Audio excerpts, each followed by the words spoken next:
Thank you so much for tuning into No Soundbites Allowed today. I'm the political dragon, Michael Voss, and I hope you've enjoyed this conversation as much as I did.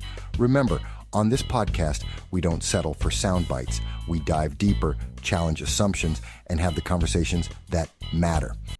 If you liked today's show, don't forget to subscribe, share, and leave us your comments. Your support helps us reach more people and continue to bring you the hard-hitting discussions you won't hear anywhere else. Follow me on the major social media platforms like X, Twitter, YouTube, Rumble, and more to stay updated on upcoming episodes and join the conversation live on our next live stream.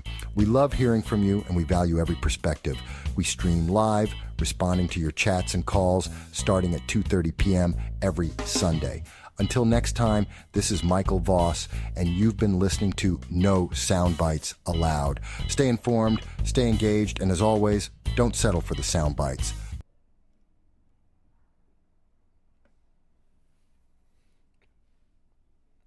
All right. Hello, everybody. I hope everyone is doing well.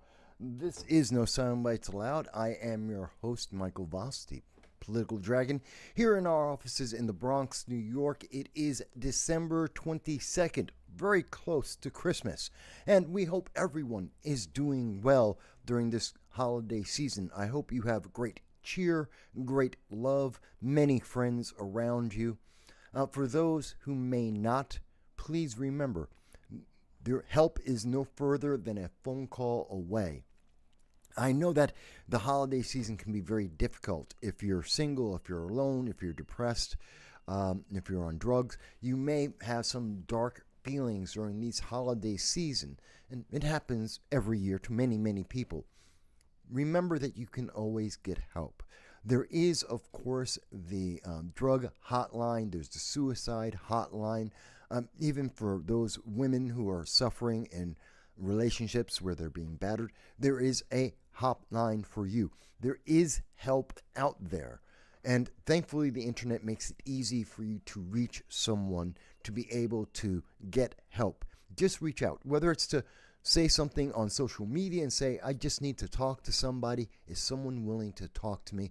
And you'll be surprised how many people will step up, and they will speak to you. And for those, if you feel like you need to talk to someone that you don't know, again, there are the hotlines out there. Please take advantage of them in this holiday season, because I want everyone in my audience and everyone that my audience knows to be with us in 2025 and 2026 and keep on going. Why?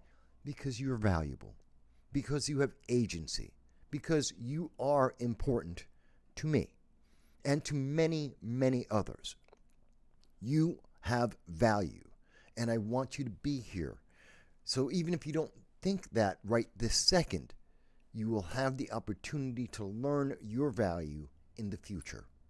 For you and your friends and everyone who knows you and loves you, you are important in their lives. You just may not realize how and how much at this moment. So I wanted to bring that out because I know in the holiday season, especially when we're talking about politics, that often gets missed. People don't really think about that. But it is something that affects a lot of people. I know for over the last 4 years, since 2020, and even in my time when I was in Russia, this is a real thing. I know I don't normally start my program like this. We get more into the politics. We talk about more of the issues, and we will in just a moment. But I think it's important. Let me share a moment of my life with you. And I know for new people, they're like, what is all this? It's a little different, but I think it's important. I remember pretty much the worst Christmas I ever had in my life. Now, mind you, I've been homeless twice. It's not something to be proud of. It's just something that happened to me. So I've had that experience, sleeping on the streets and having to live day to day, finding work. It was difficult. It was not a fun experience. But that wasn't my worst Christmas. My worst Christmas actually was when I was in, that was 1991, and I was in Moscow. And you would think, well, you're Moscow. It's the capital of the old Soviet Union at the time. And there was millions of people. There's like 4 million people in that city. How would you feel alone? Well, I'm like the only black American in all of Moscow. And the Russians thought that black people weren't allowed outside of America at that time. So they didn't think I was American. They thought I was from some other nation, African, and I'm not. I had no one else to really interact with. I wasn't at the American Embassy at the time. I was kind of on my own, and I went to there was the Irish House. It was a bar owned by Aer Lingus, the Irish Airlines, and I knew many of the bartenders. It was the only international bar available that everyone went to, and there were a handful of us because most people left. If you're international, an expatriate, you were there for business, you would go back to your home nation for the Christmas holiday season. But there were a handful of us. We weren't. We were in Russia, and we were going to stay in Russia throughout the entire holiday season. And so the Irish House, Aer Lingus, closed down for that day, for Christmas Eve. And they opened up for just the workers, the people who worked at the bar, and a handful of their friends. There was about a dozen of us, maybe 15 people. 15 people who all wanted to be somewhere else. Germany, New Zealand, Australia, a few people. There was me for America, a couple of Brits. There were a lot of us. And, of course, the Irish workers and staff. And every single one of us had family and friends thousands of miles away, tens of thousands of miles away from them. No one we knew was anywhere nearby. We couldn't reach them on the phone, really. It's very difficult to make phone calls, and it was disconnected, and cell phones weren't really a thing at that time. It's the 1990s. And so we only had each other, and we were upset. And we were drinking to wash away the loneliness that each and every one of us experienced. And we were experiencing that loneliness as a group, and yet each and every one of us was absolutely alone. Separated from, even though we knew each other when we were friends, and that's why we were invited to the Christmas celebration at the bar, because we knew each other, we knew the staff, and yet we were absolutely isolated. It was a very cold feeling. It was a very lonely feeling to be in a room full of people who all were experiencing the same longing to be with loved ones and friends, and knowing that there was just no way that was possible. You couldn't run out, you couldn't drive somewhere. Even if you got on a plane, it would take a day to get even close to your friends and family. That's how alone and separated you were. In a nation that, it was the old Soviet Union. There was no real expression of religion or holidays because Soviets are atheists. And, the Soviet Union, the Communist Party, were atheists. So there's no holiday gifts. There's no decorations in the streets. No songs being sung by people. No carolers walking down the road. It's a very dark experience, a very difficult experience, being alone in a foreign land with foreign language, with foreign culture, under an oppressive government, a socialist government that wanted to crush any aspect of that spiritual nature. And you're there with a bunch of other people from other countries, with other languages, other cultures, other experiences and family, and you don't want to be there. Now, that was a pretty bleak day, no doubt. But here's the thing to take away from that. We weren't alone. We came out, as much as we were lonely, we weren't alone. We had other people to talk to share that experience, to understand and communicate and to commiserate with each other about the fact that, no, we were here, but we'd rather be somewhere else. That we know there were other people that loved us and we just couldn't be with them for business, for politics, for many reasons. And that gave us the strength to get through this because we weren't going through it alone. We weren't the only ones having that experience in a city of 4 million people. And there were other expatriates we knew that just weren't invited to this event that were there going through the same experience we were. And some of them we would see after we left, and we'd go to the casino or we'd go to the embassy and we would run into those people as well. As much as it felt for each and every one of us that we were alone in that experience, we weren't. There were others immediately, right directly next to us, that were having the same experience. And all we had to do is reach out to them, to talk with them, to share with them the difficulty, the pain, the harshness of that moment. And it made it better. I'm not going to tell you it was good. It wasn't. It wasn't a great Christmas. It was literally the worst Christmas I've ever had.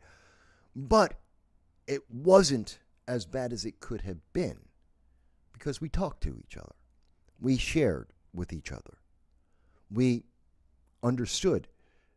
We weren't alone. I don't know if that will help everyone.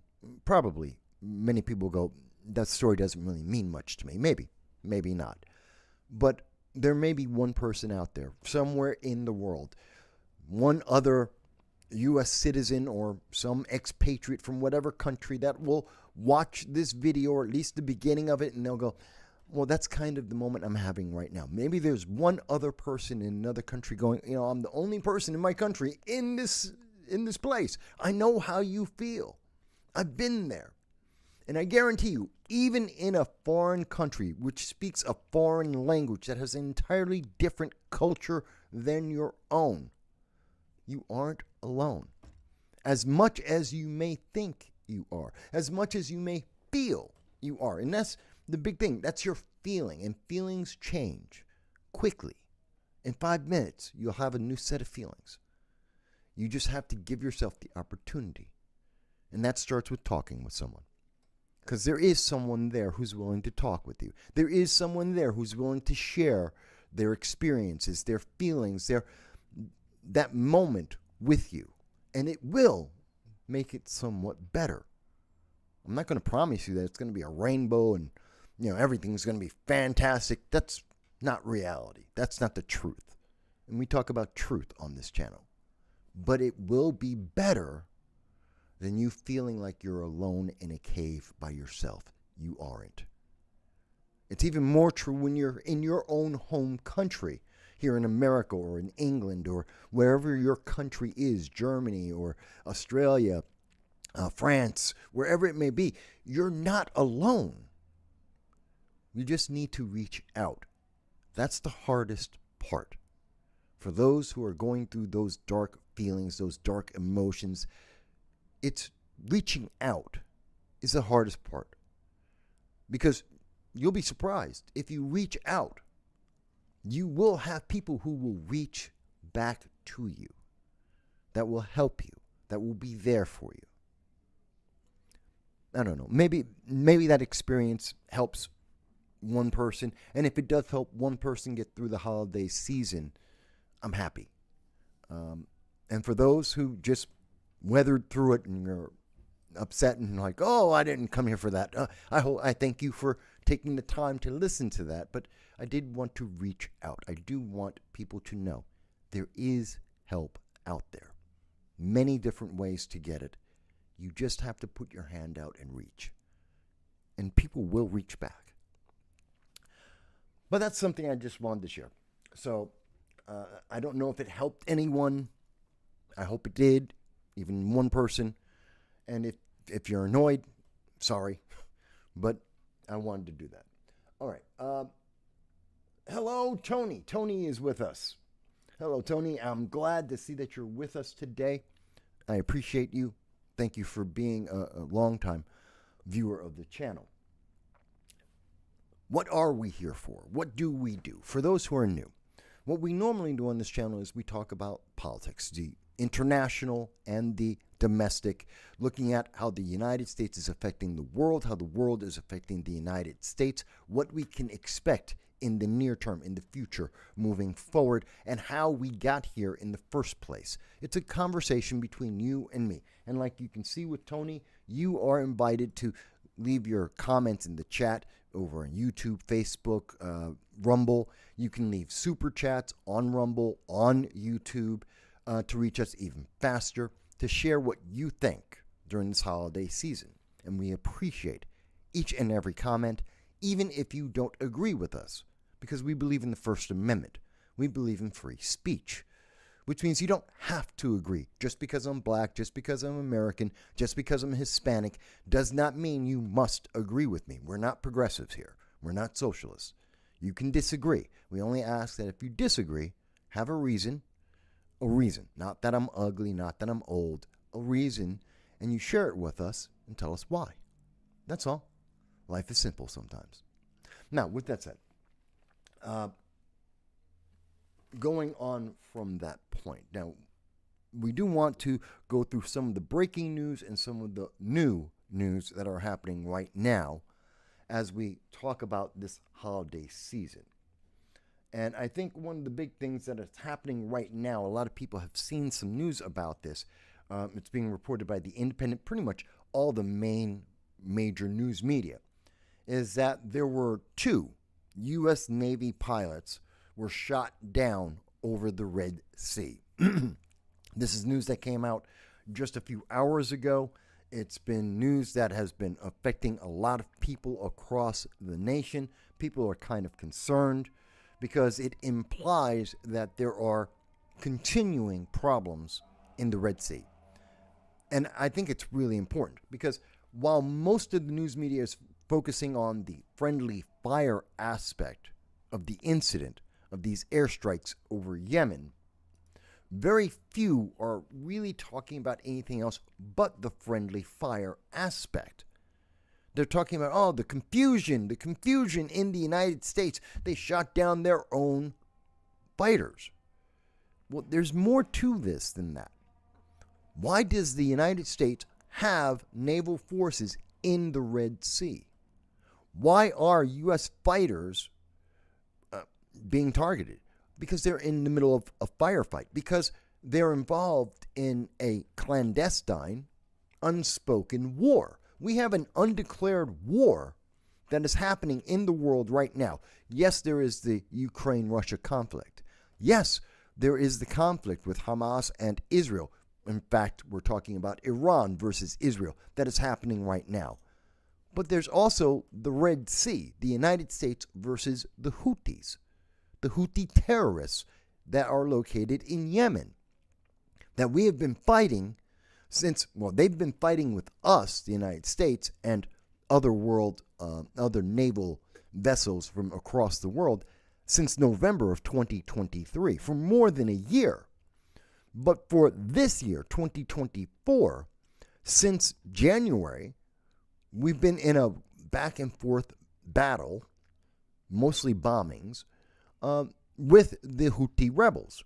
It took 2 months before the Biden-Harris administration decided to fight back against these missiles and rockets and drones supplied by Iran to the Houthi terrorists to finally decide to defend ourselves, because it wasn't ending, and it hasn't ended. It's been all year now.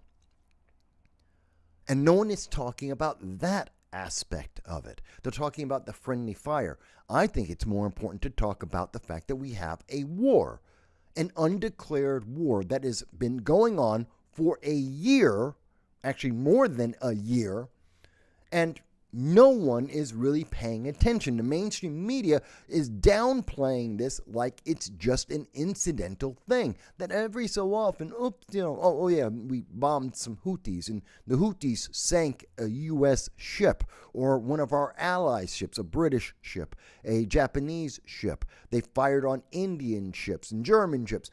No one's really talking about that aspect. It's important.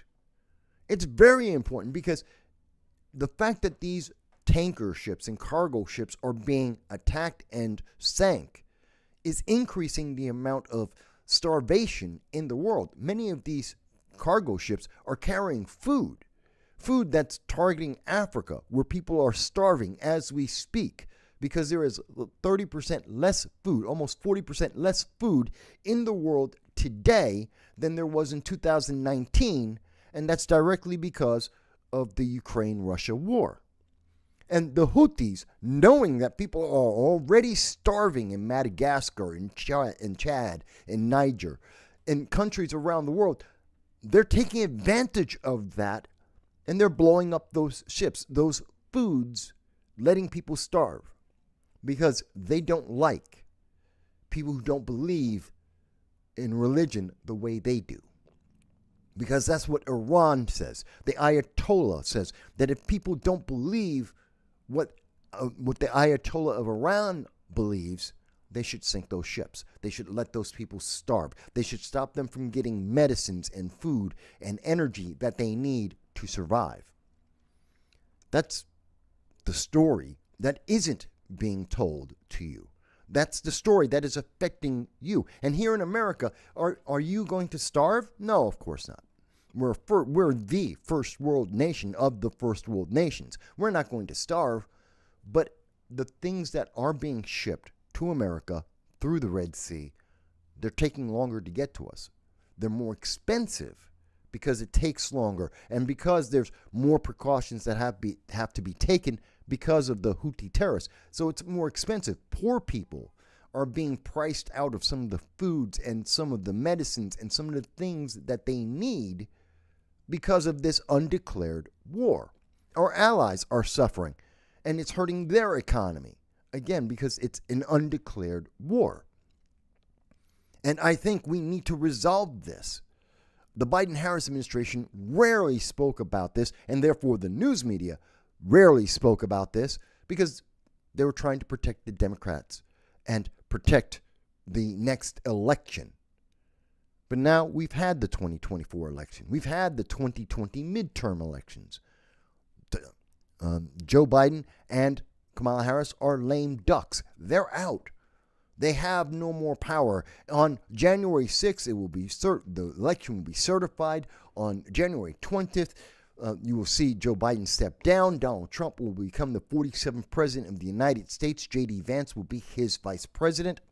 And power will be exchanged peacefully yet again in America. Some people will not like that. Some people will scream and shout, and there may be attempts at an insurrection, but power will be exchanged peacefully in the United States. And then what? We have to deal with this.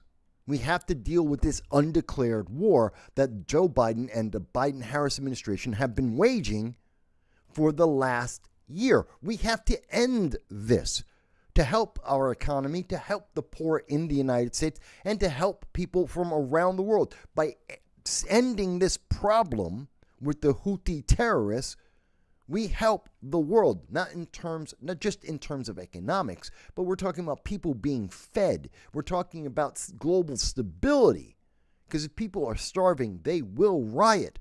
We've already seen governments toppled in 2022 just because of the shortage of food in 2023.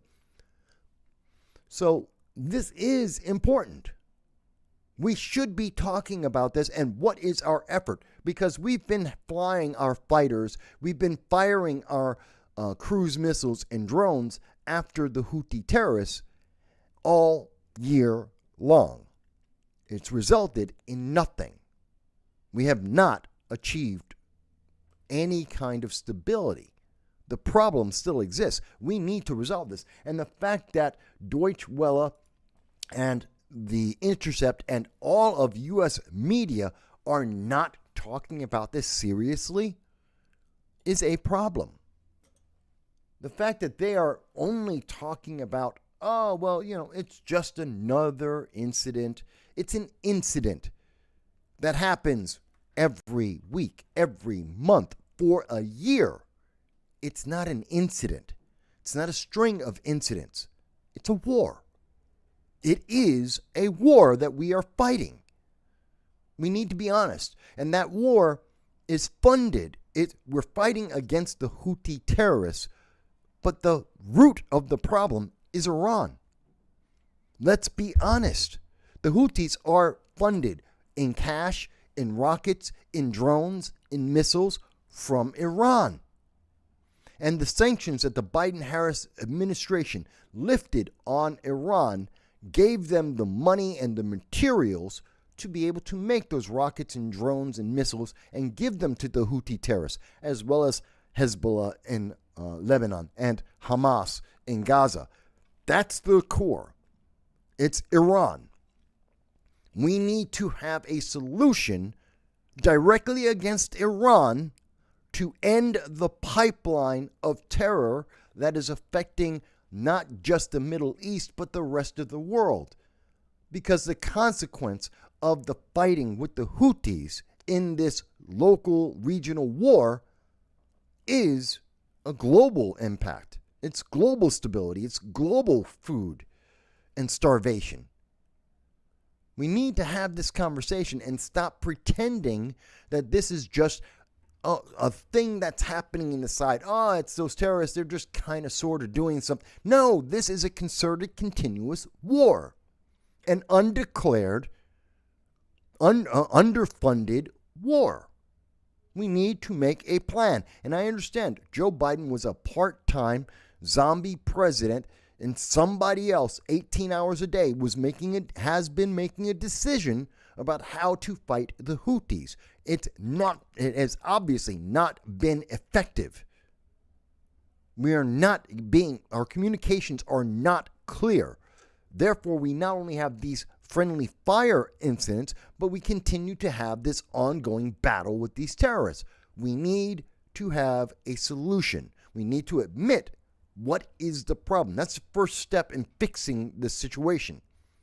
Understand, there is a problem. We are at war.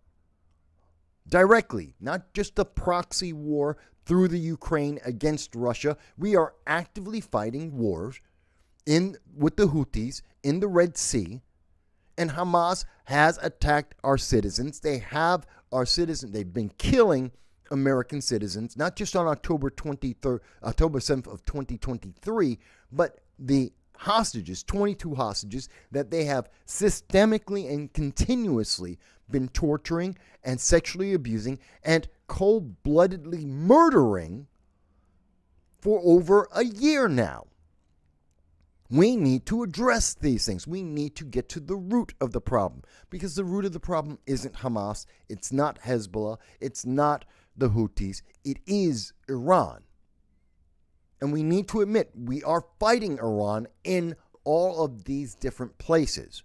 And giving $157 billion to Lebanon is not helping us fight Iran. It's not helping us end these puppet battles around the world. It's not helping global stability. We need someone with a plan. We need to make a plan, declare that plan globally, and then implement that plan. Dow says, confusion or ineptitude? Is this about confusion or ineptitude? And I think it's a mix of ineptitude and lack of clarity. I don't think, Dow, I thank you for your comment. I don't think it's that it's any kind of confusion. It's a lack of clarity. It's a lack of honesty. It is an attempt to obscure what is happening. You're just not being told about it. We've been talking about it on this channel since January. We have been talking about the Red Sea on a regular basis. Pretty much every episode we have been talking about we need a plan. We need to stop the Houthis. We need to address Iran, which is the root of the problem. And we have not. We have not even heard even an attempt. We haven't even heard honesty to admit what is the nature of the problem.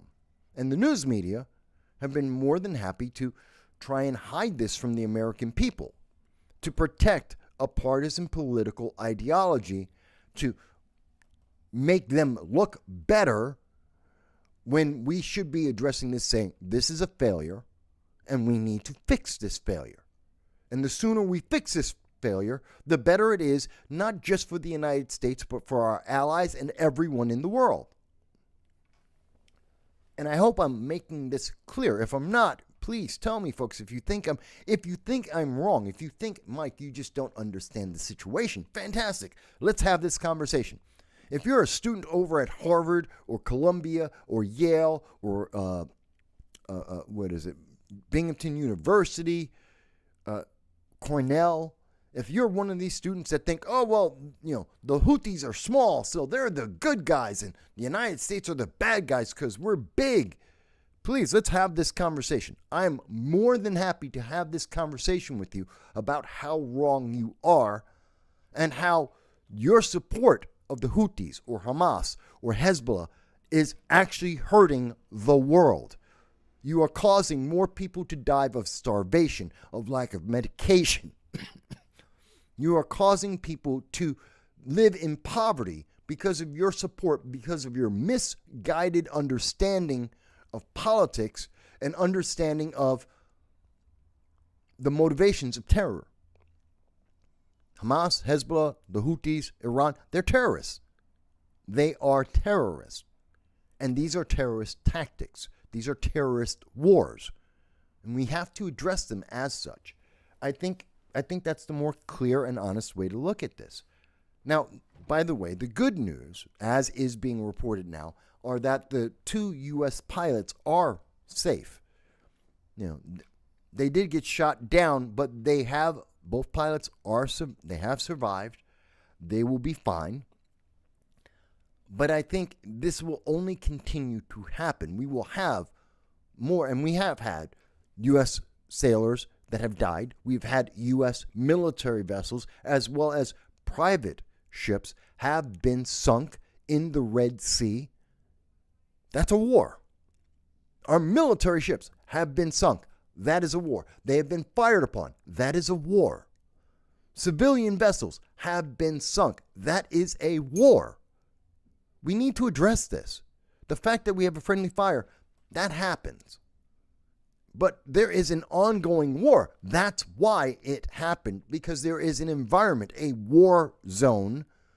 And in war zones, yes, friendly fire does happen. It's regrettable. It's sad. It's dangerous. But what is the problem? The problem isn't the friendly fire. It's that they are in a war zone for a year that has no conclusion because no one wants to talk about it, because it's not politically advantageous to one group, a major group in U.S. politics.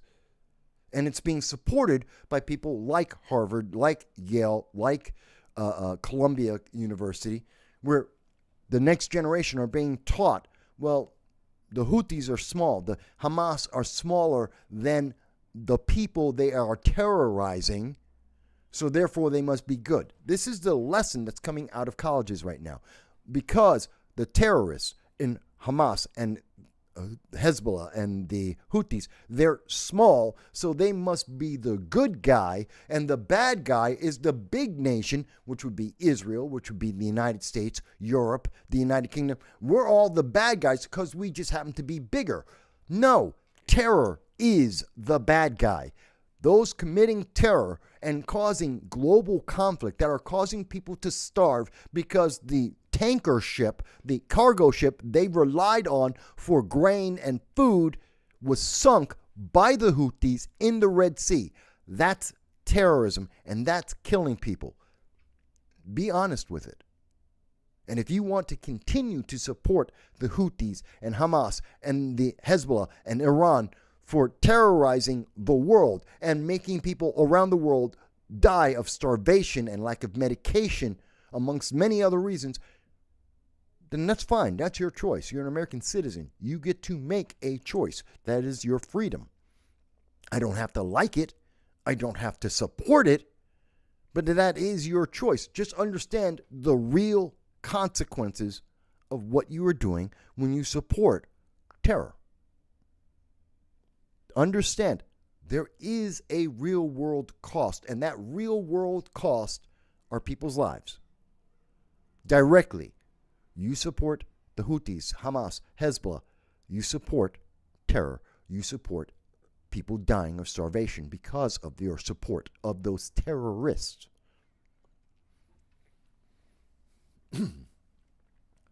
That's the way I see this. Now, again, on this channel, I am always happy to hear your voices. I'm always happy to hear if you agree or disagree. More than happy to hear your voices on it. If you think I'm wrong, tell me why. I don't think I am.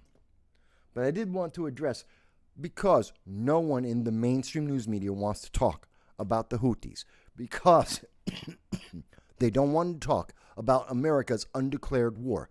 And I say to the Trump-Vance administration, you have to make a plan immediately and authorize a solution to what is happening in the Red Sea.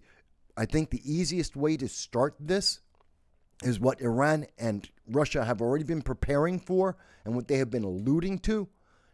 Put in the sanctions. Every sanction that the Biden-Harris administration removed, put them all back. Add more on. They have had an impact on Iran. They have had a dramatic impact on the amount of terrorism in the world. Will it solve all terror in the world? No, it will not. Germany is proof of that in and of itself. You will never be able to get rid of all of the terrorism that's happening in the world. But we can have an impact on the level, the amount of terrorism, the type of terrorism that's going on. We can end these, at least some of these unofficial wars. And if we can do that, we can save lives. The Trump-Vance administration must come up with a plan and implement it as soon as possible to end the unofficial war in the Red Sea. That's my opinion. And when I said, well, Germany is an example of what's going on, let me be clear. According to the BBC, this is also news being covered around the world. Yesterday, there was an alien, a individual who took his vehicle, a car. And we always hear about terrorists, oh, they're using a bomb, suicide bombers. No. Terrorism isn't restricted to bombs or even guns. People always like to say, oh, gun control, that will resolve all crime. You hear this all the time in the United States. The big argument in the United States. We have to get rid of all the guns because that's where the crime is coming from. The mass shootings, school shootings that happen in America, they can all be ended just by getting rid of the guns. Okay? But that's not true. Because Germany is a great example. You can't end terrorism and you can't end mass murder simply by getting rid of a gun or suddenly saying, hey, you're the good guys, we're the bad guys. That doesn't change the result. Evil is still evil. In this case, in Germany, 200 people were harmed. 41 critically injured on Friday because a BMW SUV plowed 400 meters. Every meter is 3 feet. In the United States, that's 1,200 feet through a crowd during the Christmas season. It's a Christmas market in the city of Madberg. Is it Magdeburg or Madberg? I'm not familiar with the German, so excuse me if I mispronounced that. I think it's Magdeburg. And in Magdeburg, as they're having their Christmas market, seasonal greetings, a happy time for most people, and an individual took a BMW and plowed through hundreds of people, and they did in fact kill 4 adults and a 9-year-old child, not to mention the other adults and children that were injured, 41 of them critically, but a 9-year-old child was killed because some madman decided to drive through. And we have seen this. This is not new. It happened in Nice, in Paris. We've seen that happen here in the United States, in Wisconsin. during the Thanksgiving Day parade. Do you remember that? We covered that 2 years ago. Madmen, insane terrorists, will use whatever is available to them. They have used rocks, they have used hammers, they have used bats, and yes, they have used firearms. They also use cars, and we see this on a regular basis, that they have used cars to plow into crowds to harm them because someone doesn't have the same ideology that they do. This is what the exclusionary ideologies that we see coming from our colleges, this is where they lead. When your ideology is the right one, it eventually will lead you to this kind of terror every single time. If you cannot accept that someone has a different idea, that they have a different religious faith, that they have a different political ideology, a different priority than you do, well, those with that closed-minded way of looking at things, they always wind up doing this. And we've seen it in Germany. Again, we've seen it in France. We've seen it in England. We've seen it in the United States. That's with knives, with guns, with hammers, with cars. And yes, guns too. But everyone in the United States, the American news media, loves to focus on the gun and the mass shooting, the school shooting. They love to focus on that and hyper fixate on that and say, the guns are the problem. No.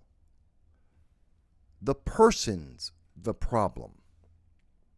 The person, in this case, a gentleman, Taleb al-Abdul Mohsen, I think that's how you pronounce the name, is a 50-year-old Saudi citizen who moved to Germany in 2006. He is the problem. This migrant who was a doctor is the problem. According to, he's a suspect. It's believed he's the one who actually committed this crime. And if that is the case, he is the problem. And that is a big problem because we have similar problems like that. Think about Colorado, Boulder, Colorado, and the mass shooting there. Fort Hood, the shooting there. There was California and Orlando. We've had these shootings across America. We've had it as shootings in America. We've had vehicle attacks in America. We've had bombings in America. Radicals, insane, lunatic, evil individuals have pushed their ideology, and it always leads to this kind of an action. And it is evil. Evil in every single aspect. CNN calls it. And CNN wants to go, anti-immigrant anger rises at the scene of a German market attack. Why? Why is anti-immigrant anger rising? Is it because the immigrant, the Saudi citizen, plowed through more than 200 people and killed a 9-year-old child? Isn't that a reason to be upset? I mean, there's a reason. Notice the BBC, international news. What did they say? 9-year-old among 5 people killed on a German Christmas market. That's the important thing. A child was killed amongst other people who were not doing anything other than they were just shopping for Christmas. CNN, it's about immigration. It's about immigrants. Is it about immigrants or is it about a madman? A madman that killed a child and families who were shopping for Christmas. Which one do you think it's about? Which one is more accurate? Is it about illegal or illegal immigration? Or is it about cold-blooded murder? Because the answer is it's about murder. And one of the reactions to that cold-blooded murder is, of course, going to be the cause of that. Because if they didn't have the migrant situation that they have in Germany, which is open borders, they were one of the originators, Europe, were one of the originators, one of the early adopters to this concept that it's all open borders, that you can travel from one country to another. Borders aren't really important, and migrants can come in from everywhere because everyone is a migrant. Everyone is allowed to be in any other country. That was the ideology in the EU. That was the ideology here in the United States for our open border policies. This is the ideology of the left, and the result has been an increase in terror attacks. Massive terror attacks that have taken the lives of children. According to CNN, the horrific car ramming attack, it wasn't a car ramming attack, it was an act of terror with a car. On Christmas market on Friday night left at least 5 people dead, including a 9-year-old boy, plunging the provincial German city into shock. Are we surprised? Are you shocked at the response? Does it make sense that people would be against immigrants when they find out the person who did this came to Germany some 18 years ago, is a migrant, and we have seen repeatedly that migrants who came to Germany through the EU's open border policy have been the cause of not just mass murder, but sexual assaults against women in country after country, and specifically and in large numbers in Germany in particular. No one wants to talk about that. I know it's the holiday. Oh, but we should be talking about happy things, and that's not the world we're in. That's not the reality we live with. And we need to have this conversation, because if it is happening in Germany right now, there is nothing to prevent it from happening in the United Kingdom, happening in Canada, happening in the United States. If we have the open border policies that we have been having for the last 4 years, there is nothing to stop this from happening in our country. And every country that has open border policies that allows virtually instantaneous immigration into any country with little to no checks and balances, no background checks, this happens. We have seen it in France. We have seen it in Italy. We have seen this in Sweden. We have seen this in the United Kingdom, in Canada, and the United States. Everywhere you have had that policy, you have seen that. We need to see this change. This is yet another thing that that the Trump-Vance administration must address. We have a clear and present danger in America. We know that the number of known or suspected terrorists in the United States has increased over the last 4 years 3,400%. That is a fact. That comes from the Biden-Harris administration itself. I have shown the direct numbers from the Customs Border Patrol. I've shown the reports that they have made themselves about this. 3,400% increase in known and suspected terrorists in America because of the open border policies that Democrats have used to try and create a path to citizenship. That's why they did it. Well, the side effect is we have had more dangerous elements enter America with no clear purpose, no positive purpose. Known and suspected terrorists are not people you want in your nation, and yet we have hundreds of them in America. And we know it only takes one to create the Orlando nightclub. It only takes one to create Fort Hood. It only takes one to have, one or two to have San Bernardino or the Boulder, Colorado shooting It only takes one. And of course, there's 9/11. So I think that's important to put into perspective. I don't think Germany is overreacting. I don't think the Germans are wrong to be livid at their government and the policies of their government when they have failed them so massively. And it is a lesson for the rest of the world. Open borders don't work.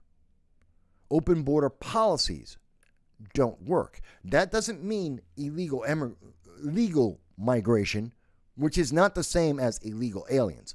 Legal migration is a good thing, overwhelmingly so, because the people are vetted. 18 to 24 months is the standard in the United States. We get to check the backgrounds of these individuals to find out, we can at least to attempt to try and understand, are they affiliated with terrorist organizations? Are they criminals? Are they mentally deranged? We get to find out this and filter some of the people who are coming in to make decisions, qualitative decisions about whether or not this person should be allowed in, because maybe they are a mentally deranged terrorist and we don't want them in our country. That's not a bad thing. I know the colleges today want to say, well, that's a bad thing. You can't exclude them. They're just a mentally deranged terrorist. You got to let them in. I beg to differ. I may not have the degrees of someone at Harvard, but I have the life experience to tell you that's stupid. I don't need a degree to tell me I don't want to have what happened in Germany to happen in the United States again. Not that it's never happened. It has happened in the United States. It's happened in New York, in Manhattan. It's happened in Wisconsin. It's happened several times here in the United States. It's happened in Las Vegas. It's happened multiple times already in the United States. We've covered it many times on this program. We don't need it to happen again. We don't need to encourage it in happening in the future. Does anyone disagree with me on this? Does anyone, if there is anyone, especially those on the left, progressives, Democratic Socialists of America, the students over at Harvard or Yale or Columbia or Cornell, Binghamton University, UCLA, do you disagree with me? Do you have a counter? Do you really want to defend the open border policies? There is no such thing as an illegal alien. This is what you like to say. This is what you have been taught to repeat.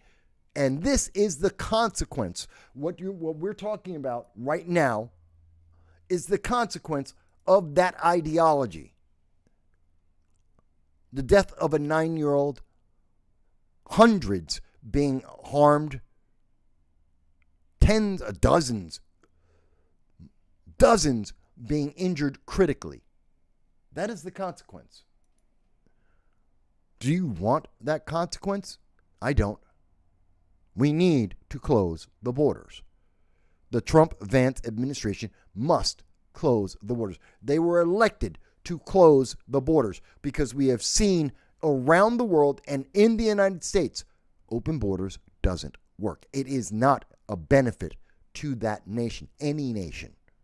It is a failed social experiment, and we need to stop experimenting on our public, on our people, because it doesn't increase stability. It decreases stability. It increases crime and terrorism around the world, and we need to fix that as soon as possible. This shouldn't be happening in Germany. It shouldn't be happening in the United States. It shouldn't be happening anywhere in the world.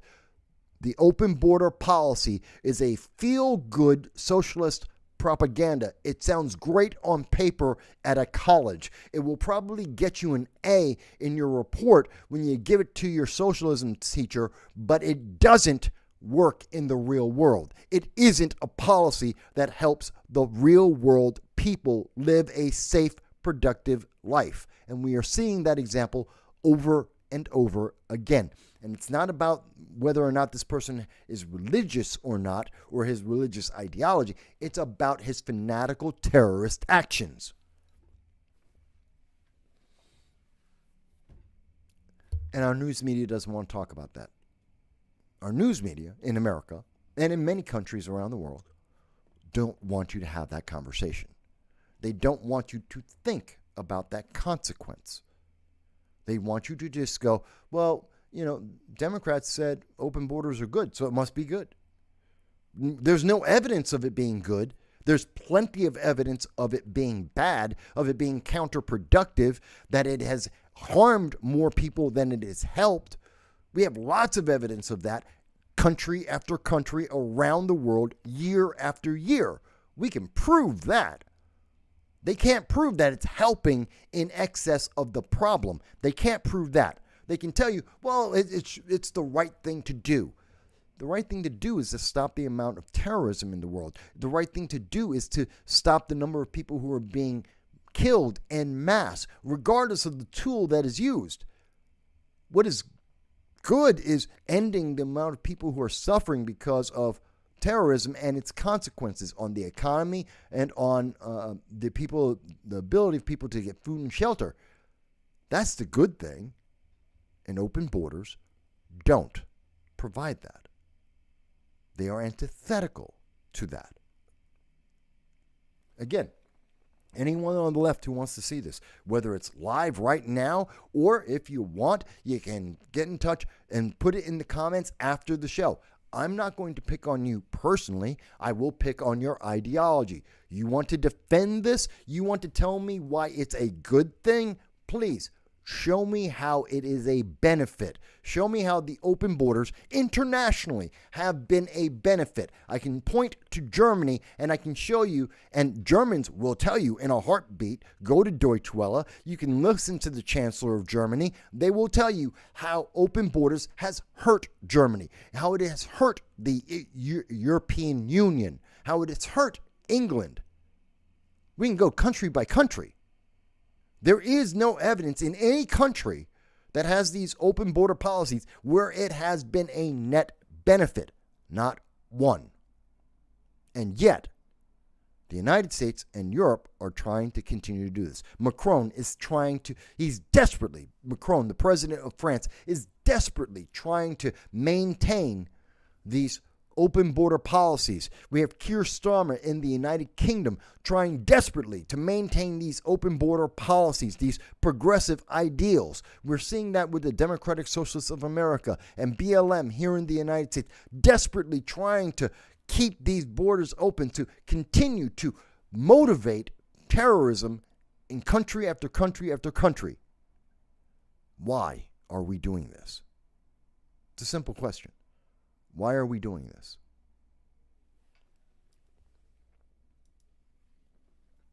Okay, let's switch up a little bit here. Because I know those are important things. We need to talk about them.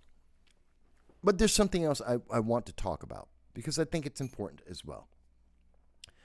You may recall, if you've been following the channel for a while, more than a year ago, we were doing a show. And we were talking about, where is it? Come on. What's that? Thank you so much for tuning into No Sound. Hang on 1 second, folks. What's that? Oh, sorry. I got this big screen on. Now, Michael Voss, Dragon.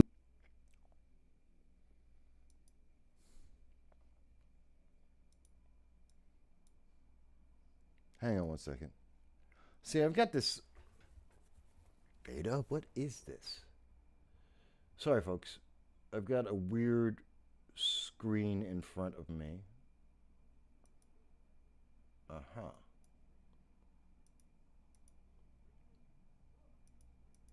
No, that's not it. Sorry, I've got this weird thing. Technical issue.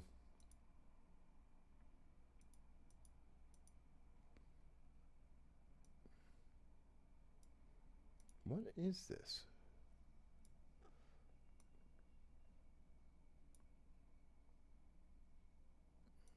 Bear with me. Aha. Okay, sorry.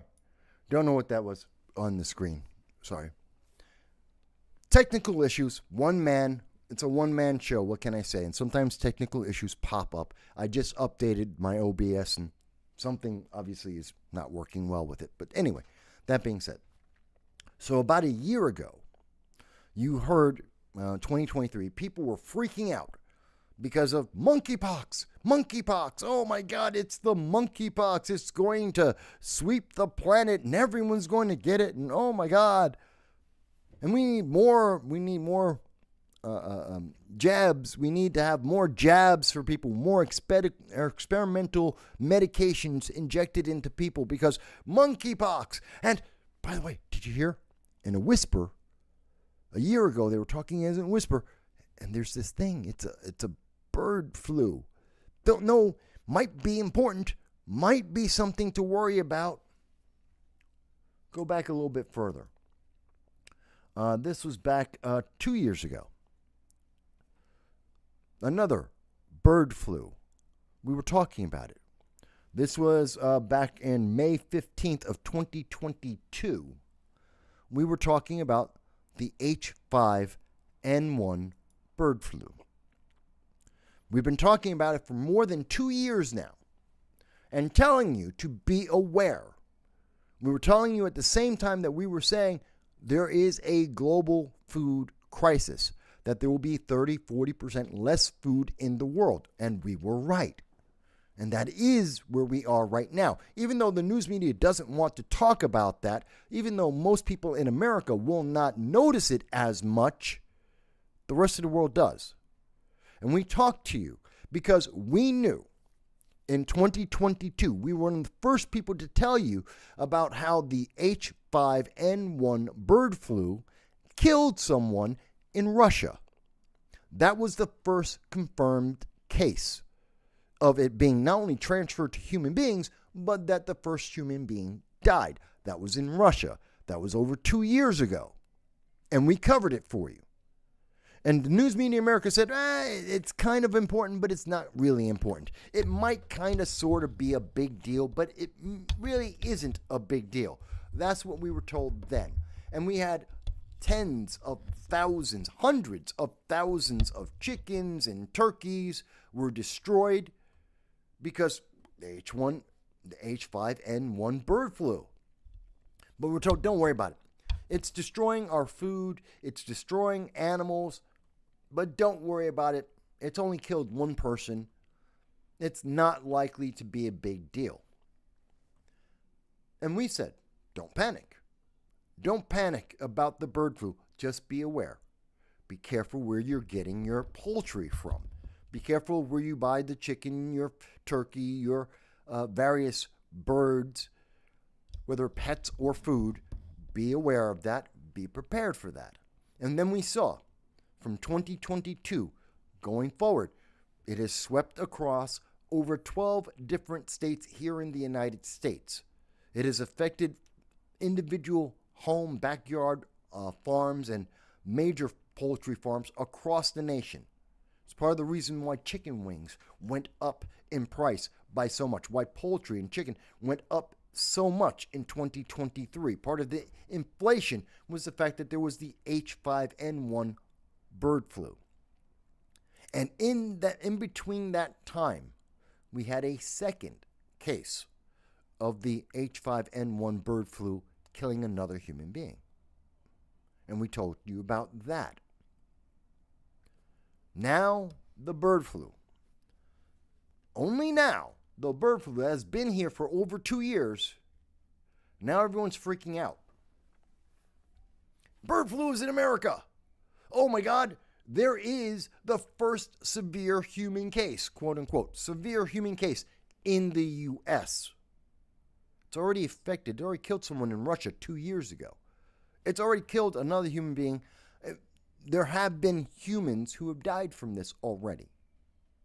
But now California is freaking out. Gavin Newsom is losing his mind because there was a human, the first human in the U.S. got sick because of the bird flu. This person who was immersed in the birds that were affected by this, that had the avian flu, caught it. No one else got it. It didn't transfer to any other human being. It's very low incidence, but it means that California is in a state of emergency. This is a problem. Oh my God, you have to freak out.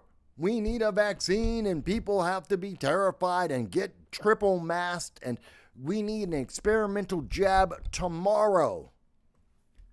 No, you don't. You don't need any of that. That's not the truth.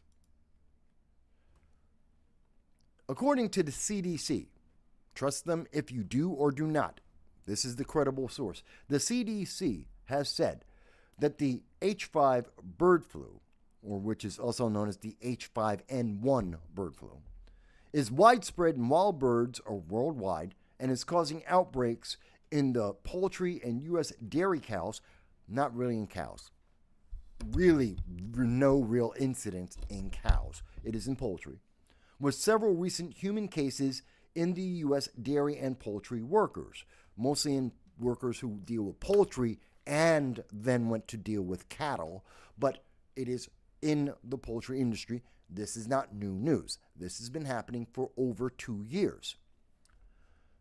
The CDC goes on to say, while the current public health risk is low, it is insanely low at this time.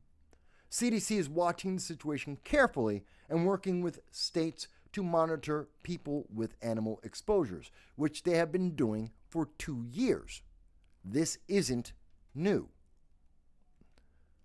Now, the reason why I'm bringing this up, and we've had exposures, again, one serious case, California's freaking out. 35 individuals, 35 times that they've seen the H5N1 avian flu affect human beings. Only one case known to be dangerous. But here's the thing. This isn't new. This isn't a surprise. Again, we've been talking about it for over 2 years. We've had specific episodes talking about this and the monkeypox, which was also supposed to be terrorizing to you, supposed to make you terrified. Oh my God, you're going to die. Monkeypox is going to suddenly go from a regional, moderate issue to an international pandemic. It's not. It's not. And there's another, by the way, there's been another wave of monkeypox in the United States last month. Already happened. Oh, you don't remember that? It wasn't even newsworthy. It came and it went. It wasn't a big deal. I think there were about 5 cases in the United States, which is about what we get every year. It's not a big deal. It isn't the life-ending panic that they wanted you to believe a year ago. Oh my God, it's going to sweep this entire nation. Bow down. And here's the part that makes it important. What do we see that is connected from what happened with the lockdowns in 2020? What is the connection to that, to the monkeypox, to the avian flu? We had governments that declared martial law, that declared emergency powers, that suddenly clamped down on Americans' rights and privileges, just like around the world, other nations suddenly stripped away everyone's rights and freedoms and imposed experiments on their citizenry that did not benefit anyone in the long term. That was more dangerous than the actual problem. Oh my God, you have the monkeypox. Well, we can't even call it the monkeypox. We have to control it. It's now called the M-pox. No, it's called monkeypox. That's the name of the disease. That was the original name. There's a reason why it's called that. That's the way it originated. There's a reason for that. Monkeypox. It's not M-pox, it's the monkeypox. And it's not a slur to anyone to call it that. Just like to say that the pandemic came from China isn't a slur on the Chinese people. That's where it came from. And most likely it came from a lab. And that's not a slur against the Chinese people. It's just a fact. That's what we know. That's what the research has shown. Hiding the truth does not help anyone in solving the problem. And this is an international problem. It's been an international problem.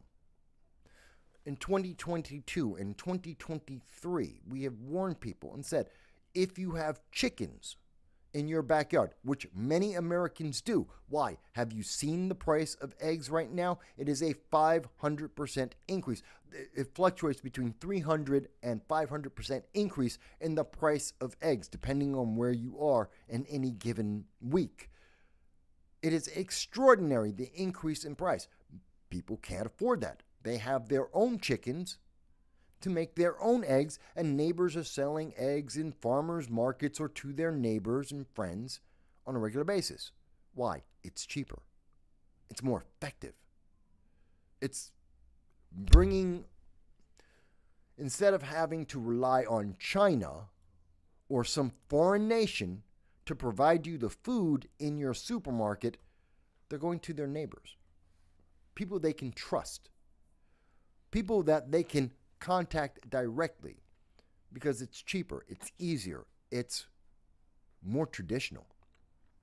It is more stabilizing to our communities to do that. But there's fear. And I think that Gavin Newsom right now, the governor of California, declaring a state of emergency in California because one person had a severe reaction to the avian bird flu that has been around for 2 years. And the globe has had this happen already. It is not a serious issue at this moment. Caution is always welcome. It is a good idea. But a governor or any elected official stripping away people's rights, that's what emergency powers are. When you have a state of emergency, when you empower an elected official with emergency powers, they have stripped away your rights and freedoms. That's why it's an emergency. They take your rights and freedoms away because emergency, temporarily, you don't get to have the freedoms you used to have. And think about it. Is it justified? Is it worth it?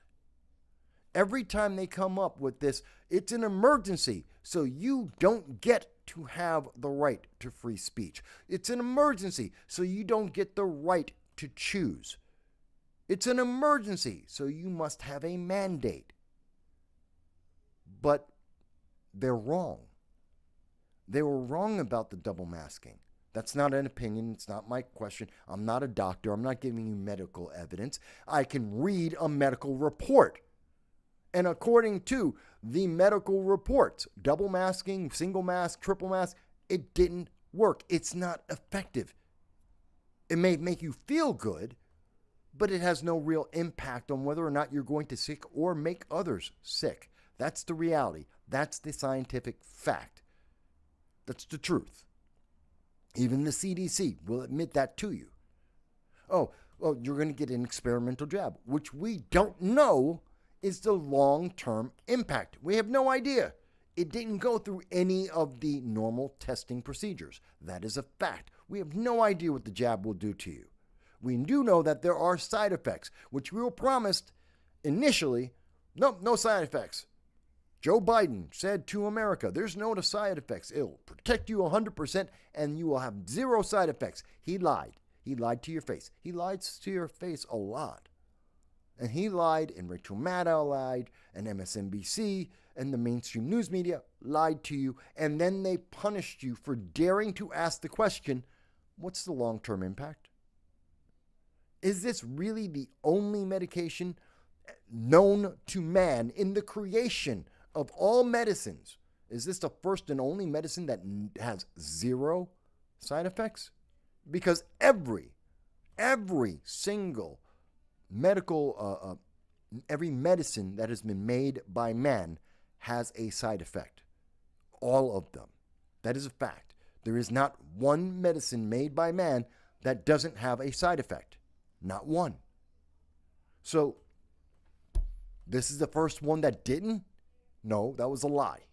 But we were the bad guys. Our channel got suppressed. Our channel has been blackballed by social media because we dared to say, no, medicine hasn't gotten that much better. There's still a side effect. We just don't know what it is. And now we do know. There are a list of them, many of them. And we don't know what the long-term impact will be. That's important to understand. And we need to understand this because look at what's happening now with the bird flu, which they have been trying to cultivate for years. They have been trying to seed and say, and there's a bird flu in the background. Oh, and by the way, there's a bird flu. Should probably be aware of that. You should probably be a little bit afraid. Always be afraid. Go and listen to us. Be ready to give up your rights and your freedoms because there's a bird flu and it could maybe kind of do something to you. No. Are you around birds all the time? Do you work in the poultry industry? Do you have chickens in your backyard? If you do, take precautions. Be aware of this. Know that there have been mass culls of chickens and ducks and turkeys and poultry throughout the nation over the last 2 years. And we have reported on much of that, over the last 2 years. We've covered this many times. But that doesn't mean fear. That doesn't mean you lose your rights. That doesn't mean you lose your freedoms. We've seen culls that have been happening around the world. All around the world, there have been mass culls of birds and poultry to try and address this bird flu. To varying success, ultimately, the answer is it's not getting rid of it. It is here. It is always going to be part of the world. And at this moment, it is affecting many, many birds. It isn't really affecting human beings. And we are dealing with it by culling, by wiping out flocks of birds and poultry that are being affected. Oh, I'm sorry. I'm sorry, Dal. I missed you putting that up. Let me go back. Dal says, now they're escalating campaigns for mRNA jabs for bird flu, right as the lid is about to be completely blown off the data for the mRNA jabs for the pandemic. You're right. And that's my point. California is spearheading, and we see Gavin Newsom, who wants to be president, who wants to be a superstar in the Democratic Party, is spearheading the fear, and here he is, fear-mongering again, saying, oh my God, this is a problem. You need to get a jab. We should talk about mandates again. Does the government have the right to tell you you must take a medication even as it's experimental? Do they have the right to tell you to take this medication? I think not. I said that in 2020. I say that today. Have I warned people about the H5N1 avian flu? Yes, long time now. I've been talking about it for years. I've shown you the videos. I have the videos. I have the receipts, as many like to say. I have the receipts. I've been talking about this for years. This isn't a new idea to me. And that means we shouldn't be panicking, which is what California is doing. What California wants all the rest of the nation to do is to panic and lose your rights to choose. Lose your right to know what's going on and make a choice. You're losing your freedom. Because, oh my God, aren't you afraid? This government official has said it's a bad thing. It's an emergency. Give up your rights. It's an emergency. It's only temporary. It's only temporary. It'll last, what was it they said?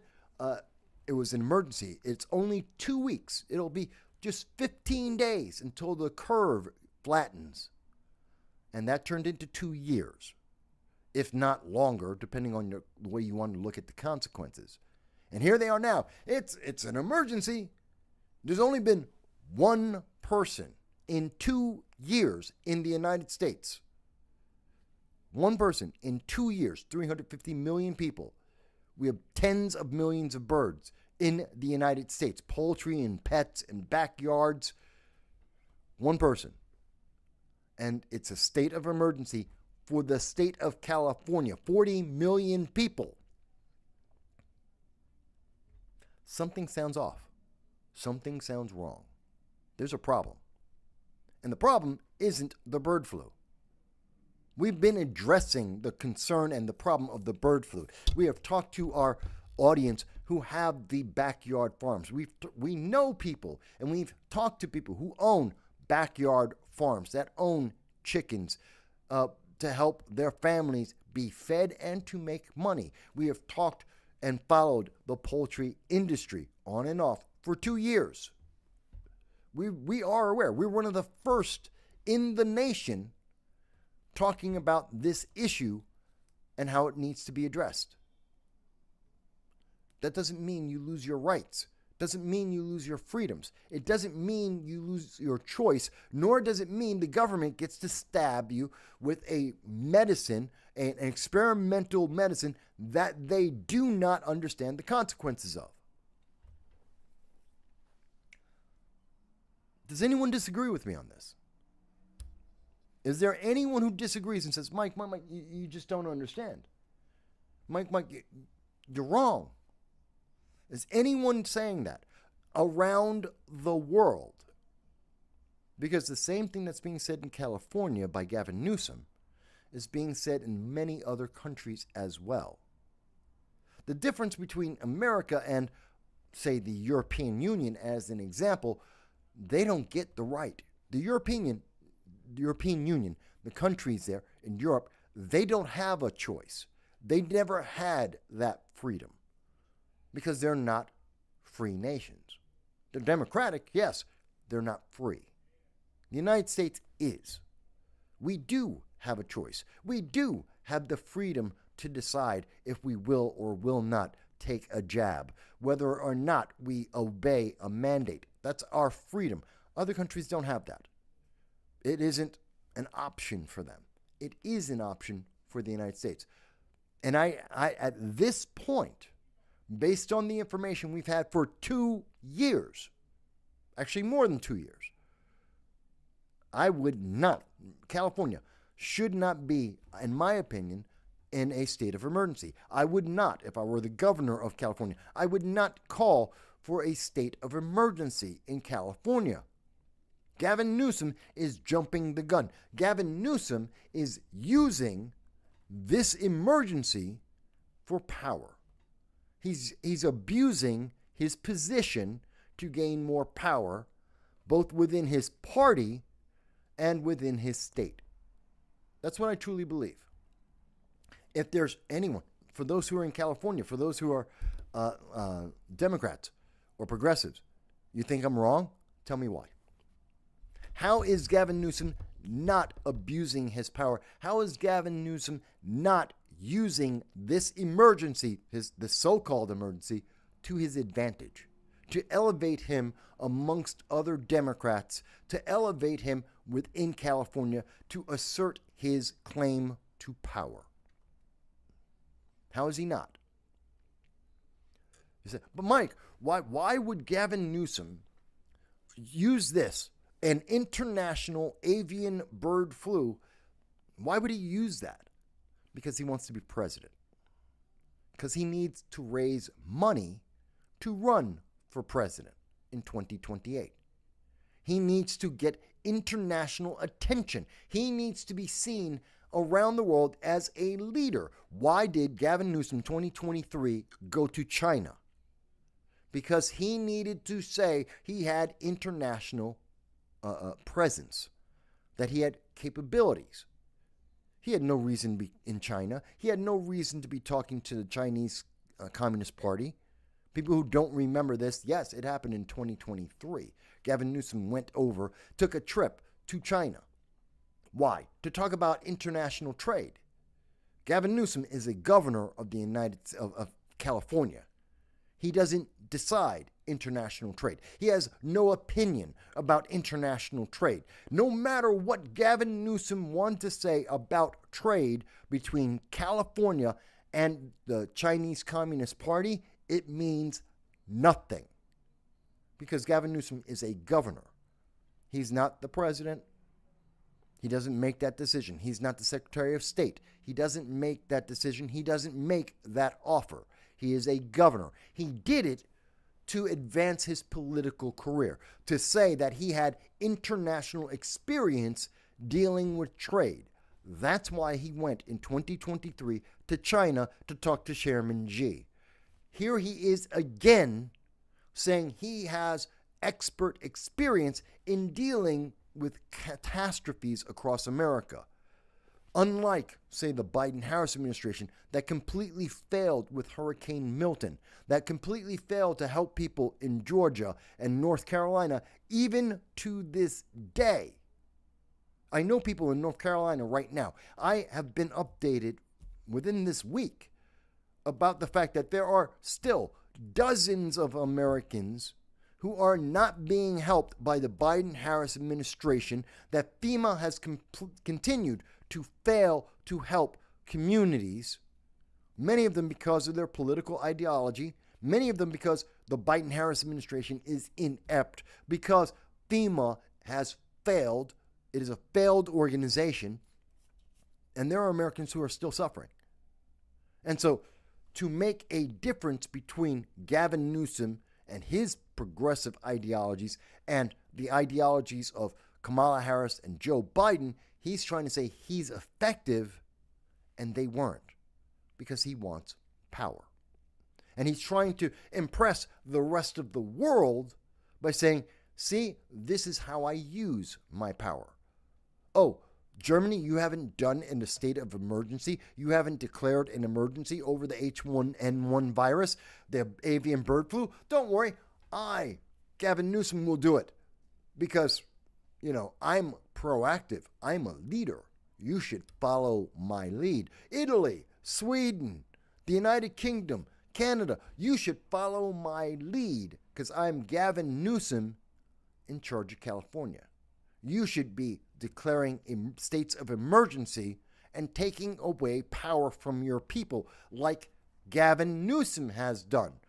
And when this is resolved, because it's not a problem, well, then he looks good. He looks like he solved it. He solved it. There hasn't been another human being affected in another 2 years. Gavin Newsom, he fixed it. And guarantee you, you will hear ads saying, Gavin Newsom stepped in and was early in trying to protect the people of California. He showed that he was a leader, that he was able to address this problem nip it in the bud early on. You will see ads that will say that. If I'm part of Gavin Newsom's communications team, I'm writing up that commercial right now. Why? Because it's not in a state of emergency. It's not a critical problem. It isn't life-threatening. That's just the fact. This has been around for over 2 years. It isn't life-threatening to the world. The world population is not threatened by H5N1, the avian bird flu, at this time. It's not. And every government around the world has been watching this for 2 years. It's not a life-threatening situation for 99.9999% of the world. It's just a fact. And since it isn't a problem for 99.99999% of the world, it's not a reason to have a state of emergency in California or any other nation either. No nation should declare it. And that should be the warning bell in everyone's minds. Not one nation besides the state of California is screaming that they have to have a state of emergency. No nation is doing that. California is. Why isn't any other? Russia, someone already died 2 years ago in Russia from the H5N1 avian bird flu. 2 years ago, we talked about it. We covered that on this channel. I'm showing you some of the videos from that time period. And they didn't declare a state of emergency over that bird flu incident. They've had it for 2 years in their nation. It's been in America and other nations as well since that time, but 2 years, and already killed one of the Russian citizens. And they won't claim. And let's be clear, Russia is not a democratic nation. They're not known for their freedom or their kind, gentle way of dealing with things. They are an iron fist. That's how they handle every issue. And they didn't claim a state of emergency. Why is California? Why is Gavin Newsom doing that? Let me go back to some of the comments here, because I know there's comments. Oh, why is my computer acting up? Bear with me, Dal. There it is. So Dal says, I was there, hand pink waving liberty first. Okay. He goes on to say, the unalienable rights of the individual are uniquely recognized and free exercise, secured in the U.S. by the Constitution. Nothing like it exists anywhere else on the same scale, anywhere else in the world. That is true. And that is why it's important that we do not panic and just give away our rights and our freedoms to anyone and everyone that says, emergency! It's an emergency. It's an emergency. Give me your rights. Give me your rights. Give me your rights. Give me the power to micromanage your life. You don't have to like RFK Jr. You don't have to like Donald Trump or J.D. Vance. But that's not the same thing as giving away your rights. I don't like Gavin Newsom. I don't like his politics. I don't know the man personally. I can't tell you that I personally like or dislike Gavin Newsom. I don't know him. I can tell you about his politics. I can tell you about his policies. And I can tell you I don't trust him. And I don't think that's good. And I don't think it's a good example for the rest of the world. The H5N1 avian bird flu isn't a uniquely American issue. Not even close. It is an issue that the world has been dealing with for at least 2 years, that I have been covering and that I have been aware of. At least 2 years. This isn't new. And that means if no one else in the world is panicking, why are we? If no one else in the world is stripping their people of their rights, and their people have fewer rights and are more used to being stripped of their freedoms than here in America, and if no one else in the world, including the dictators and the evil leaders of the world, if they're not doing it, why is the U.S.? Why is Gavin Newsom? Why are we the example that other nations are now going to point to? Other nations will now have the opportunity to point to if California is willing to take away their people's rights, then why would anyone else complain? If the freedom-loving, quote-unquote, progressive, for the people government of California is willing to strip away their people's rights, well, you're in Ecuador. Of course you're going to give up your rights. You're in Russia. Of course you're going to give up your rights. You're over in Saudi Arabia. Of course you're in Madagascar or in the Sudan. Of course you're going to give away your rights. Not that you had any anyway, but you're going to give them up. Why? Because the government said so.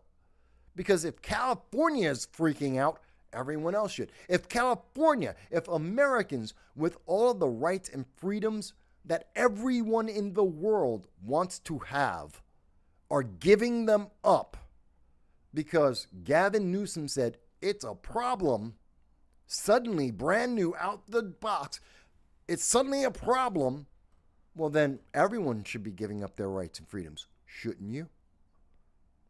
That's the problem with this. Gavin Newsom is the excuse that will hurt people around the world on it, and this is a global issue. This is a virus that has been around for 2 years. It has affected every nation on the planet. This is a global issue. It's affecting food prices around the world. It's affecting the health of people around the world. And it isn't an emergency. Just isn't. We've said that for 2 years. It isn't an emergency. Something to be aware of, something to be prepared for, something to take caution on. Absolutely. We've told people about this, that if you own chickens in your backyard, be aware that other birds could infect your chickens. And if you see that and your chickens are acting odd, you have to cull those chickens in your backyard. Don't eat those eggs. Be proactive. We've been saying this for 2 years. It's not an emergency. Doesn't mean you lose your rights.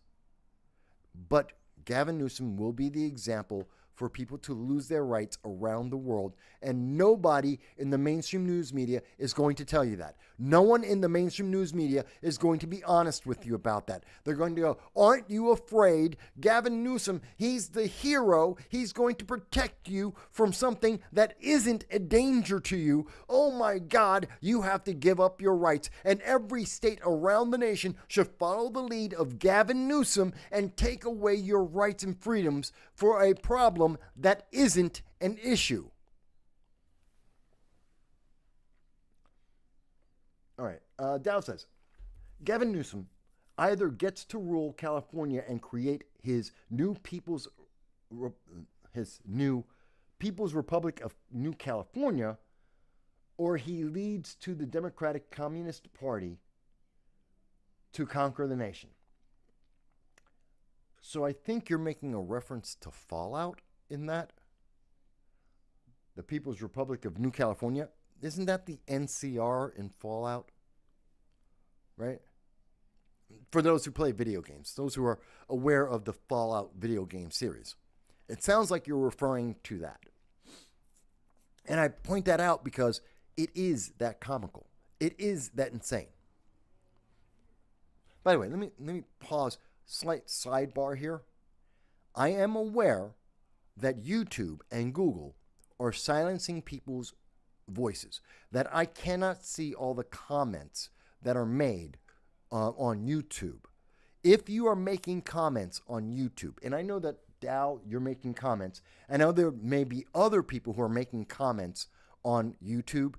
If you're not seeing it on this screen, if you're making comments on Facebook, on YouTube, on Twitter, and you're not seeing that comment pop up on the screen, that's because YouTube, Google, the social media giant, is blocking your comment. Go to Rumble, type your comment there. If you don't see it showing up, go to Rumble, type it on Rumble. I will see it there. It won't come up on the screen, but I'll know what you're saying, and I'll be able to respond. I do not silence anyone, and I am sure there are other people who want to speak about the H5N1 avian bird flu virus and how we're dealing with it.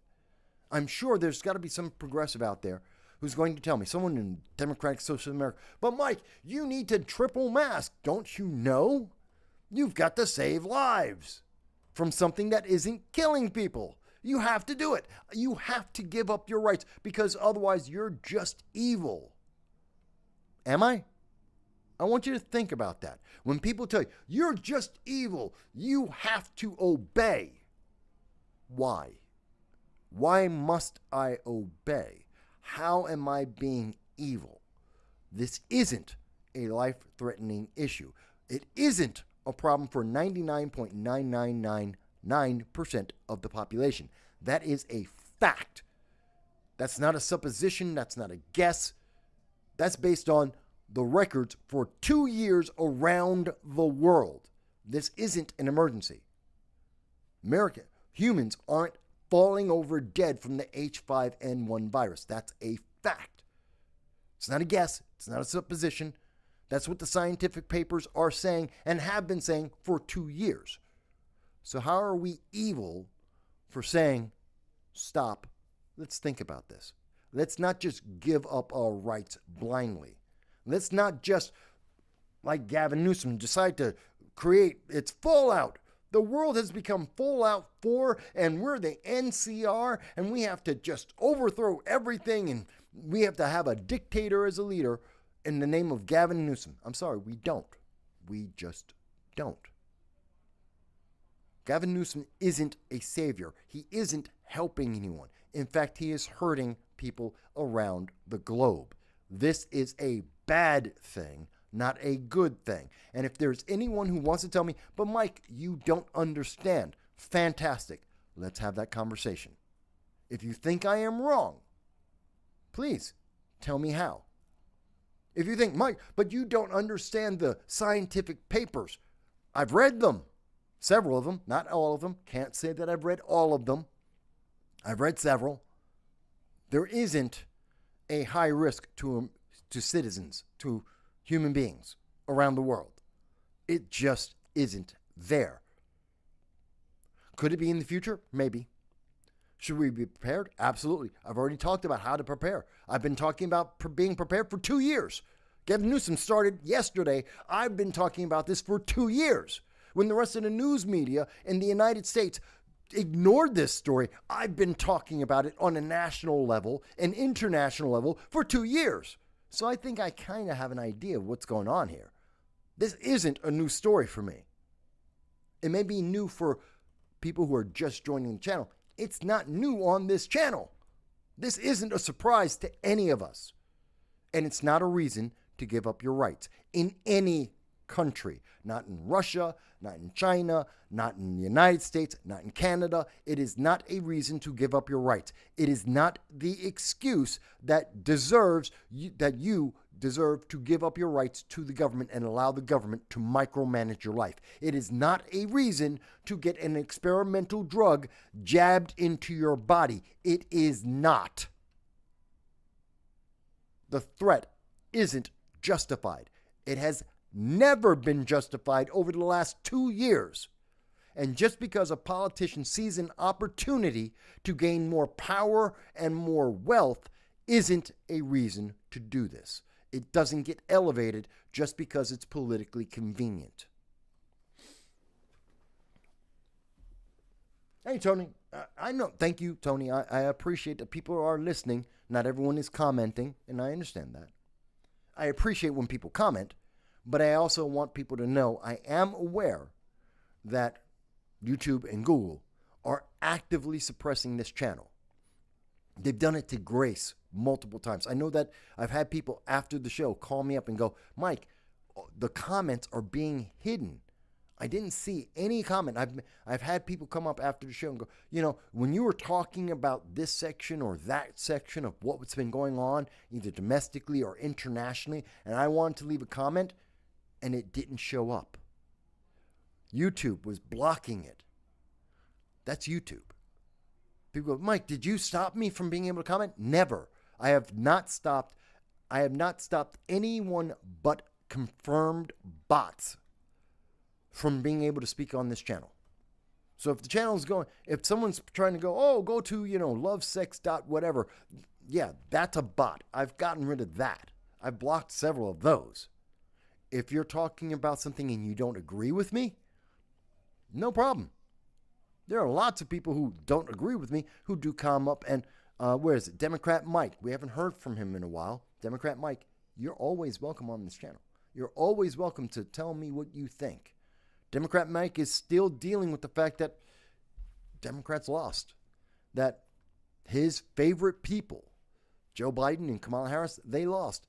I never blocked him. The reason why you haven't heard from Democrat Mike on this channel, for fans, for new people who are watching the show, Democrat Mike, obviously a Democrat, often comes on, is very much a cheerleader for the Democratic ideology. He's a strong supporter for Democrats. And he'll often come up and say, Mike, I disagree with you. He would challenge me. He challenged me about what he thought would happen with the election many, many times on the program. Never once have I silenced his voice. after the election, still haven't silenced his voice. Still more than happy to allow him to come on and say, Mike, I don't agree with you. It's okay. But Democrat Mike has never been silenced on this channel, never will be silenced on this channel. There are others. There are many others who will occasionally come on and say, Mike, I just don't agree with you. You're wrong. Fantastic. We've never silenced anyone, not on any issue. But we know that YouTube is suppressing this channel. By the way, how do we fight that suppression? Like, share, subscribe. That's it. Like, share, subscribe. That's the way we get around that.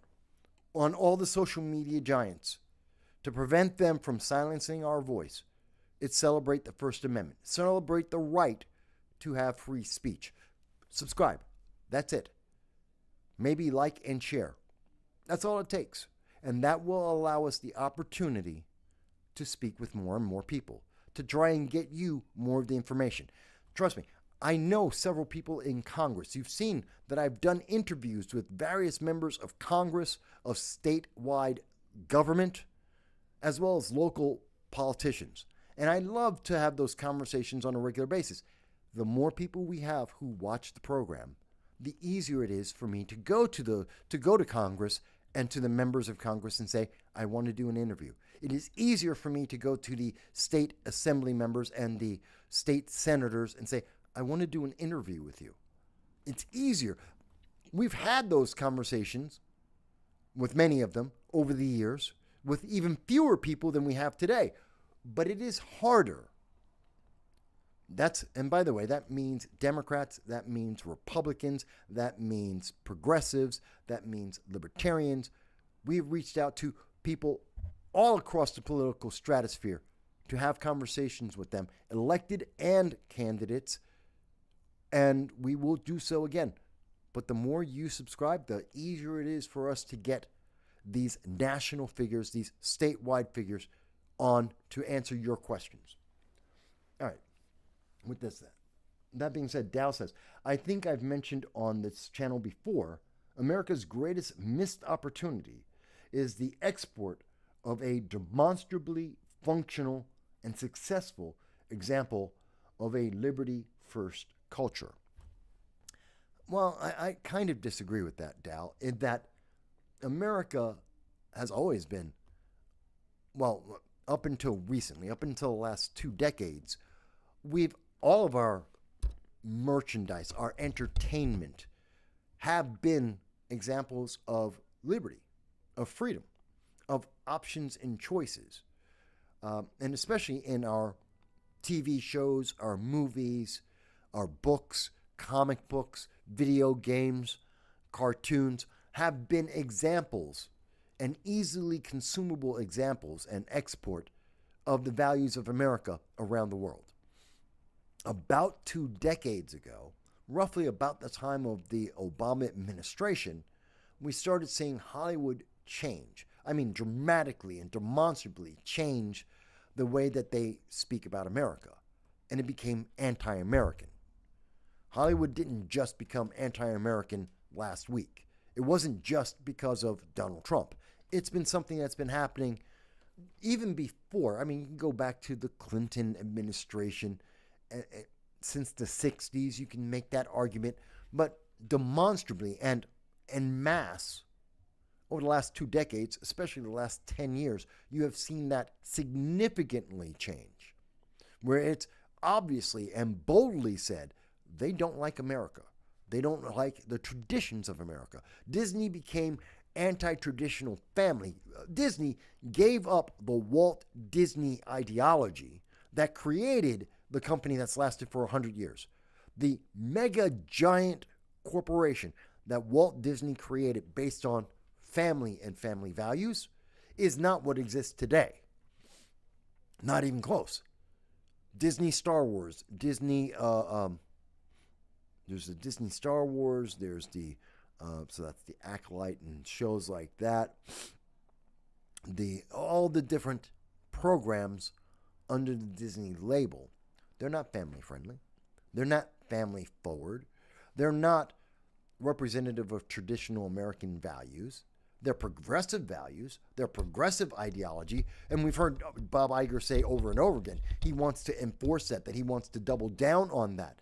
And he's losing billions upon billions. Some have said $9.5 billion is being lost by Disney because nobody agrees with that. No one wants that.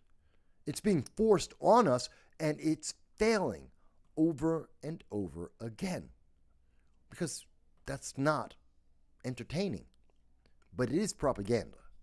But people don't want propaganda. That's why propaganda has to be forced on you. So I think that, and when we look around the world, look at what people emulate about America.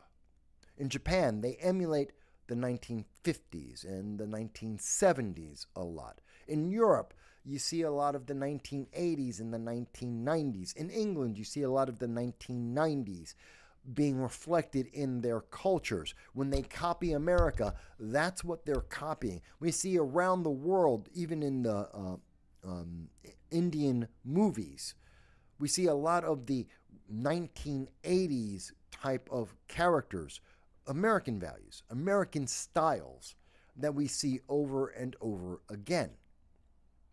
That's what we see consistently around the world. So images of America's liberty, the idea of American liberty, it exists. And I'm using entertainment as the most obvious example where we can all point to it and go, okay, yeah, I can see it.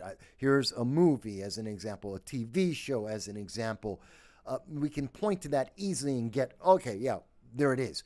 There are other aspects of life in terms of clothing, in terms of services, jobs, different ways of life, politics.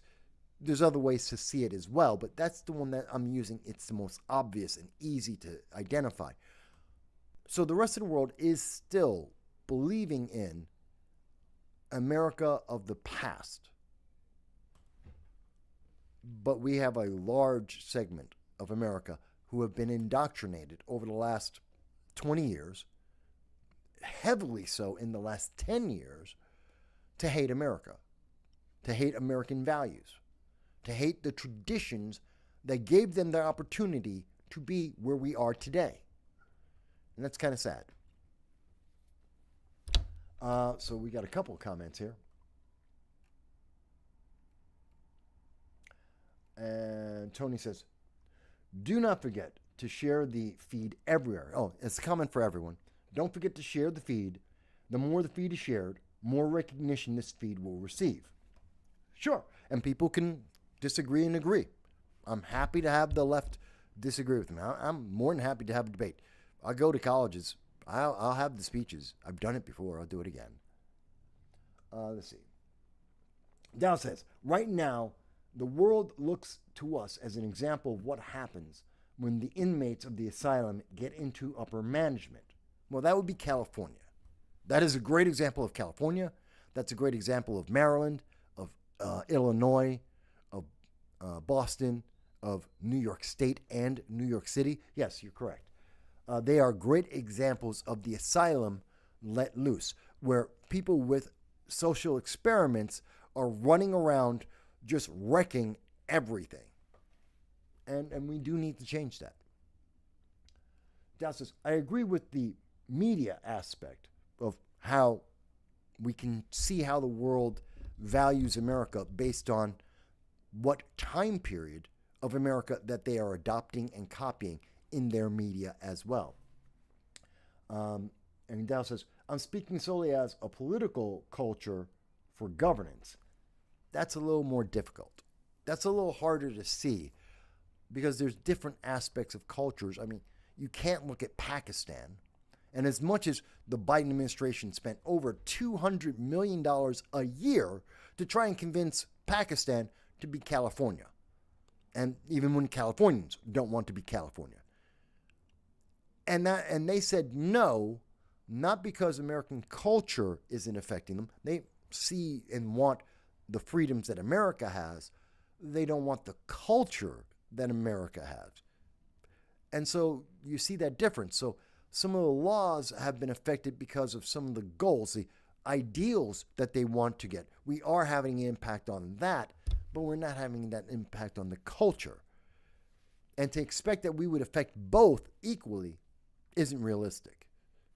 I hope that makes sense, Dal. I'm not sure if it does, but that's why I see the difference. And that's why I like to point to the media, because the media does influence the politics, but there's a limit, and that has a lot to do with culture. So we should tame our expectations to an extent.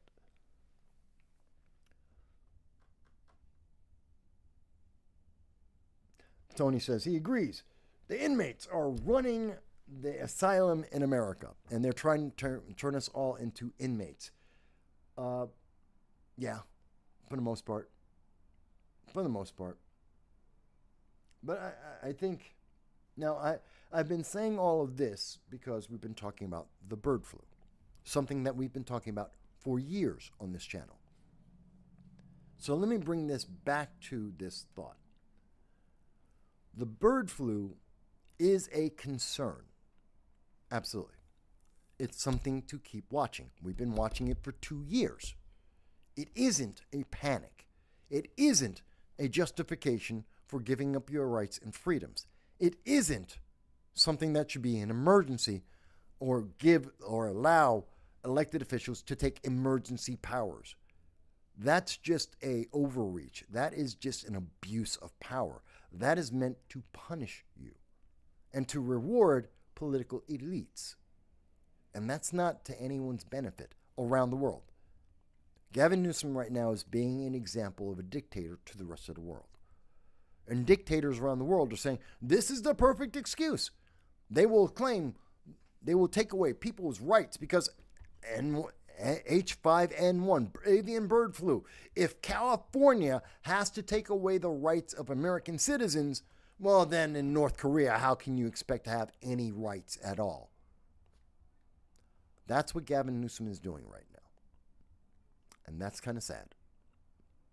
That he is the excuse to take away people's freedoms just because he wants a better shot at being president in 2028. He doesn't care because he didn't think about it. He didn't think about the consequence. His staff and his team didn't think about the consequence of this. They thought about the headline that they were going to get. They were salivating over the donations that they would get. They were giddy about being able to meet up with their friends and say, see how much better we are than Kamala Harris? That's what they were worried about. They didn't think about the consequence of how they're the example to be used by terrorists and evil factions around the world. And that's sad, because they should, because it's unnecessary. They didn't do it for 2 years. They've had the opportunity to claim and justify why there should be an emergency of bird flu in America. 2 years he's had that opportunity. He's doing it now? No, it's not justified. You shouldn't panic in California. Doesn't mean you need 3 masks, doesn't mean you need experimental jab, and it doesn't mean give up your rights. Not for anyone, anywhere in the world. All right. I know. We talk about things on this channel most people don't. And we talk about them in a way most people won't. CNN won't have this conversation with you. Not in the short form or the long form. They'll tell you, oh yeah, Gavin Newsom declared, a state of emergency because of bird flu. Of course. You should be afraid of bird flu. And that's all they'll say. They won't have the conversation with you. They won't talk about the consequences. They won't tell you how this is going to be, how this is abusive and how it can be abused around the world. They're not going to talk to you about that. They're not going to tell you that we are in a war in the Red Sea with the Houthi terrorists and have been for a year. They're not going to have that conversation with you. They don't want you to realize that. They don't want you to hold that against them for not telling you the truth. Because they haven't been telling you the truth. We've been on for about 2 hours. Now, at the 2-hour mark, we normally stop and we take a quick break so that I can walk my dog, so that you can get a cup of coffee or go have a beer, check on the scores of the various games, and then you can come back. I know it's the holiday season. Maybe you're wrapping gifts as you're listening to us. You're going to put them under the Christmas tree. I hope so. Or maybe it's Hanukkah. You're going to do that. Kwanzaa isn't real, so that doesn't count. But maybe you're doing all that. So now you get a chance to take a break, go to the bathroom, double check if the food is done for dinner. Maybe wrap another gift or put it under a tree, put it behind the couch, stuff it in the bottom of the closet so that no one finds it until Christmas Day. I know these are all the things that we do during these days. Take that opportunity. We're going to step away for about 2 hours, for an hour as I walk my dog. And then we'll come back and we'll pick up on some of the domestic issues, some of the things that are going on right now with the Biden-Harris administration. What did the New York Times finally tell us that I have been saying for 3.5 years? Oh my God. The New York Times just confirmed, just verified, just uplifted this channel. Something I have been saying for 3.5 years. The New York Times just said, Michael Voss is correct. Michael Voss has been telling you the truth every single day for 3.5 years. They finally admit that, and we will go over that story. Yes, I love that the New York Times finally decided to tell the truth and say that I have always been telling the truth to you. But to do that, I need to find, I didn't set up what we do for people who don't follow the channel. We usually will play a video of an event that we've done in the past, a speech or some event that we've done in the past. We'll let that play for you, and then we come back after about an hour. So I'm looking for, bear with me a moment, because I did not prep for this before the show. I was setting up some year-end. There's some changes that are going to be happening in January for the channel. So,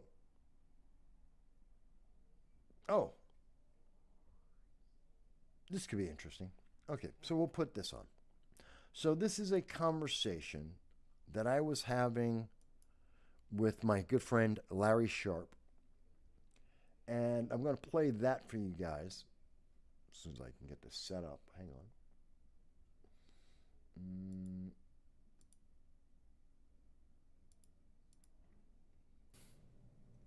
One second.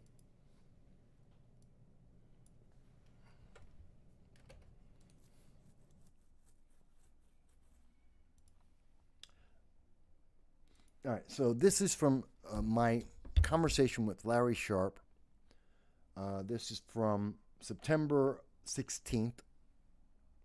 And we're going to play that. We'll be back at 5:30 talking with you. We'll go over what's happening domestically in the United States, how that's going to change our future going to 2025, the U.S. economy, about the New York Times admitting that we are correct, a few other things.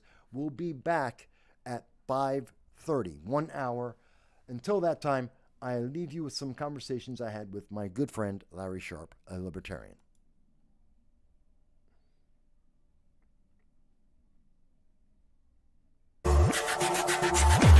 Recently, people have been talking a lot about the media, particularly after the debates.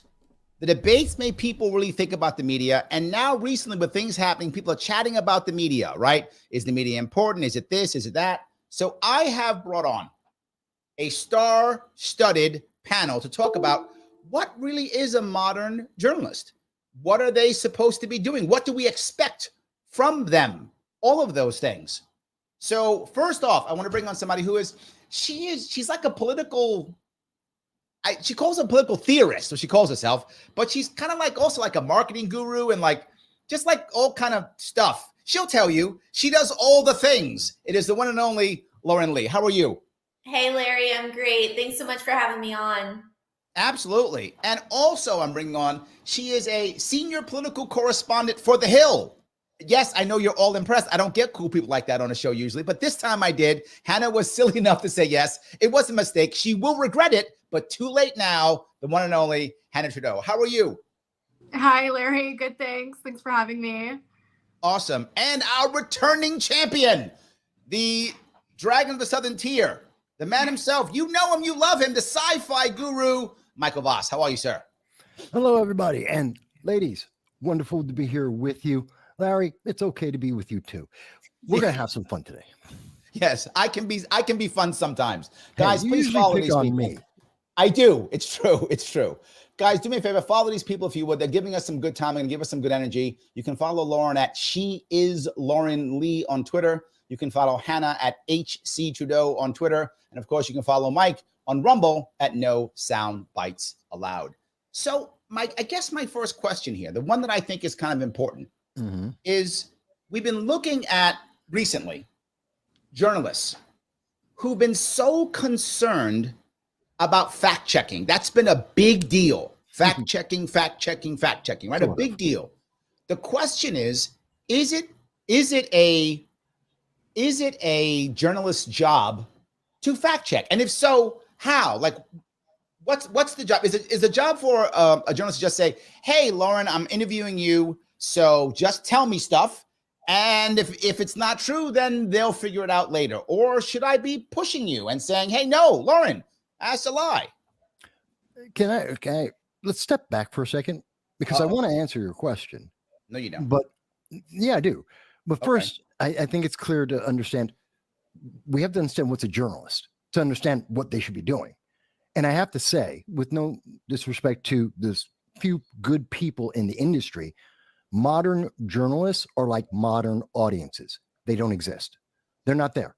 We have a lot of mouthpieces out there for corporations and, more importantly, political parties. We have a lot of celebrities or wannabe celebrities out there, but there are very few people who are actually doing the work. Hold on. Let me touch you. Greenwald and such. No. Let me walk down that road. Lauren, I'm not talking about you. I don't want you to think that. But no, he was. Like I said, he told me exceptions. He told me he didn't like you, Lauren. He told me he didn't like you. Here he told me. He said he didn't like you. He told me that already.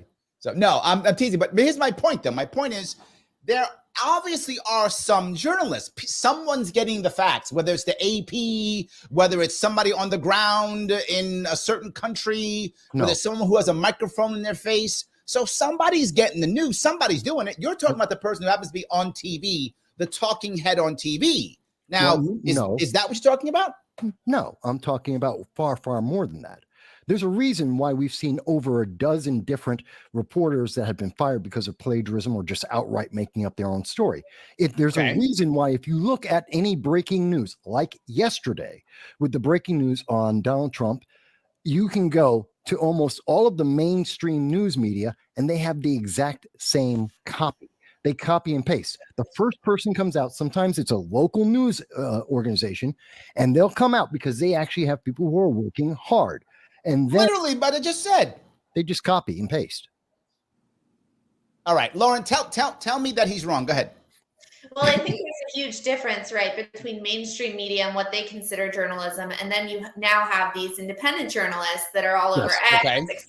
And so I think that it's two very different conversations, right?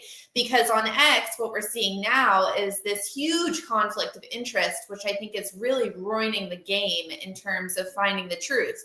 And that's that, individuals are incentivized by the monetization on X, by the clicks, payouts, to basically just send out whatever they think is going to trend and is going to reach that 20K, 30K likes. And so what I've seen is that there's a resistance to fact checking. It's more of how quickly, it's less of fact checking and more of how fast can I post, right? And so that's my concern for, X journalists and self-described journalists on X. And, that's a much different scene, I think, than mainstream media. When it comes to mainstream media, I tend to completely agree with Michael. I don't see any independent voices that are holding themselves accountable, saying, I care about the truth. I care about the American public. what I see is just people that are bought and paid for, that are receiving a paycheck from corporations to preach certain interests. I mean, we saw it. But hold on. Let me give you a pushback on that. If you're telling me that you have people who work for companies that are getting paid to push a narrative, aren't we also doing the same thing on, say, X or Facebook or whatever, because you're just getting paid for the click? So aren't you still getting, like, if I know that the old "it bleeds, it leads," if I know that's true, wouldn't it be better for me to kind of not tell the truth if I know it gets me more clicks, but now I'm not getting paid by ABC or Fox News, but instead I'm being paid by Elon Musk on X? Hey, at least you're deciding what the agenda is at that point. I feel like with mainstream media, I mean, all of them are pretty much owned by what? Just like a few strings are pulling, every single one of these puppets.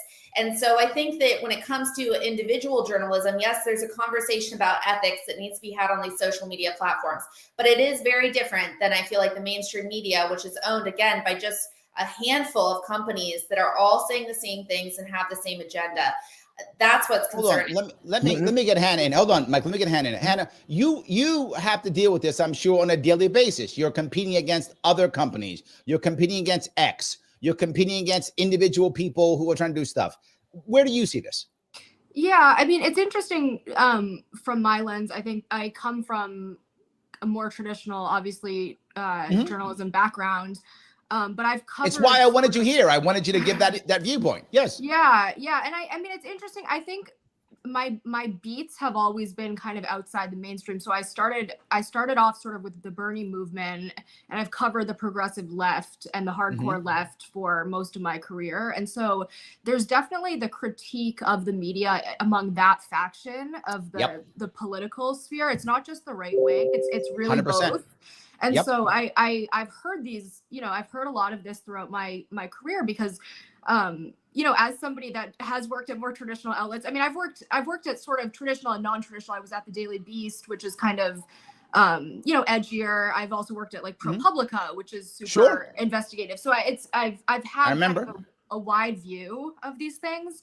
But I feel like, by and large, I do, for just to the broader question of like facts and fact checking, to me, like, it is imperative that journalists fact check in real time because there's just so much information that's like, there's so many things that are thrown out there.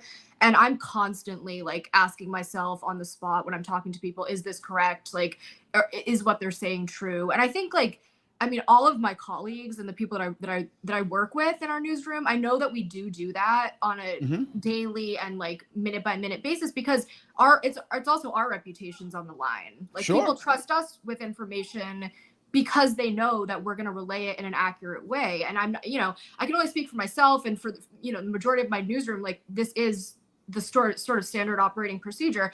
That being said, like to Lauren's point, I do think on social media platforms, it's really hard because we see things like in from our newsroom vantage point that come across Twitter, they might be true and we don't know, so it's kind of like I've been told in various newsrooms over the years, like something pops on Twitter, verify this, see if this is true. And sometimes it is and sometimes it isn't, but we're incentivized also to chase down that lead. Like it could be a legitimate independent journalist who broke something that's a big story.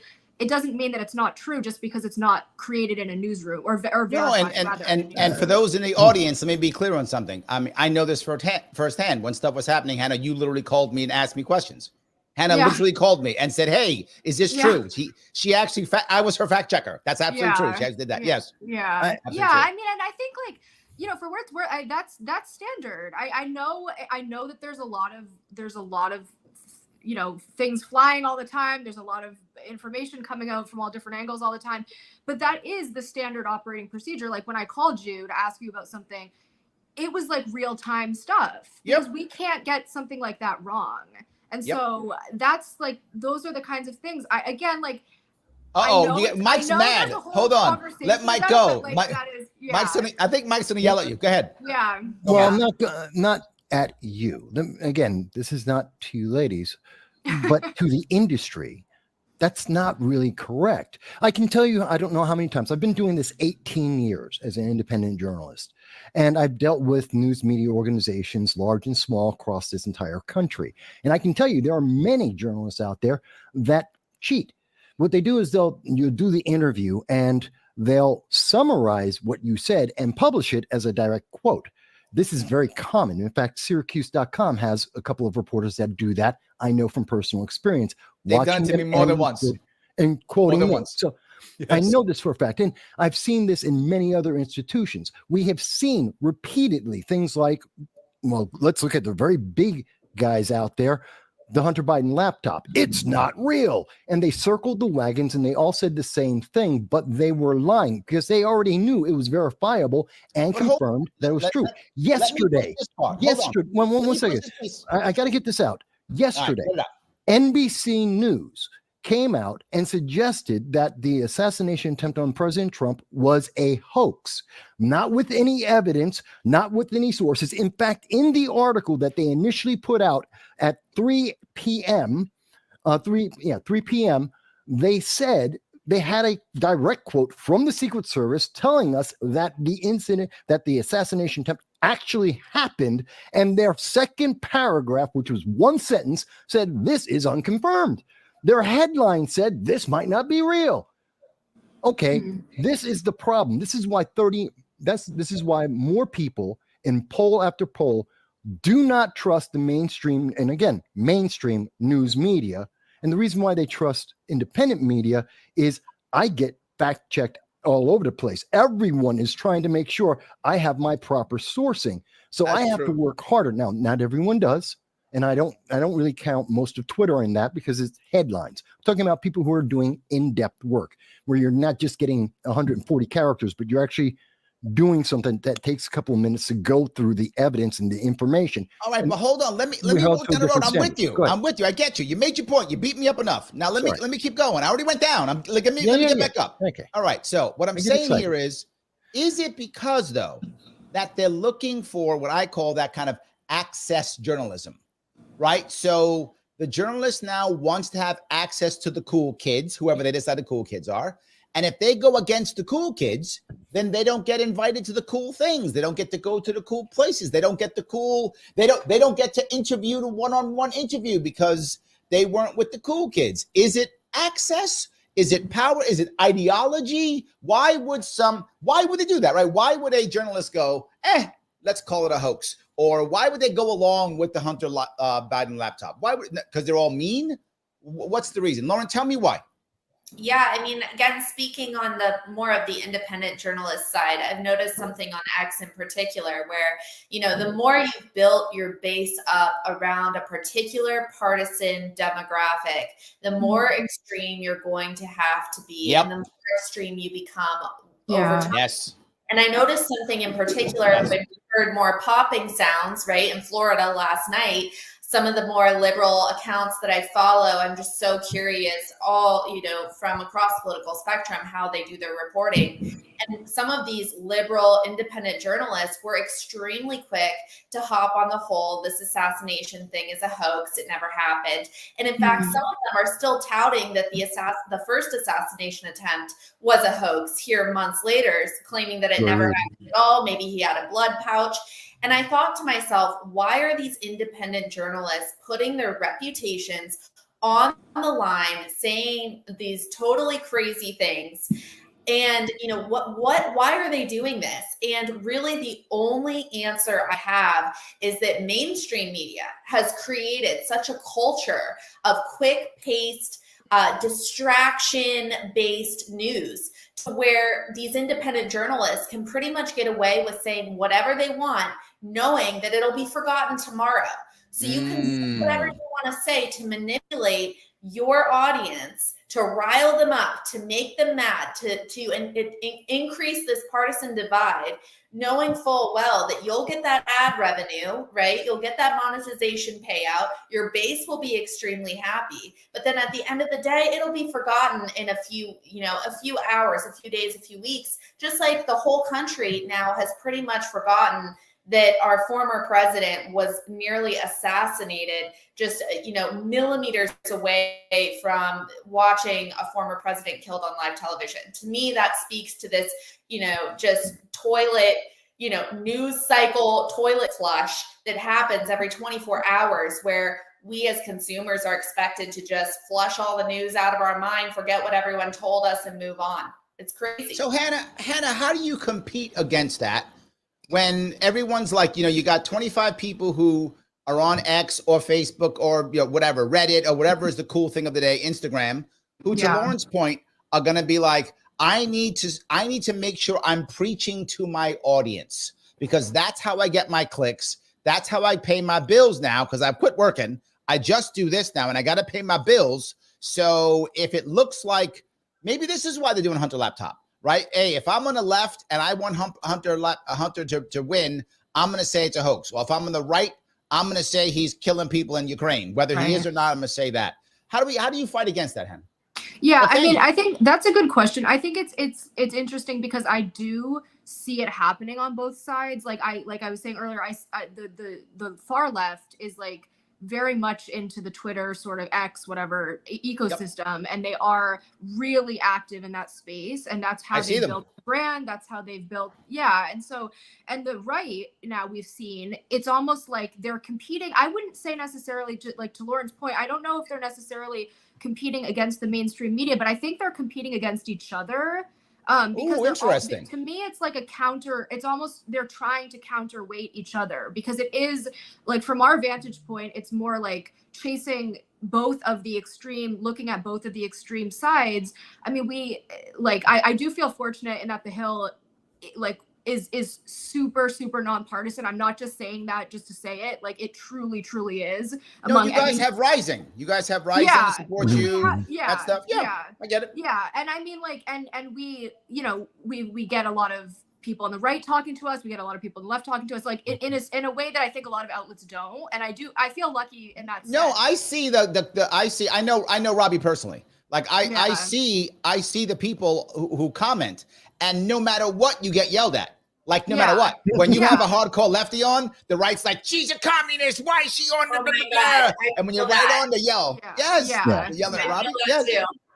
Yeah, and I think a lot of this, I mean, in terms of how do we compete with it, like for us, it's more or less like, especially in print, we just try to get out the actual narrative. And even it could be even maybe the narrative that day is this is what's huge in the right now. Maybe that's the narrative, or maybe the narrative is that I've done many stories that have said like this is what the left is pissed off about right now, and you share what they're pissed off about, and so it's like you're taking it from a perspective, but you're not necessarily saying they're right. You're not necessarily saying the conservatives are right, but you're saying like this is what's happening in this realm right now.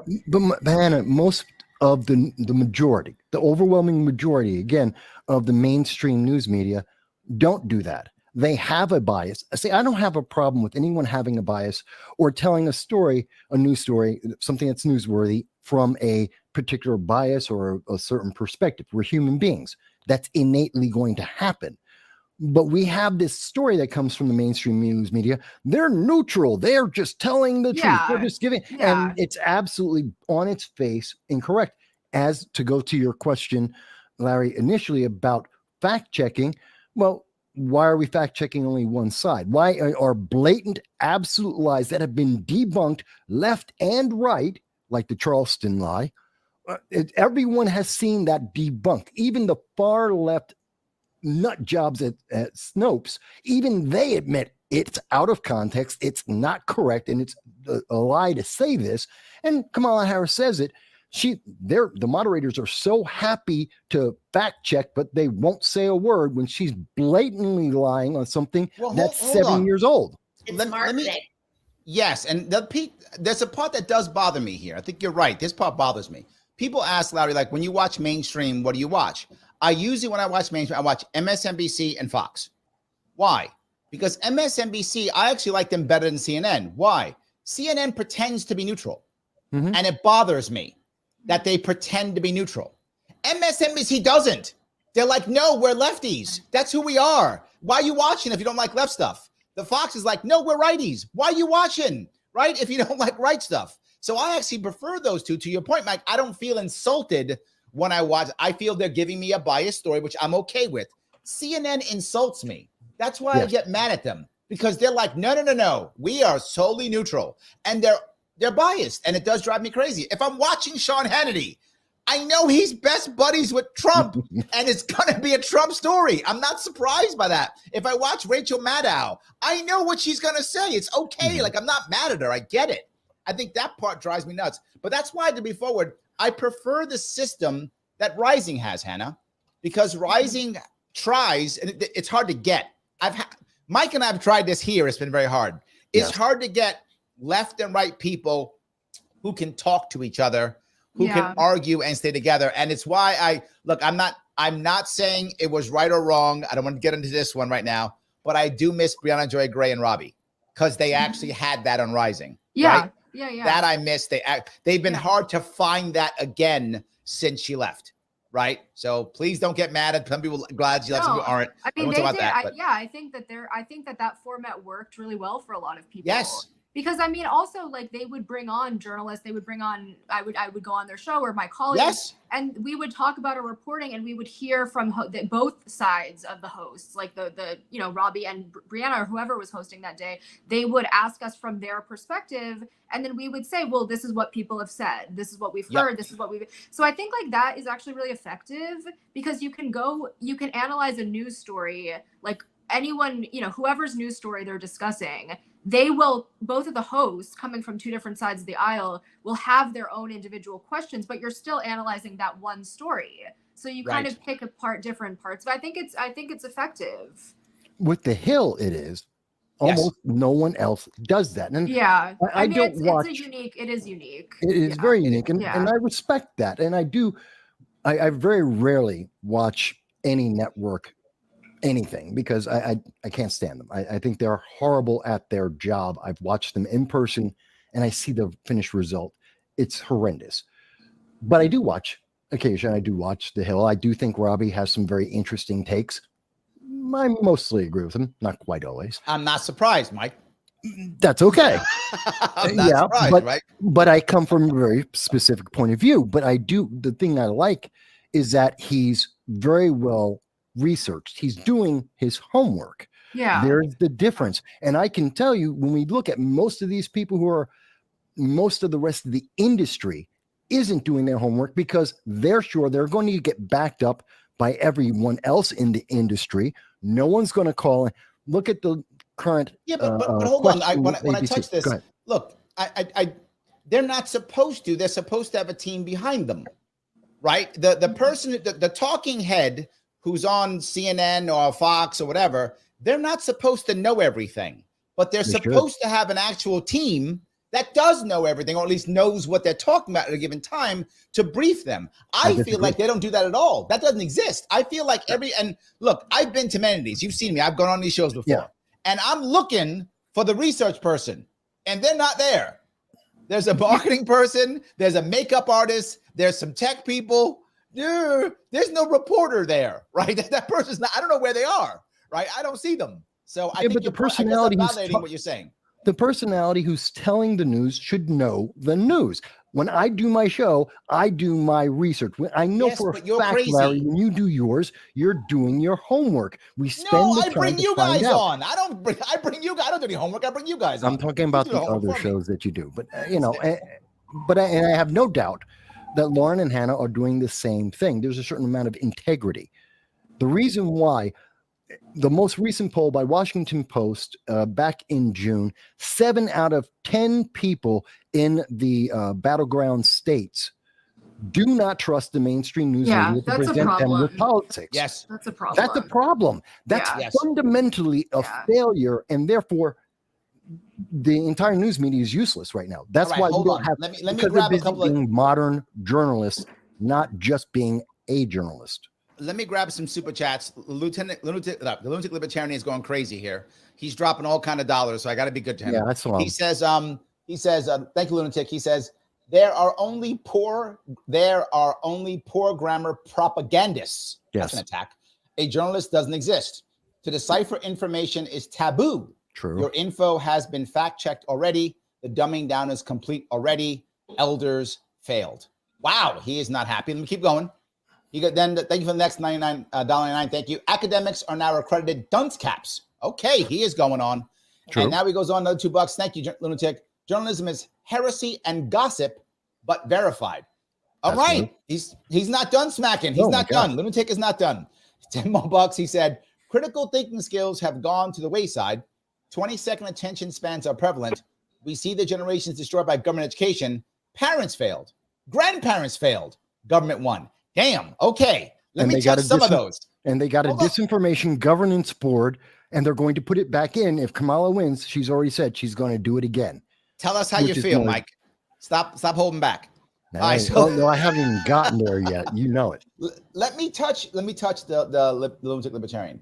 I think there is actually a light at the end of the tunnel. And I'm saying it because, Hannah, I think you agree with me here. Rising is the example of that. The 22nd, I'm a business consultant. I'm also a political consultant. I help write talking points for people going on. And so some people who have gone onto these shows, they will come in for talking points. And I would express how they're going to beat you up, what they're going to do. And many times they would say, no, Larry, they're not going to do that. It's only like a couple minutes. I'll be able to dodge. Okay, no. This is internet. No. This is not CNN where it's a 6-minute segment and they've already got 3 questions they have to ask and go to a commercial break. This is Rising. If Robbie wants to beat you up for 20 minutes, he can. If Brianna wants to beat you up for 20 minutes, she can. They can do that if they want to. The 20-second piece goes away. You got to be ready. And they can just keep pressing if they want to. They don't have to stop. And in many of these cases, they don't have sponsors. Like Breaking Points doesn't even have sponsors. So then you have a sponsor to ask for, right, to answer to. So it depends on where you're going. So I think that's becoming the future. So I think Lunatic has a point. But maybe I'm crazy, but I feel like there is a change. And I think Bobby Kennedy Jr. is an example of that. He got very far doing very little mainstream media. Most of it was sit downs, having longer conversations. Obviously didn't make it the whole way, but he got further. He polled higher than anybody since Ross Perot. So he made the biggest dent, and he made it really by, being on the Joe Rogans of the world, right? That kind of stuff. Yeah. That started changing. And ladies, you can tell me if you think I'm wrong here, but about 2016, I'd say, we started to see that the mainstream media started taking individuals like myself, which I guess you can call a citizen journalist, not really, the semi-professional journalist. They started taking us seriously because we started breaking stories and we were getting the interviews. Because what happened, as an example, 2009, I'm out there, no one knows who I am. And then there was a mass shooting in my community that happened to be 2 blocks away from me. And I was covering that. And then I got to talk to the mayor. And then I was covering some of the other politicians in the area.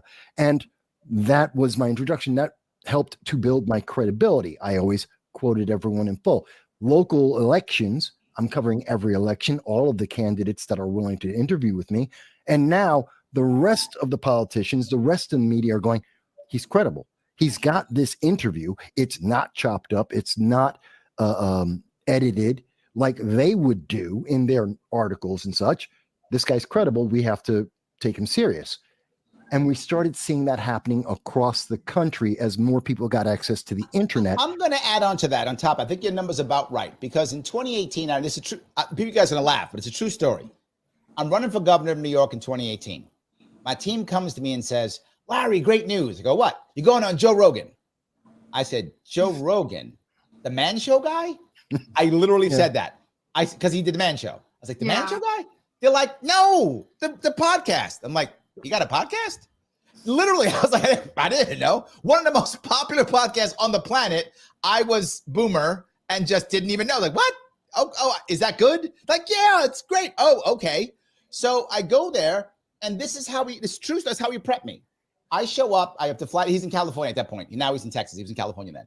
I fly out there. I show up early. I go into his green room. He's late. He shows up, opens the door, literally says this. He goes, show up here. That's what he says. I go, yeah. He goes, okay, great. I sit down. He sits down. He put on headphones. He goes, 3, 2, 1. Larry Sharp. Done. That's how we did it. That is literally how we did it. And from that's kind of harsh. Yes. And when I came back, right, when I was done, when I came back, my social media had exploded. I think I had like 10,000 followers on YouTube. And then after I had like 20,000, like it doubled. It was crazy. And that's when I saw the power of that. And that was a 2-hour interview on everything. So I think you're right about that time. I don't know. Hannah, you tell me. Yeah, I think just to your point about RFK, I mean, I think that's really interesting.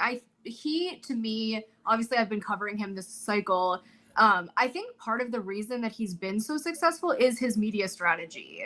Like he has totally done his own thing, and very few people have been following him. Like in the press corps, it's me and a couple, I don't know, maybe half a dozen, if that, people have really covered him. And I think because of that lack of press on him, he's gone this other alternative route, and it's been really successful for him, relatively speaking. Like, I think that is a model. People in the media obviously can agree or disagree if that's what all candidates should do, whatever. But even I remember like Mayor Pete in the 2020 primary, he did that. Oh yeah, that's right. That. He was all over. I think he went. People liked him. Not as much. People liked him. I mean, not as much as RFK, but he wasn't doing the rounds as much as RFK, but he did a lot of alternative stuff. And I think that because his strategist was a proponent of that. And I think now we're seeing people do the alternative media route with more success, because it does reach other demographics, flat out. It just reaches pockets of the population that are not going to tune into CNN or read the Times or whatever. And I think it's for him. I think it was really effective, honestly. Well, let me get to Lauren on this one. Go ahead. I was going to ask her your perspective as you're not a political reporter, a journalist. So when you're looking at the news, am I getting this right? Are we seeing the same trend that you're more likely, or do you have an increase in the likelihood that you're going to look at a local somebody on the internet that you trust before or at the same time that you look at the mainstream news for, say, a local politician's election or even bigger? That's a good question. Yeah, that's a good question. I mean, that's a really good question. Yeah, it's something I always comfort myself with whenever I get frustrated at liberal bias in mainstream media is that Joe Rogan does the numbers of Fox News, ABC, MSNBC, all together combined on a bad night, so I always kind of, I remind myself that the reach of some of these more conservative or free thinking podcast hosts and independent minds are reaching, tens of millions of people per episode. And so, it's very easy, I think, to react to mainstream bias, and we certainly shouldn't stop doing that. But I think that their relevancy is dwindling. There's certainly a reason. It's estimated between 30 and 50 percentage points. That's the number of individuals under the age of 40 who prefer podcasts as a main source of getting their news to just flipping on the TV. And so people are willing to go out of their way, do their research, try and figure out what podcasts to listen to. And so, I'm not in I'm not a mainstream media journalist. I definitely ended up on the independent journalist route through, it was kind of accidental, to be honest. But it was mostly because I was inspired by that fact that people are actually open and willing, I think, now to, put in a bit more effort to learn what the truth is. I think we've also seen sort of an increase in the interest in a la carte type of news. So people's Substacks, I think stuff like that is the way of the future. I mean, we have these discussions just informally, but there's all these questions about okay, people can pick and choose who they want to, not just on X or whatever, but Substack is a major platform now. And if you like a particular person, you probably will subscribe to them. And so we've seen these people break out of, Matt Taibbi and all sorts of people break out of the mainstream model, do their own thing. Glenn Greenwald, we've seen, obviously. And there's, but from both sides of the aisle, people have done this. And I think because a lot of, there is a lot of intrigue in being not just a brand, but kind of putting out what you think is the best approach. And that's all not always conducive to a newsroom necessarily, depending on the kind of person you are. Some people like the traditional setting and they want to have that collaboration. Some people just are more kind of lone wolves and say, I have my own brand and these are my followers and I'm going to publish my newsletter, my Substack, or whatever. And that's also like a legitimate platform. You know, it's a legitimate thing. It's not well, Hannah, you've said that you want to subscribe, and I think you're right. So if you like me, damn it, subscribe. She's right. Hannah's correct. If you're watching on YouTube, if you're watching on Facebook, subscribe, follow, do all the things. And if you don't subscribe, you are literally saying that you hate Hannah. What has she done to you? What has she done to you? Nothing. She's done nothing to you, mean people. Subscribe and show the world that you actually do love her as much as all of us. So please subscribe now if you haven't already. If you're on my YouTube page, please do so. If you want to super chat like Lunatic Libertarian has, if you're on Liars Shop YouTube, you may do so if you like. That'd be awesome. You also can, if you want to, you can become a member on Liars Shop YouTube. $4, $4.99 per month.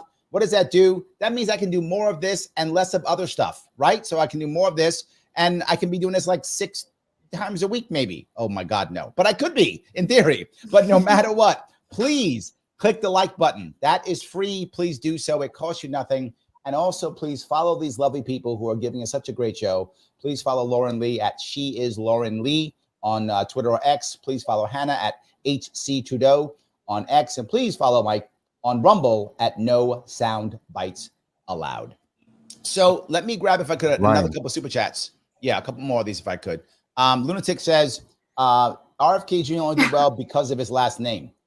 I think part of that's true, but he took advantage of it. That's true. Very. Yeah. But he doesn't deny that.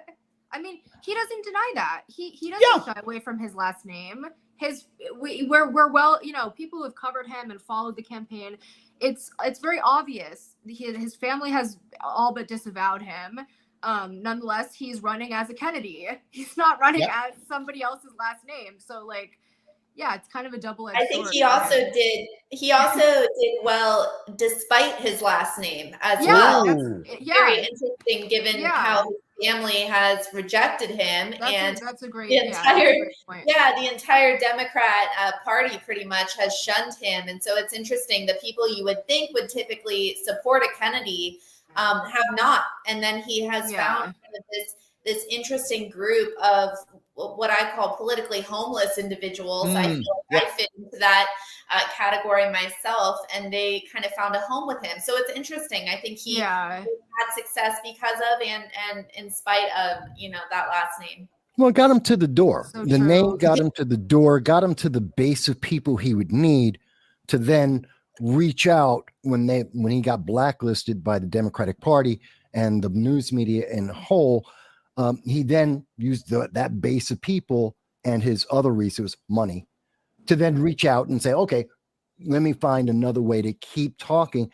And people respected him for that. He earned his credibility. He earned it.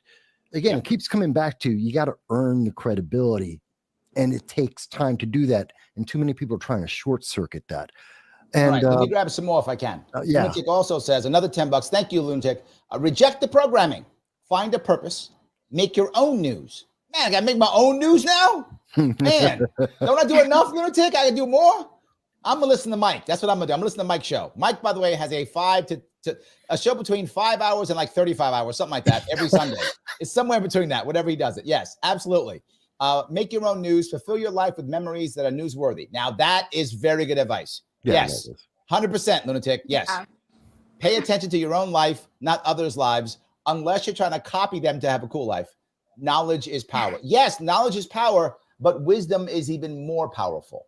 And you get neither from the housewives of Who Gives a Damn. Also true. But they can be fun, though. That's true. I don't know. So, yes. I'm a big Housewives fan. So really? There we go. See? I've never get it. I've watched them too. I have. I've watched them also. I'm guilty. I've watched them too. They can be fun. Absolutely can be fun. Yes. Hey, Larry, I have a question for Hannah, if you don't mind. No, go ahead, please. So I loved your earlier point, Hannah, about Substack and how individuals are they're almost creating and carving out these news niches for people. So depending on your preference, right, you might subscribe to certain people and not others. I'm very interested, kind of with my background in political theory and philosophy. Do you see this creating a chasm that is going to exacerbate the current political divide, where soon we might not even be living in the same reality, right? The algorithms already do this, where they siphon us off into our echo chambers. But if we get to the point where mainstream media does fall apart somehow, right, which I see the rise of this independent media, like it's coming very quickly. Are we going to end up in the place where we are picking and choosing, like we're at a salad bar, to the point where soon we're just in completely opposite, totally different realities? Will we even be able to talk anymore? I think that's like the fundamental fear. Yes. Say from like, the mainstream media umbrella, because that is both an opportunity and a problem. So it's a huge opportunity for people that do want to have a platform, that do, like, you know, these individuals who are independent on either side of the aisle, even neutral, whatever. There is a credible like market opportunity in that sense, but it's a fear among more traditional outlets, not just broadcast, print, online, every kind of mainstream outlet, even ones that are not necessarily mainstream. I mean, there's all sorts of outlets that this could be a problem for, that I think people are contending with now, because even we're seeing tons of mass layoffs at every kind of, you know, it's and so when you're laid off, you might be inclined to go and make a Substack. I mean, I probably would if I was laid off. We saw that during the lockdowns. Remember during the lockdowns? We saw a bunch of people make Substacks and internet and blah, blah, blah. A bunch of people did during the lockdowns. Yeah. Yeah. And it's concerning. Hannah, just to quickly interject, it's a little concerning to me almost, because, you know, I have to be careful myself not to gaslight myself with some of my own viewpoints. Right? Yeah. Accountability is so important. And thankfully I'm in a space where I have amazing counterparts who are constantly checking me, but not everyone who's starting up a Substack and suddenly they have 100,000 followers has that same accountability. And so it is I think it is a fear. To me, it's like a fear in that sense, because there are, you know, getting back to even just our original point, like who is a journalist or what is a journalist? It's like there are certain standards. I know, Mike, you probably maybe disagree with me, but like there are certain standards that, like, if you don't adhere to them in the newsroom, you're going to be fired. You're going to lose your job. You're going to lose your credibility. People will stop talking to you. Like, that's just the regular standard operating procedure within the newsroom culture structure. I mean, like, speaking from everywhere I've ever worked, you know, but no, I agree with you. Lauren, like, to your point, it is concerning, because those checks and balances keep everyone in check. You know, you're in a newsroom environment where you have editors. There's a couple people that look at your work before it's published. You have standards about anonymous sources. There's standards that I've talked to people for so many stories where I know who they are, but the people reading my stories might not know who they are because they're not on the record. And so there's all these different kinds of standards depending on what outlet you work at, whatever. Substack and places that are not regulated, or aren't regulated is the wrong word, but you guys know what I mean, not sort of moderated in that same way. There are no you can't use the word regulated. There's too many libertarians in my audience who get all triggered. They'll get triggered. You know what I mean? Yes. You know what I mean? Yes. No, I know, but it's kind of it's interesting to me, because I like there are rigorous standards. There are fact checkers. I mean, I was a fact checker myself. Like, one of my first jobs was being a fact checker at Wired. And it was a brutal job, to be honest. Like, it was crazy. Those jobs are few and far between, to everyone's point. But now, anyways, this was like 15 years ago. But it's hard. And I think, like, when you go to these platforms where there are no universal standards or like standard operating procedures, how do you discern? Well, what we've done right now is we've done the Wikipedia, we've done the community notes in X. No. People have tried to create some type of on-the-fly thing. Yeah, but that's they not the way always to do come it. up short. They always the answer is very simple, actually. Okay. And people keep putting it off because the simple thing is you have to do your homework. The public, the individual consuming. But hold on. No. That's not fair, man. Yeah. Because I don't care if it's fair. Let me finish my answer. Go ahead. I understand where you're going, but the answer is you have to educate yourself. Most people are not educated readers or consumers of news. They listen to, here's my talking head, the one it's on NBC or they're popular or whatever. I listen to them and everything they say has got to be true. It's always true. It's the bias we used to have about TV news. So other than Cronkite, anyone else who showed up on your evening news has to be true because they're on TV. That actually used to be a saying. It's seen on TV. It was real. A lot of people still think I remember. that. But now we've gotten to the point where we have to. I read 20 different, or I review on a regular basis 20 different publications around the world on my consumption of news every day. When I'm doing a story, I will follow the same story as an example yesterday in my live stream, and I did this live with everyone. We heard about the breaking news. I went to international first because they're going to give me a more honest spin on U.S. politics.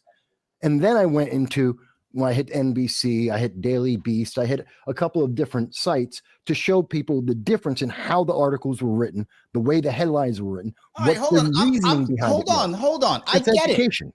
I do, but here's the point. If you're going to do it, why the hell should I? I'll just watch your show. That's the point. Because you're literally making my point for me.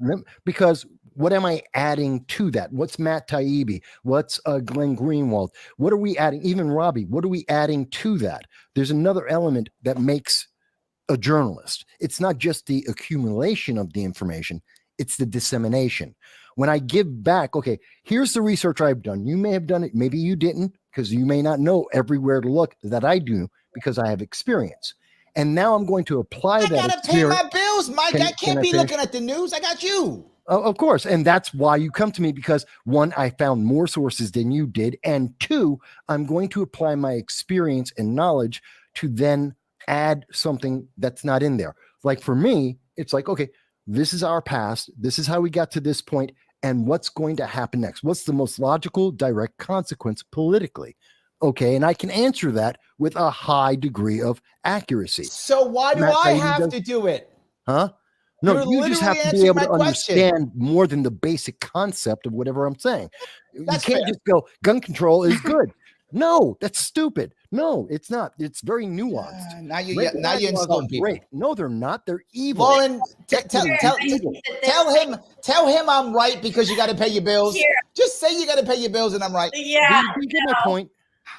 Ladies. Here's where I would push back on you a little bit with this, Michael, is I do think we're rapidly approaching, Brett Weinstein calls it the Cartesian crisis. And I love that phrasing of it, where we are so unsure of what the facts are in any given situation that we are rapidly approaching the point where for the average mom of 5 kids, who is trying to just get through the day, she doesn't have the time to research in the status quo, much less as we enter this, new era of AI, a bunch of individuals on X who call themselves journalists who are leaking documents. And so my concern is, as people who are staunch libertarians, as people who do want to preserve our autonomy, what accountability mechanism is there to preserve the truth in this new era where soon we're going to be on such shaky ground? I think it's such a destabilizing place for a culture to be when there is no ability to verify what's true. If we don't have independent knowledge, then we will always be fooled. We'll always be dependent on someone else. And we do have enough time. You spent an hour watching the Housewives of wherever the hell, the 90-Day Fiance fiasco. Another great show. Crap. I also like that one. Another great show. Why are you taking a dump on all our shows, Mike? These are great shows. Okay. What are you talking about? These are great shows. Why do you hate mothers of 5 people, Mike? Why do you hate mothers of 5 kids? I don't know why you hate them. What did the mothers do to you? I don't know why you hate them so much. Watch Farscape. You'll be happier. Michael, you can agree with me, though, that it is becoming increasingly difficult, especially with AI, to know what the truth is. And we might soon not be able to verify as many facts. Yes, but I think the bigger problem with AI is not what is the fake things being considered true. It's that we're rewriting the truth. As an example, Kamala Harris was border czar. That's a fact. March 24th, 2021. We saw that internationally covered. All of the news media refer to her. She's the border czar. And then retroactively, approximately 50 days ago, all the mainstream news media went back and said, no, she's never been to Borders. I don't know what you're talking about. That's what scares me about AI. Always been at war with Southeast Asia. Remember that from 1984? That's another one. So they changed the war. Now we're at war with them. Yes. Yeah, and that's my real fear, and that's why I say independent. If you know something, then when I tell you the lie, you have something to compare to and go, wait a minute, I don't remember it like that. Let me double check. Something is wrong. Let me grab a bunch more super chats. I got a lot of super chats I got to grab. They're coming a lot at me. Ryan, $2. Thank you. Some of us are news junkies. That's true. Some of us are, but not all of us. Some of us have, to Lauren's point, some of us are moms who have 5 kids, and we can't do that. And we have 5 kids, so sometimes we want to take a half hour out and watch 90 Day Fiance because we got 5 kids, so we want to watch that. It's fine. Ryan also says, another $2. Thank you. I also watch Larry and Dave Smith podcast. 2 very good choices, by the way, Ryan. I would agree with those. Very good choices. One more. Mine. Go on. Oh, there we go. And add no sound bites allowed. There we go. But you don't have to watch the full 17 hours on Sunday. Watch like an hour and a half or something. You'll be fine. You'll be fine. Yes. Literally no sound bites. Just 17 hours. Yes, exactly. That's what it is. Yes. Sarah says, to your point, Lauren, I think Sarah was on the same page. She says, will we even be discussing this in the age of AI? And let me touch that now if I could. One of my biggest worries about AI is AI can make news or even fake news or unreal news very, very cheaply. And if they take the spin to your earlier point, Lauren, where I know my audience, so I make up stories that'll get my audience happy, I'll get all those clicks, I can do it cheaply. And if I get banned, so what? I'll do it for 3 months, I'll get banned, I'll start another channel, I'll do it again, I'll get banned. Right? I think you're seeing that on YouTube now. On YouTube, there are channels, I don't know if you guys know this, that are all AI. Everything's AI. Yeah, that's crazy. Yes, I mean that's a problem. Yes. Like the thing is, I feel like even within the mainstream media context, I don't know what the conversations that are being had around this are. Like I feel like we're almost way behind because I not that I'm like super in the know about anything, but to me it's like these should be at the forefront of more mainstream newsroom conversations, and maybe they are in some places and I'm not aware of them, but like to me it seems like this is a big problem. And I remember back like when there was that doctored photo, God, this was a while ago, but there are all these like doctored photos that come up and we don't know if they're true or not, and even as like journalists, like we're looking at them, is this real, is it not, and some of them do look super realistic. And I think being able to like that this was probably 5 years ago that the first one came around or something. It was a Nancy Pelosi one at the time. And it was, I forget exactly the context, but like everybody was trying to decipher, is this real? Is this not real? And I think now, I mean, we're way beyond that. Like there are so many. You got to add what Lauren said, right? So here's the next piece. Now this thing pops out. I don't know if it's real or not, but I got to be the first to post it so I can get my clicks. Well, that's so what am I going to do? Yeah. I'll give you a great example, okay? And I can use this from my own personal, because I've been posting this week and avoiding like the plague, the Haiti issue, the Haitian immigrant issue of eating the cats and dogs, okay? I cannot figure out for the life of me, Larry, are they eating the cats or not? I'm hearing from primary sources that there's satanic altars in the cornfields. I'm hearing from the liberal media that the mayor says everything's fine. And then there's this independent journalist on Substack who I love, who says that she went there herself and she saw a beheaded cat. So I cannot figure it out. And I think that this is really weird. So I've just refrained, right? I've refrained. I have too. I have said nothing. I'm with you. I have said not a thing. That's like the more responsible thing to do. Like you're looking at all these things. You see primary source people. You're looking from different angles, and you're still like, I don't know enough to post about, but that's more responsible. I'm missing out on some major ad revenue. The ones that are posting about it, they're getting the 50,000 likes, but that's and not I could right. But that's not it isn't right. That's not right. Though. I mean, it's not right. But it's not right. But the real answer is, first, one, not all of the Haitians are illegals. Some of them are. And what happens when you have a large group, 25% of your population explodes overnight.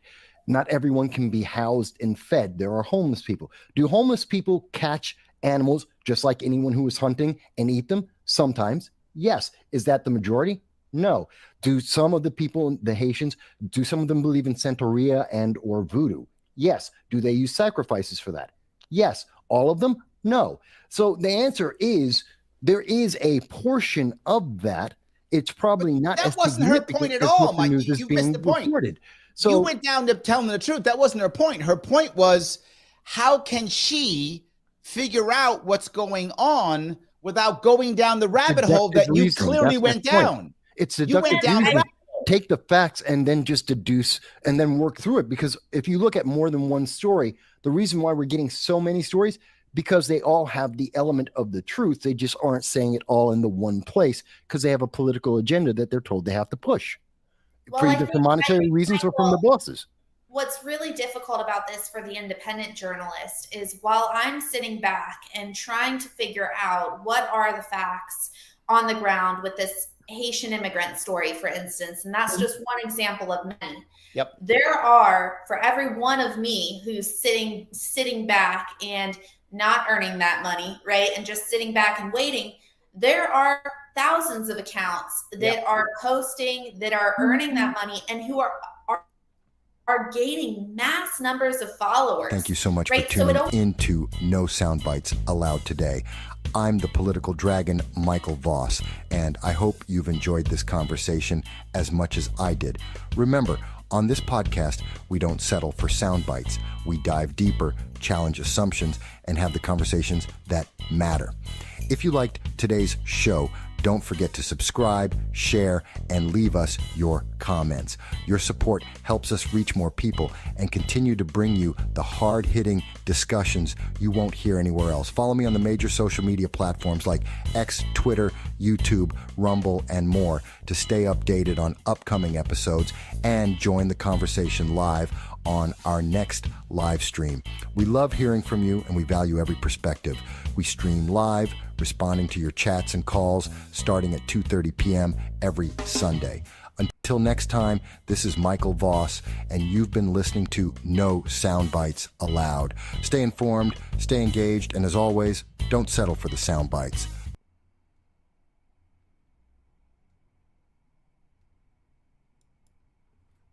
Hello, everybody, and thank you for joining us back here at No Soundbites Allowed. I am your host. That is Michael Voss, the political dragon here in the Bronx, New York, and we are happy to be here with you on December 22nd, 3 days before Christmas. I hope everyone is having a good day. We're going to take some time to speak with you. Now, we hope you've been enjoying the show so far as we've been talking about what's been happening internationally and how that is affecting the United States. We've talked a little bit about what happened in Germany and the car accident there. We've talked about a little bit about illegal immigration, the H5N1 avian bird flu, how that is affecting the world in terms of politics and how the actions of Gavin Newsom are affecting the world negatively, and that will be important for us all going forward. We've talked about a few different things. We've been talking about the Houthi terrorists, the Red Sea, the ongoing undeclared war, and how that is negatively impacting and causing more global instability and people starving from food. We've covered a lot of big issues so far, but we haven't talked about what's happening here in the United States very much as we prepare for 2025, the change in the presidency, what's going to be happening going forward.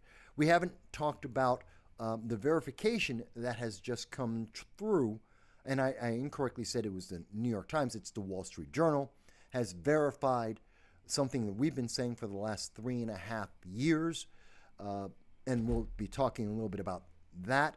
But we do like to talk about breaking news and how that impacts all of us. And I did want to stop and talk about breaking news that occurred while we were on the break, and I did want to stop and mention. So breaking news that came out while we were doing the beginning of the show, it is now being reported by Channel News 4 here in New York that there was a woman, she was sleeping on the F train last night. That's the local subway system, New York subway.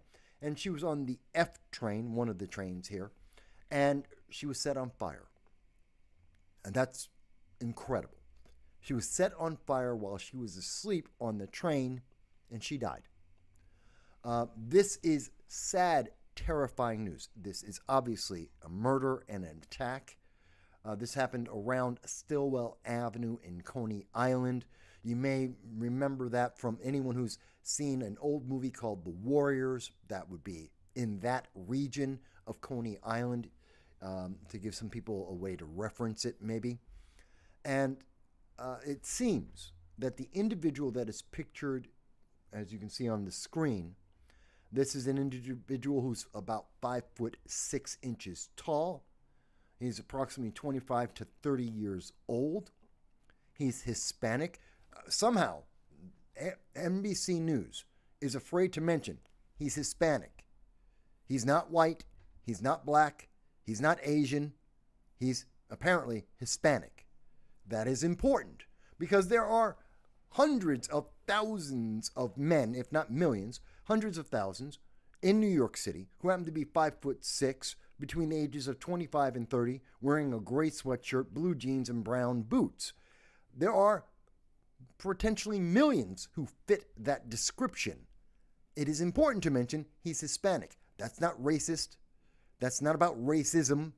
It is an accurate description of who the suspect is. I'm not saying that he is or is not guilty.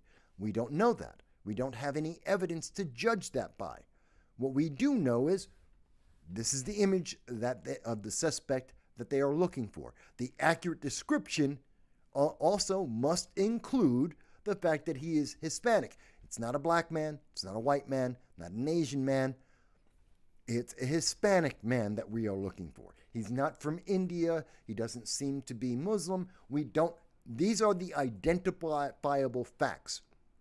DEI and the progressive microaggressions do not help anyone. And this is an example of how it hurts us from being able to identify criminals and to end their threat to the public. Because if you're saying, oh, well, he's 5'6" and 25 to 30, that's millions. You're never going to find this guy. If you don't mention he's Hispanic. So people who may be around this individual, they may be able to identify him, tell the truth, describe him as he is. If he had a tattoo and you decided, well, we don't want to talk about that tattoo because that could be a microaggression. No, that's an identifiable marking on him, something that would allow us to be able to separate him from other individuals. It is only about being honest. And so NBC, in their effort to be more progressive, to be more appealing to the college intelligentsia, have left out critical information that would allow a potential criminal, a potential murderer, to be brought to law, to have justice applied to them. This is important. And I think it's important to mention that NBC is failing the public. Their journalism has failed. It is a Hispanic man. Period. Full stop. It's true. That's what we are looking at. That's the suspect. That is the full description of the suspect. To leave that out because they're afraid that someone's going to go, well, but that's just racist. How? How is it racist? It's the truth. It's a fact. If this was a blonde white man, then it would be unfair and unjust, and that would be an act of racism. Say we're looking for a Hispanic when you know that it's a white male. Or if he's an Asian male and you say you're looking for a black guy, that would be racist. I agree. But an accurate description is not racism. But NBC seems to think it is. Therefore, they leave out critical information that could help to bring a criminal to heel. Or I should say, a potential criminal to heel. I don't know. Maybe it's me. Maybe it's me that I'm just crazy and, oh my God, Mike, you just don't understand. That's racist to accurately describe a potential criminal that is being sought by the police for a horrendous crime. Maybe it's me. But if it's racist to say this guy who is being sought by the police happens to be Hispanic, 5'6", 25 to 30 years old, you know what? I'll be that racist then. Because I want, either if he's guilty, I want him to be caught and tried and brought before a trial and his peers, or if he's innocent, I want him exonerated. It's just that simple. And that's the problem with reporting. Again, like in the break that you were just listening to, when I was talking to Larry Sharp and the ladies, you heard me talking about the failure of our journalists. They're not journalists anymore. They're political propagandists. They're playing the politics of the modern day, modern audience politics. We're afraid to mention that a Hispanic is Hispanic. Why are you afraid of that? If you're telling the truth, then there's no problem. We have to get both sides of the story. No, you need to get the truth and tell the truth. It's not about both sides. It's about the truth. That's it. That's what the journalists should be doing. That's what political commentary is about. Let's discuss the truth, not your feeling or my feeling. It's not, truth isn't subjective. And leaving out critical information about criminals and or suspects does not help anyone, and it does not help promote justice. It actually makes it harder for justice to exist. Maybe it's just me. Maybe it's just me seeing that. But this guy, who apparently burned a woman alive, apparently, is a threat. If he's willing to light someone on fire, then that is a critical threat. And gun control isn't going to stop him. Red flag laws isn't stopping him. The failure of the New York State to have mental health services isn't helping him. And dancing around on your tiptoes on eggshells, trying to protect his racial ethnicity, isn't going to protect people. It isn't stopping him. Be honest. Is that so hard? I do not want to see someone who is willing to set someone on fire is a imminent threat to everyone, regardless of your race, your skin, whatever skin color you have, whatever sexual preference you may have, whatever ideology you may have, doesn't really matter. You are a threat to the public. Anyone who would do that to a human being, just set them on fire and watch them die, is a danger. And it is in our best interest to identify that person as quickly and as accurately as possible, and to bring that person to justice as soon as possible. Why dance around the truth when that only delays and possibly endangers the public? Because, but we've got to be politically correct. We have to be PC. We have to make sure we're not committing a microaggression, because some Hispanic out there might be upset that we accurately describe the suspect of this kind of horrendous crime. Well, screw them. I don't care about their feelings. Their feelings will get healed later on. They'll get over it. It's not for me to worry about their feelings. It's for us to worry about if this is the suspect, if this person did in fact set someone on fire while they were asleep just to watch them die. It is in our best interest to get this person in front of a courtroom, and if he is guilty, to have him in jail. That is for the public safety. Your feelings can wait. Toss them aside. I don't care. You can be as offended as all you want. Go to hell with your feelings. I'm worried about public safety. Isn't that the more important thing? Anya says, hey, Anya, by the way, thank you for joining us a little bit later, a little while ago, Anya. Anya says, but Mike, you don't understand. Socioeconomic factors make the perp the victim. According to, Columbia College, according to Yale and Harvard, sure, I don't give a damn. Those little snowflakes will melt in the reality of life. There is no socioeconomic factor that causes someone to set someone else on fire. There isn't one. There is no excuse. Oh, he had a bad upbringing. I don't care. Oh, he was abused by his parents. Don't care. He's got a mental issue. Don't care. You set someone on fire. They died. You are a threat to society. You need to be stopped.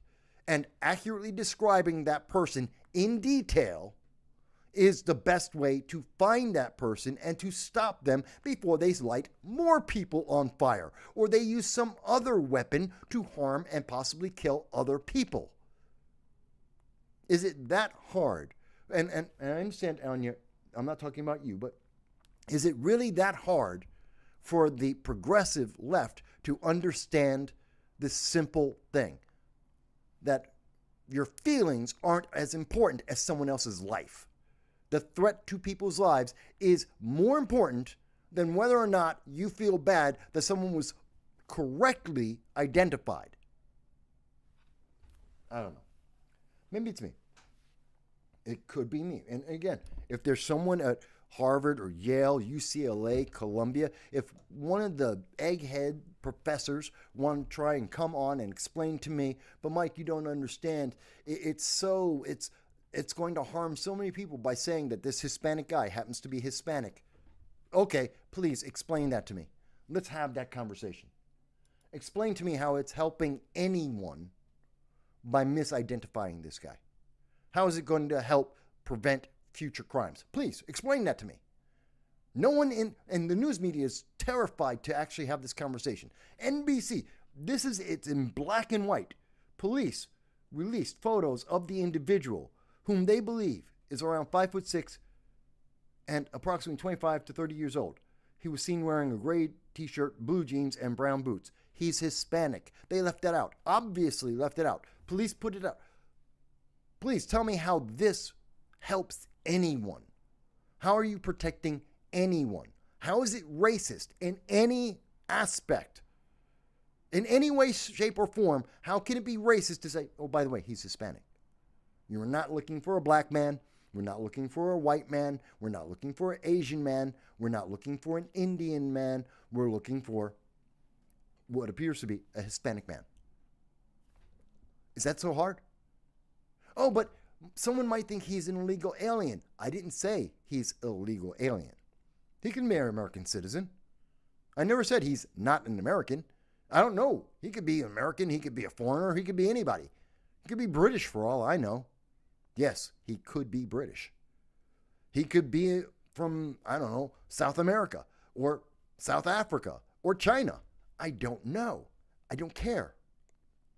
But what I do know is he's Hispanic. That I can say. Oh, but Mike, that means you're calling him, you're talking about illegal aliens. You're talking about illegal immigration. No. If someone is saying, well, that means illegal aliens, that means illegal immigration, you have a problem. Because that isn't what has been said. We don't know that. We have no idea about that. See, that could be a problem. But that's a different issue. That has nothing to do with accurately describing him. It's your conclusion about accurately describing him. Now you're adding things to what isn't here. But that's a different issue, and we can address that. If you're suddenly going, see, Mike, it's illegal aliens. Well, wait a minute. We haven't talked about illegal aliens. Now we can educate you about illegal aliens. Because illegal aliens come from every country in the world. Oh, they're not all just from Mexico or South America. They're coming from Africa. They're coming from the Far East. They're coming from Southeast Asia. They're coming from Russia. They're coming from Europe. So illegal aliens isn't shorthand for brown people. No. But it is accurate to say this brown individual is a Hispanic and is a suspect of burning someone alive. And unless you're in favor of the Salem witch hunts, unless that's one of your favorite pastimes, unless you think we should bring back burning people at the stake in the public square, you should have a problem about this. And you should be willing to say, the suspect is a Hispanic male, 5'6", 25 to 30 years old. It's not a racist thing to say. But the news media would rather be politically correct. They would rather pander to the college intelligentsia and the far left of the Democratic Party rather than bring someone to justice, rather than protect you, rather than do what they are obligated to do, what their job is, to inform the public. Rather than do that, they will play political games. And this is how we see it. This is real world, real life. This is letting you see they are more concerned about their politics than they are about your life. And they're willing to do that in New York City about a woman who got burned to death. They are willing to do it to anyone. And if you think, well, that's just New York City, California is no different. Illinois, no different. Maryland, Delaware. We can go to Portland, that's Seattle, Washington, Oregon. They're all the same. They don't give a damn about you. They're more concerned about having the right political outlook than they are about informing you about your safety. That should trouble you. And that's part of the conversation I was having with Larry in the break. When you saw that, that's the conversation I was having with Larry Sharp and the two other ladies, Lauren and, I forgot her name. That conversation I was having with them, Hannah. This is the problem with our news media.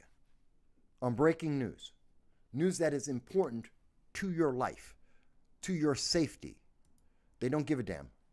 They're more than willing to play propaganda games. This is the propaganda. This is why the mainstream news media is losing their audience, because they are worried about playing propaganda games, and I'm worried about trying to tell you the truth. And we want to emphasize the truth and let you make your decisions after that. That's why we include the links after the show, so that you can see all the details of all the articles that we're talking about and come to your own decisions.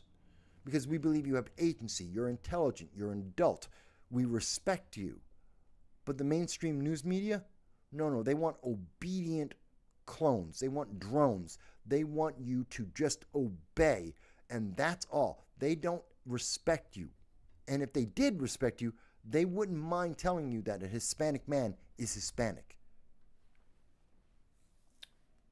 I think it's that simple. But that's some of the breaking news, but that also happens to go into what we've learned. 3.5 years ago, we have been talking on this channel multiple times. Over the last 3.5 years, we have told you Joe Biden is a mentally deficient.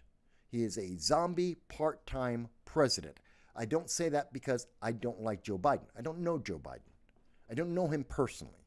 But I know professionally, and I know in terms of his politics. Do I agree with it? Absolutely not. Is there a reason to? Absolutely not. I do know that he is mentally deficient, and we have known this. And here's the thing. The mainstream media lied to you every day for 4 years. They knew this. They absolutely and without question knew for a fact Joe Biden is mentally deficient. And they didn't tell you. And that was to protect their political partisan agenda.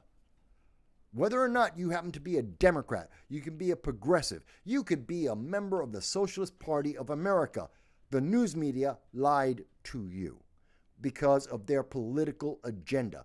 They don't give a damn about you. It's about their power. It's about their agenda getting advanced. And that is a problem for everyone. That is a problem for the world. Because if that's how the news media operates in America, every other nation will say, if America can lie to its people, then we can lie too. If the American news media, which is supposed to be the most independent news media in the world if they can push propaganda instead of the truth, then every other news media in the world will say, well, we can do it too. Obviously, the truth isn't that important. We lead the way. We are the beacon of freedom in the world. We are the beacon of liberty in the world. And if we hide the truth, if we create more darkness rather than honesty, the rest of the world will follow. And they aren't even trying to be as good as we are. This is very upsetting to me, folks. This is very upsetting to me. This is the Economic Times. And there's more sources than just this. This comes from the Wall Street Journal, but this has been confirmed. We've known this. Now, mind you, the mainstream news media has admitted this since the summer, since the debate between Joe Biden and Donald Trump. Suddenly and only then did they start to say, well, you know, Joe Biden, he only works part-time. He only works from 10 a.m. until 4 p.m. He only works 5 days a week. Only since the summer, after 3 years, only then did they say Joe Biden might not be mentally all there, that he is unqualified for the job of president, that we don't know who is in charge of America, and we have had no idea who's been in charge of America for I don't know how long. And I said, at that time, after the Joe Biden's debate, after it was unequivocally presented to the public that Joe Biden is mentally incapable of doing the job of the presidency, we asked a very simple question that the mainstream news media would not ask at that time, and even now will not ask. Who's in charge of America? How long have these unknown individuals, these unelected individuals, how long have they been in charge of America? We had no answer for that. No one in the mainstream news media wanted to answer that very simple, very important question. Who's in charge? It's critical.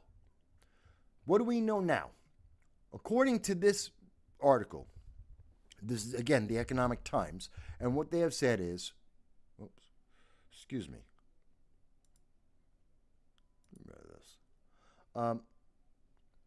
Biden's apparent mental decline hidden by White House from the start.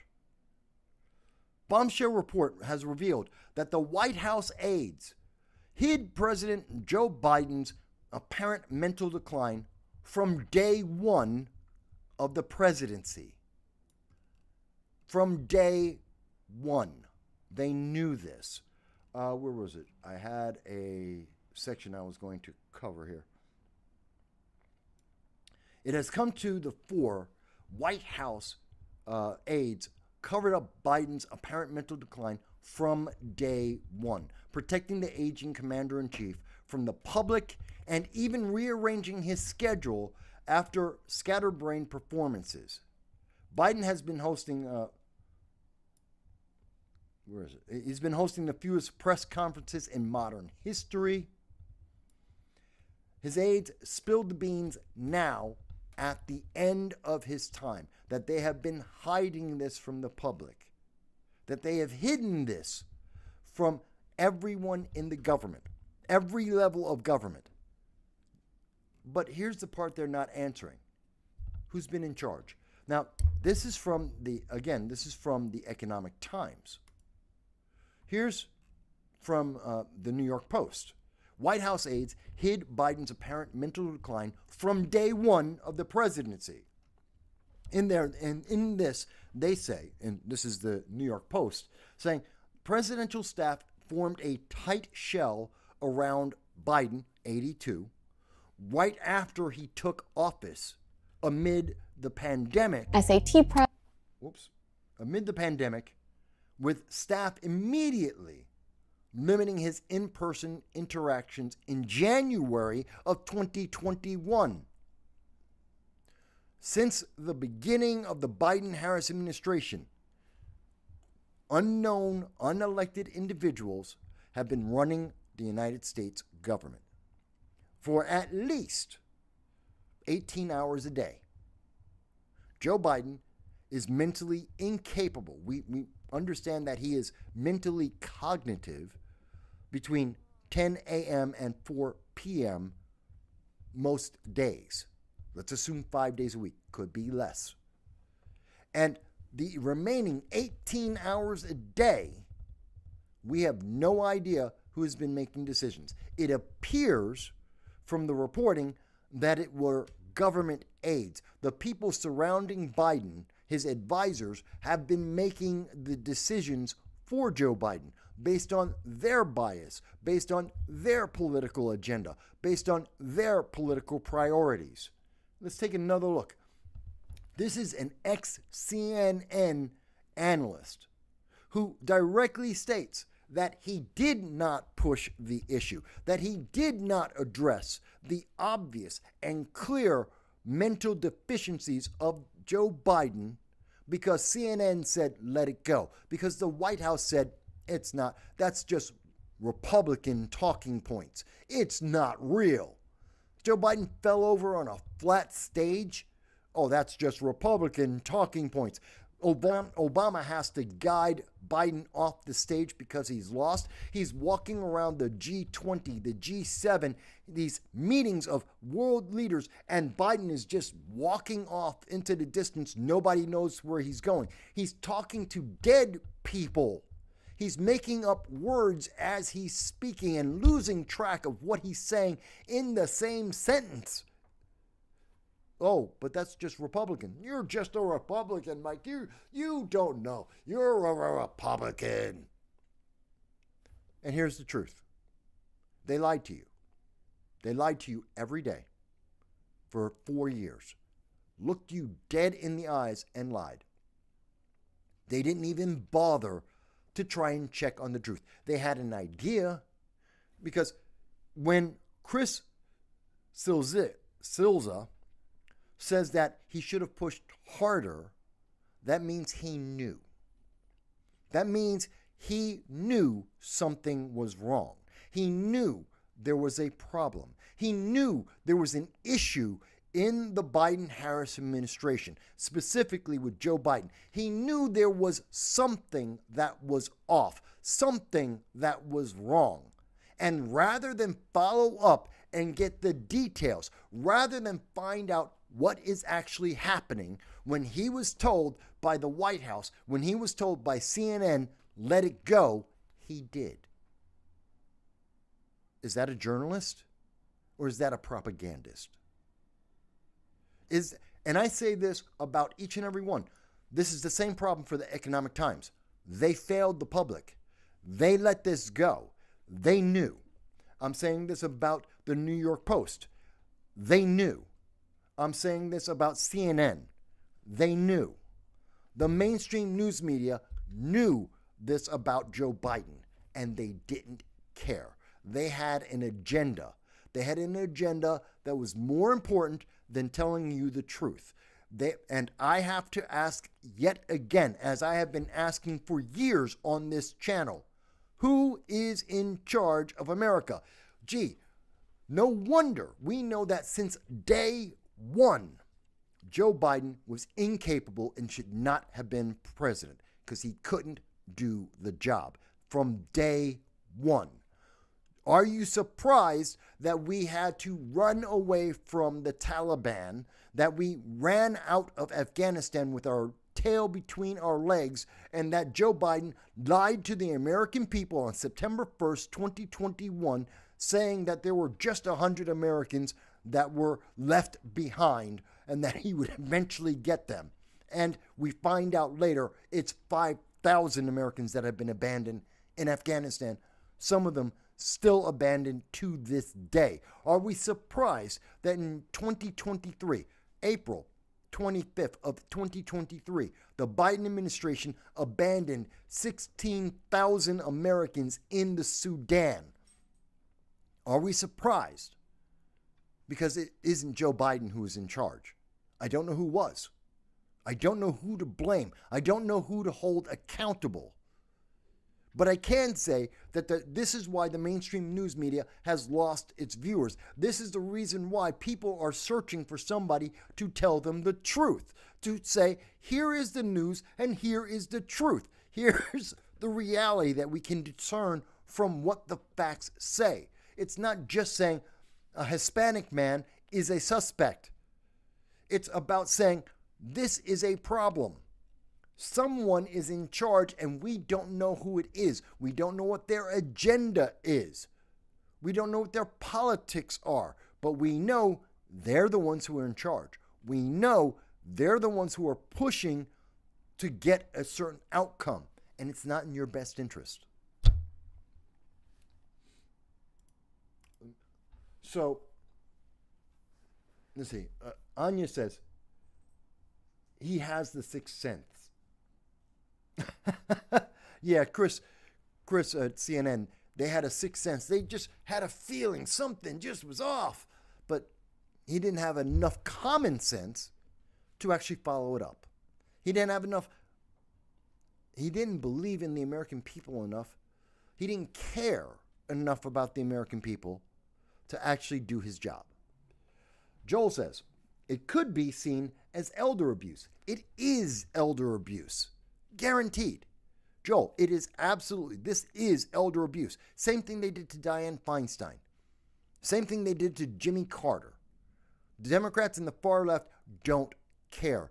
They used Dianne Feinstein, former Senator Dianne Feinstein, on the last week of her life. She got out of the hospital. They wheeled her around the Senate from meeting to meeting, telling her, say this, telling her, vote this way, do what we say. They used her as a puppet.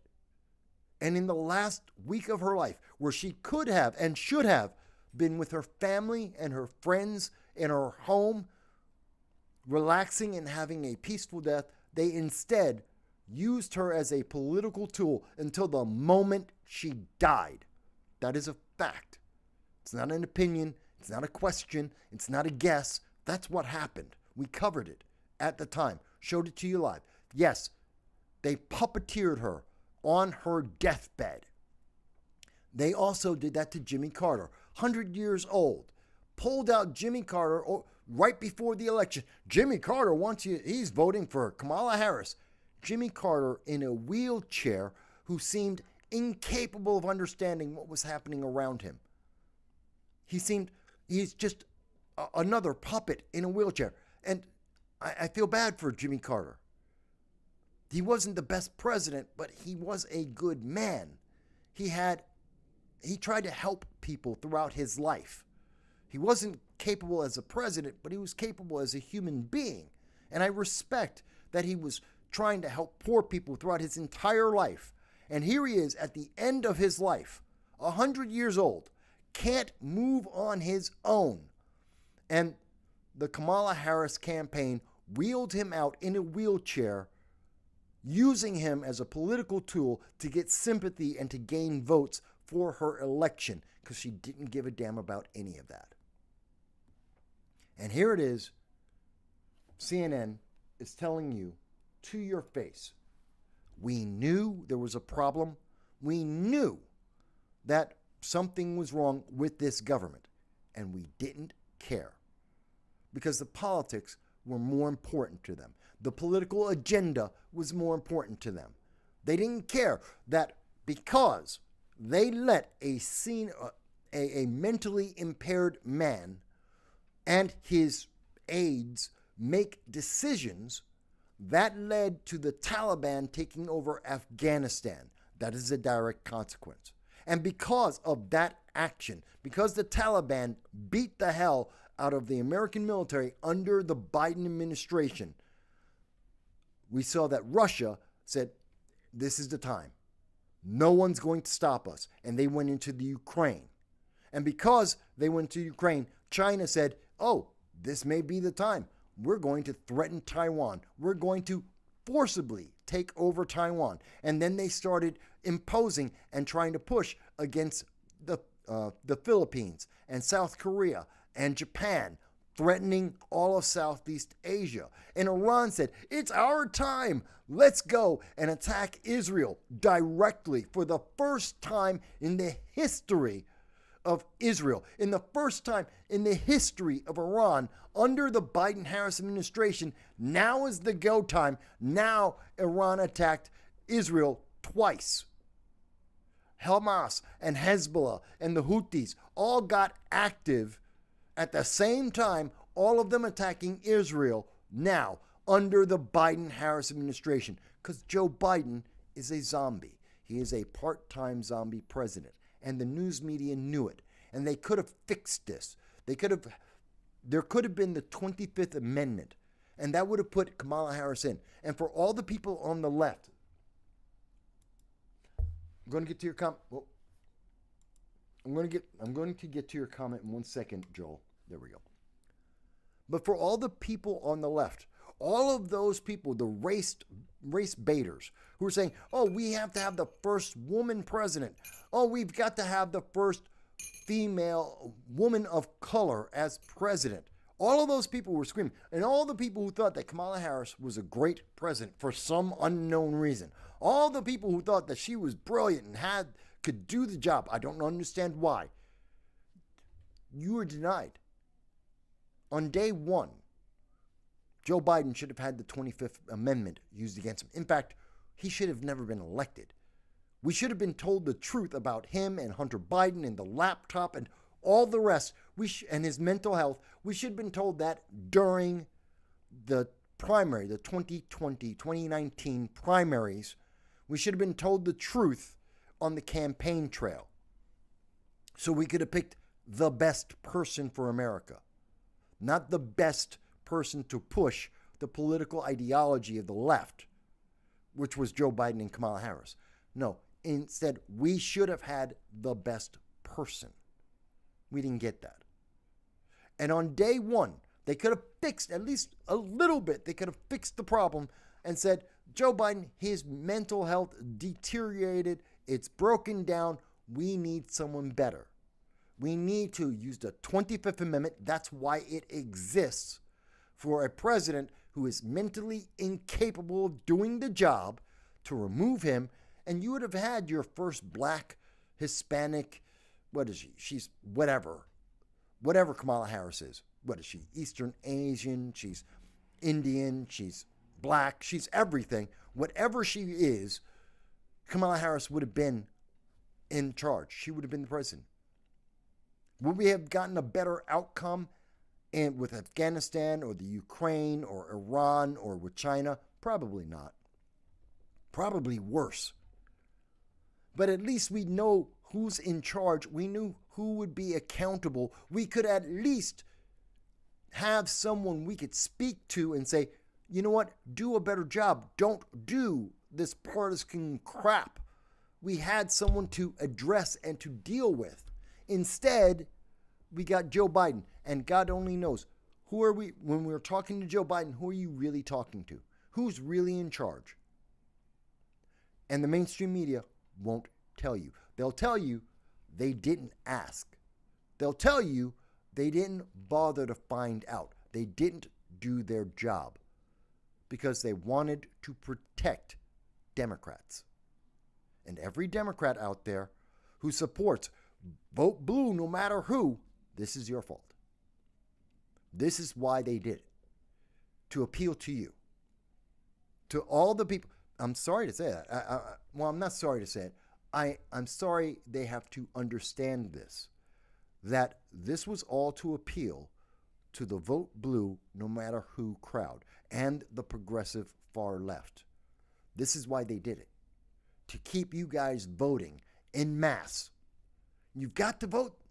Otherwise, Orange Man bad. You have to vote because Republicans are evil. MAGA is so terrible. You have to vote. Don't ask who's in charge.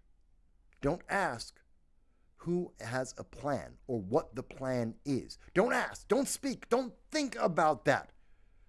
You've just got to be afraid of everyone else. Don't stop and think. Joel says, the last clip of Feinstein, of Senator Dianne Feinstein, was ridiculous. She had no idea what was happening. None whatsoever.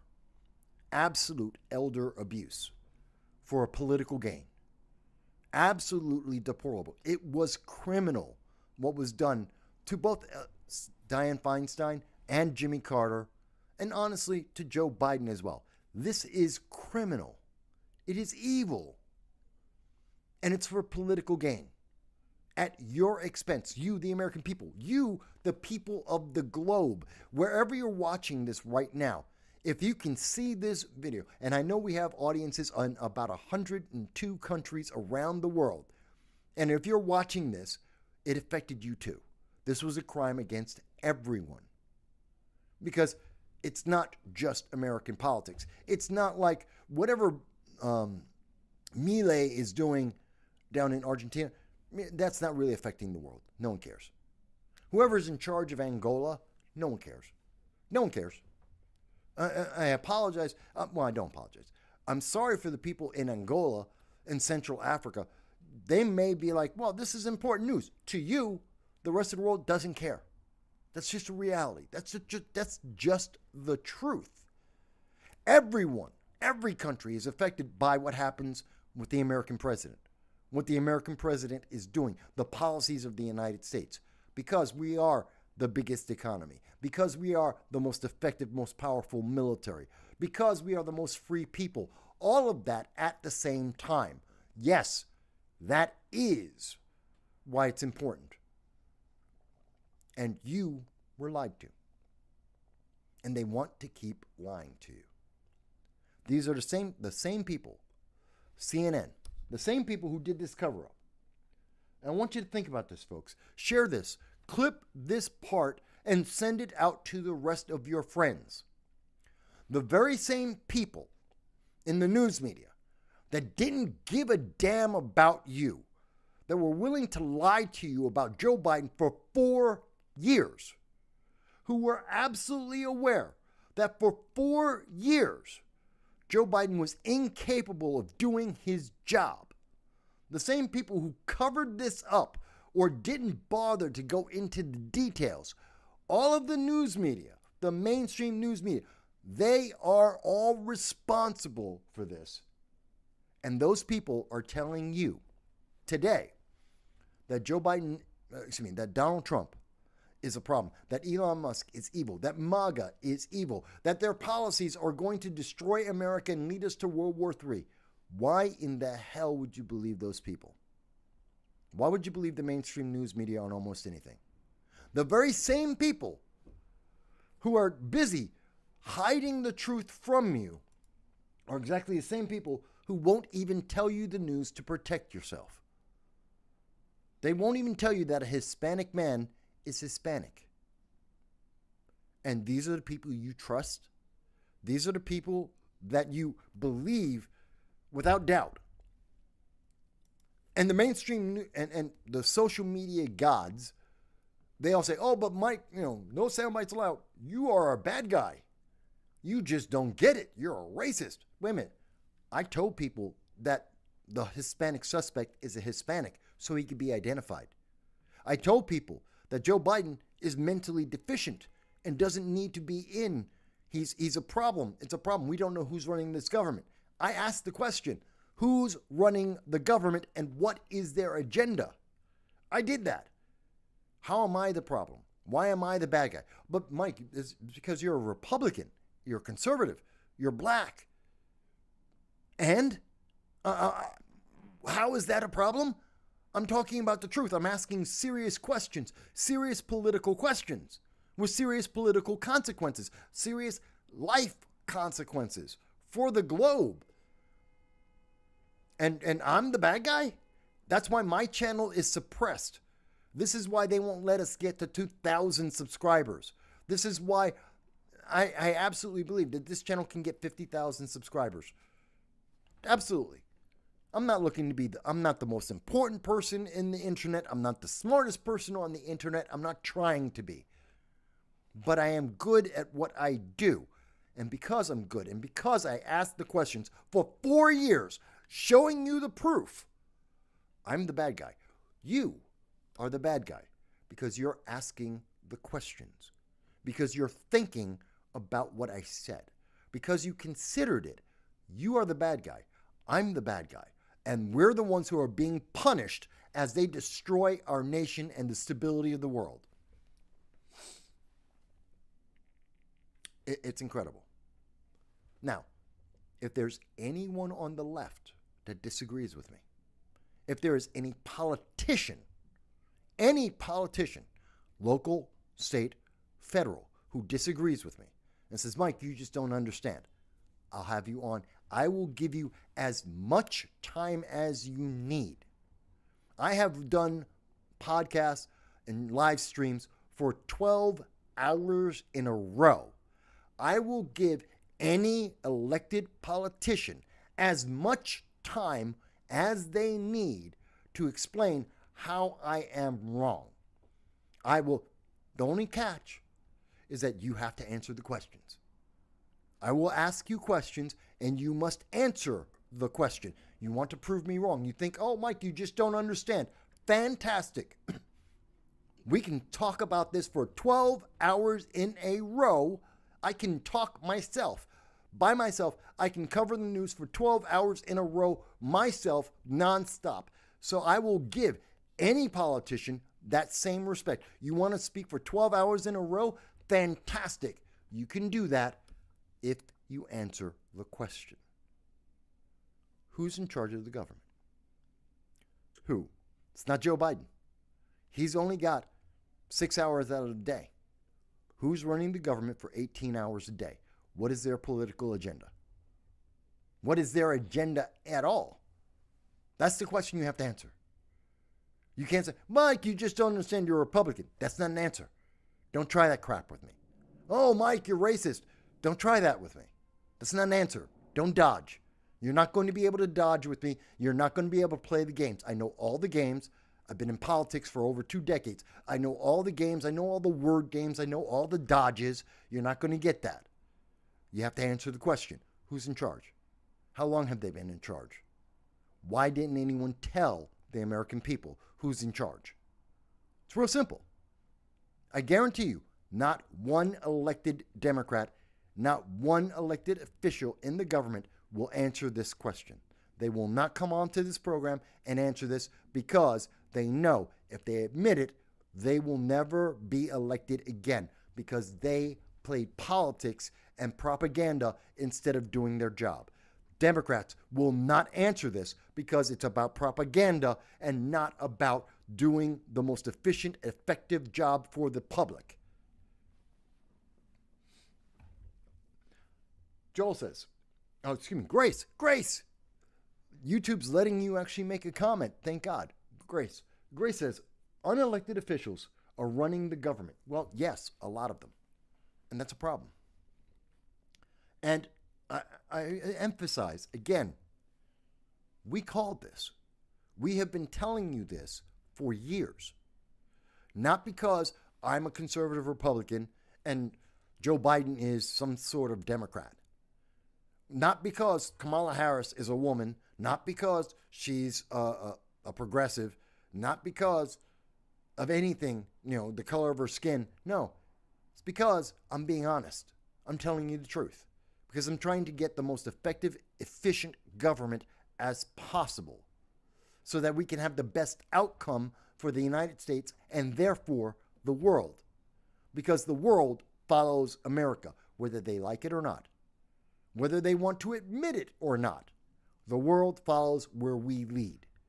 And the problem is we haven't been leading. We've been running around in circles. We have no idea what's going on. We're like a dog chasing his tail. People are pushing propaganda rather than an agenda, and that is hurting everyone. It's just that simple. And they're beating up people like me, people like you, and saying, oh, well, we can't let them talk. Oh, no. How dare you think? How dare you ask a question? How dare you do what we were taught, well, I was taught to do, critical thinking, not blind affirmation. It's scary. It's scary, folks. Grace says, it's not just Kamala Harris who won't answer the questions, and they aren't hard questions. No, these aren't hard questions. I mean, it's a really simple question. It's one of the most simple questions we could possibly ask. And again, I want to emphasize this before we go further. This is a former CNN analyst, okay? This former CNN analyst who is making over $100,000 a year. I am in poverty. I'm not embarrassed to say it. I'm in poverty. I make about $12,000 a year at this point. Yeah, that's how little my life got destroyed after 2020. I'm in poverty. I was able to understand and ask the question from the Bronx, from Broome County. I was able to ask questions about Joe Biden and his mental health and who's running our government. This guy gets paid over $100,000. He's on national news on a regular basis. He has a following of tens of thousands. He was part of an organization that has 10,000 employees and makes tens of millions of dollars a year. And he couldn't ask the question that one poor black Hispanic kid could ask. I want you to think about that. How is it he couldn't ask and follow up the question that I did? These aren't hard questions. And he couldn't ask a not hard question. Who's in charge of the government? Who's making the decisions? What's their political ideology? That's it. 3 simple questions. And he knew. Again, former CNN political analyst Chris Silza admitted he should have pushed harder. He knew. And he didn't ask the questions. It's not that he didn't know what the question was. It's not that he didn't know that he should ask the question. He chose not to. And now we know. Now we all know. And since we know that, let me take a moment to say, if you've been watching this segment and you think it's important that the First Amendment exists, if you believe in free speech, if you want someone to tell you the truth and to tell you what they think about the truth, hit the subscribe button. Please, subscribe. We want to get to 2,000 subscribers by the end of the year. Quite possible. Could happen in an instant. I would love to have 2,000 subscribers. I'd love to have 50 likes on this live stream. I'm not asking for the world. Next year, we want to get to 5,000 subscribers. Again, I'm not shooting for the universe. I don't want to beat Ben Shapiro or Steven Crowder or Tim Pool. I'm not trying to be them. I just want to get to 5,000 subscribers next year. That's it. Life is simple. I want to make a little bit more money, and I want to keep doing this as well as I can. To go out to the public events, to cover the news, to let you know what's going on, to talk to you about the truth, and to hear what you have to say. To do that, I need your support. I need you to hit the subscribe button, hit the like button, maybe hit the share. I need you to just do that. I mean, if you want, it's Christmas. You want to go to PayPal, send me money? Fantastic. Thank you. I appreciate it. I need it. If you want, it's Christmas. Join the Patreon. It's $1.50 a month. That's it, $1.50. Not $20 like Disney. Not $15 like Hulu. I do, 40 hours of coverage in a month of covering the news? It's a full-time job that I'm providing. $1.50 a month. Less than a cup of coffee. You can do that. That's your choice. That's a bonus. Thank you. I appreciate it if you do. And I know some of you do. And I thank each and every one of you. I appreciate each and every one of you that do that. But that's not required. That's not necessary. Hit the subscribe button. Okay, that being said, let's move forward. So it's upsetting to me. And with that in context, remember, with it in context, that they have been lying to you every day for 4 years. I want you to think about that as we look at all the news, everything we've been doing over the last 4 years, all the coverage that we've been doing, all the talk about why don't we have the American hostages back from Hamas, the Ukraine war, the war with the Houthis in the Red Sea, inflation, that they keep telling you, no, inflation's not a problem. No, Joe Biden, the Bidenomics is greatest economic recovery in the history of America. Do you feel like your economy is recovered? Inflation and unemployment are rising. 4.2% unemployment as we speak. Inflation has been as high as 22%. Right now, it's about 18% since the beginning of the Biden administration. Do you feel like it's doing fantastic? Yeah. It's because they won't do their job. They don't care about you. They don't care about the truth. But that brings me to, but Joe Biden signed a bill. This weekend, we were looking at the government shutting down. Because we had a 1,500-page continuing resolution. The United States government did not and does not have a budget. And unlike you and I, if we don't have a budget, if we don't pay our bills, you get kicked out of your house. I lost my house because I wasn't able to fulfill my obligation to my mortgage. It happened. I'm not the only one. Hundreds of thousands, almost 1 million people in America have the same problem after 2020. It happened to us. It's reality. It's fact. Millions of Americans are homeless. There are thousands, tens of thousands of people who are defecating on the streets in California, in part because of drugs, in part because they are homeless, some of them because of mental issues. It's all combined. People are having a hard time. And when you have a hard time, no one says, don't worry about it, let it go. When the government doesn't do its job, when the government isn't effective, when the government isn't efficient, they just write a new check. They just print more money. And this is bad for you. They initially said that they would try and pass a 1,500-page bill to fund the government. I want you to think about that. 1,500 pages.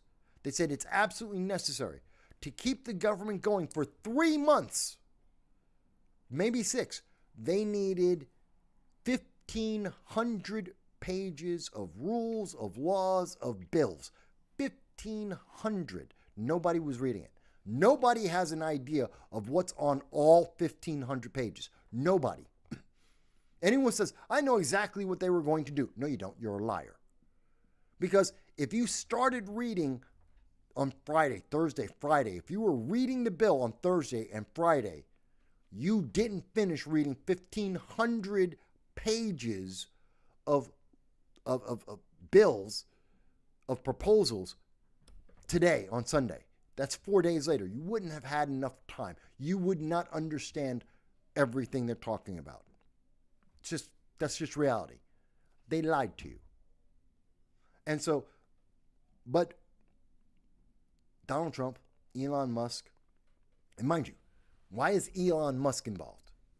Because he's supposed to be in charge of government efficiency, of wasteful spending. That's why Elon Musk's name is there. They're going, Elon Musk has taken over the government. No, he didn't. It's his job. That's what he got hired to do. To say, this is a waste of our time and our money. That's his job. So you see him in the news, they're trying to say, well, he's trying to take over. No, he's doing his job. You're wasting money. 1,500 pages of waste, of useless crap. We don't need 1,500 pages to get the government funded.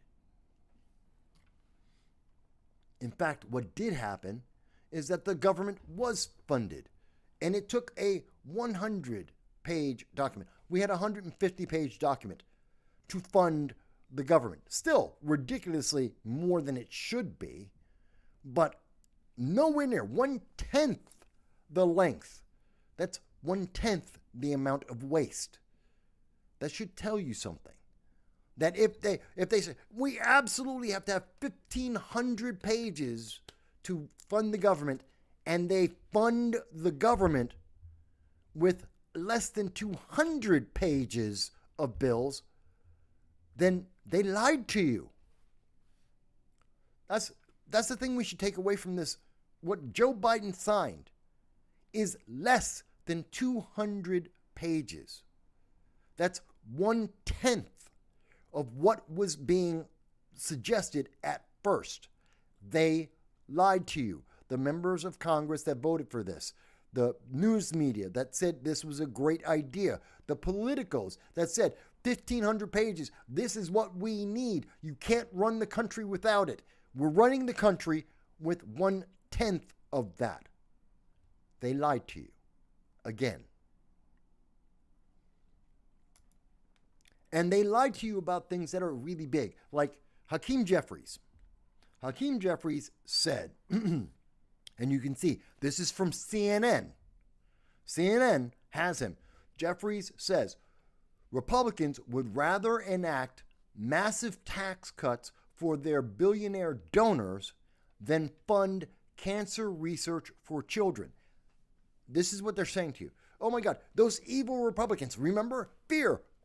Don't ask questions. Don't think about it. This is the same thing they said to people like CNN. This is what they were saying to the New York Post, what they were saying to the Economic Times. They said, don't ask questions. Don't think about it. Don't speak about this. Just be afraid. The Republicans, the conservatives, the MAGA, people asking questions are the bad guy. You, the American people, are the bad guy. Just obey. Politics. Propaganda. Hakeem Jeffries, who was the Progressive Caucus leader, he is the Democratic leader in Congress. He was in favor of a 1,500-page document that was filled with waste of unnecessary spending. Got called out by Donald Trump, by Elon Musk, said that's not necessary. He wanted it. And now he's going to turn around and tell you, well, you hate kids. You're evil. You want kids to die. Oh my God, you're such an evil bastard. You want kids to die. You want people to die from cancer. You're evil. Fear. Are you backing my political agenda now? Give me your donation. Give me your vote. That's what this is about. That's what this line is about. That's what that 1,500 pages is about. Listen to the propaganda, obey. Give me your vote, give me your paycheck. That's all this is about. This is about power. It has nothing to do with you. It doesn't matter if it's good for you or bad for you. They don't care. They're being honest in this. He's saying, oh, and you are the bad guy. You have to be bad. You want kids to die. Well, you can see it here in the community note, but more importantly, this is it right here. H.R. 3391. Oh, they forget. We can look up the laws. We can look up what Congress is doing. We can double check them. I don't need a fact check from Snopes. I don't need a fact check from MSNBC. We can do it ourselves, you and I. Congress.gov. We go on in, H.R. 3391. Here it is. It is the Gabriella Miller Kids First Research Act 2.0. This is cancer research for kids. Oh, wait a minute. Isn't this what... But Hakeem Jeffries said that evil Republicans and MAGA and American citizens that didn't vote for Kamala, you hate kids. You hate cancer research for kids. You want kids to die. Except they already passed a bill. They already have funding guaranteed for kids with cancer. They already did it. The vote already happened. It already passed. It is already past the House. It passed the House. It's waiting for Joe Biden to sign it. They already did this. This is already guaranteed. It's done. And what does this bill do? This bill funds cancer research for kids until 2028. Already did it. It's already there. 2028. Joe Biden just has to sign the bill. It already passed. It passed the House. It passed the Senate. Republicans voted for it. Democrats voted for it. Nobody is voting against getting cancer research for kids. Joe Biden just has to sign it. That's it. Joe Biden has to sign the bill. And kids with cancer, there will be research to try and help kids with cancer until 2028. We're going into 2025. That's 3 years of funding. Guaranteed. Already locked in by law. Hakeem Jeffries is lying to you. It's just that simple. Hakeem Jeffries lied. He didn't think you would know. He didn't think you were smart enough to double check. He didn't think anyone in the news media would call him out. It's right here. HR 3391. You don't have to believe me. I'm showing it to you on the screen. The links will be in the description of the show after the show. You can see it for yourself. What does it do?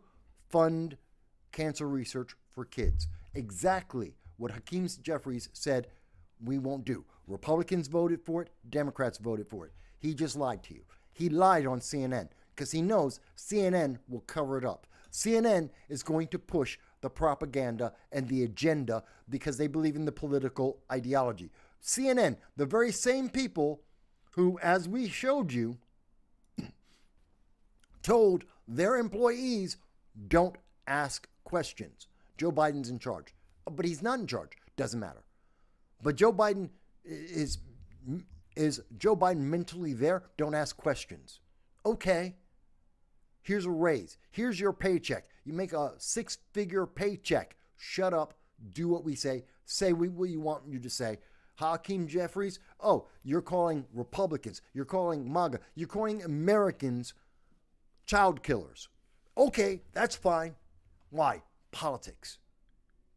Even though it's not true. Even though it's the exact opposite of true.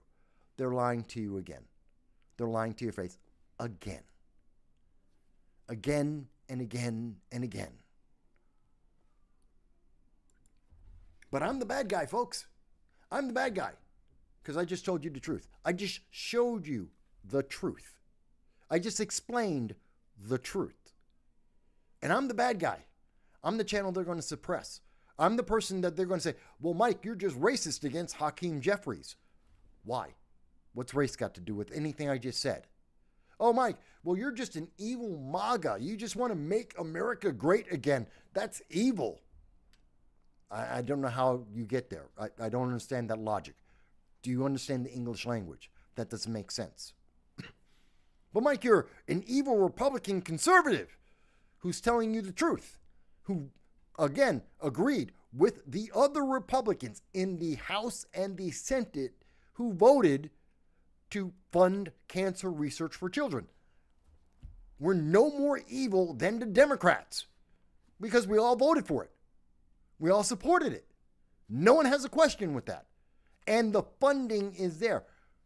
Making sure that the government doesn't keep wasting money doesn't mean we don't want to fund kids. Oh, but it's meant to make you be afraid. That's right. You trust CNN.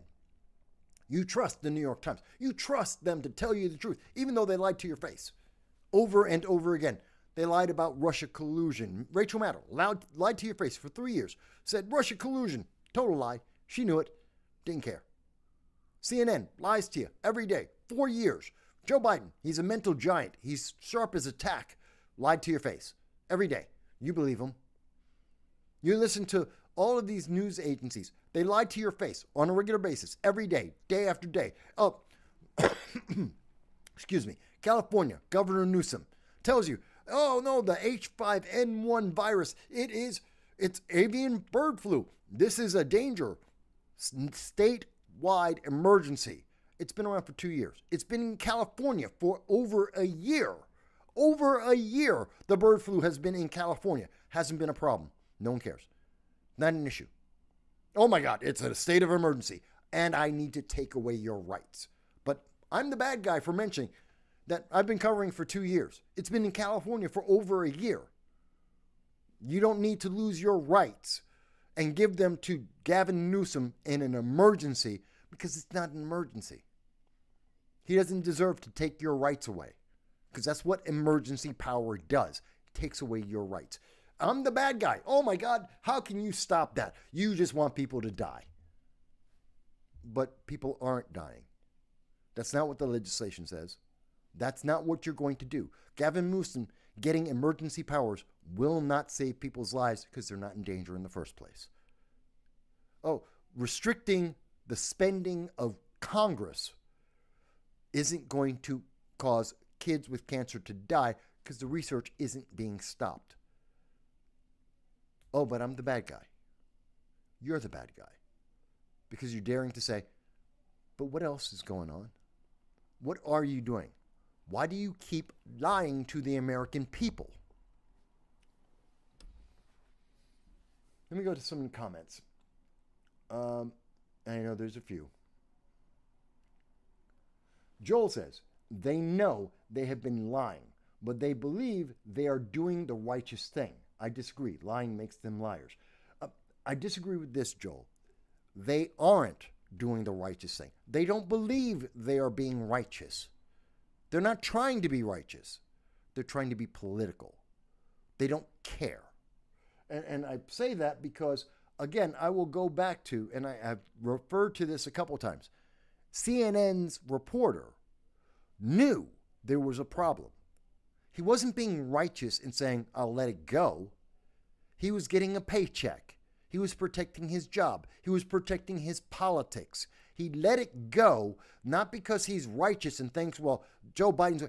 He did it to protect his political agenda and his paycheck. That's selfish. They're not doing this because they're righteous.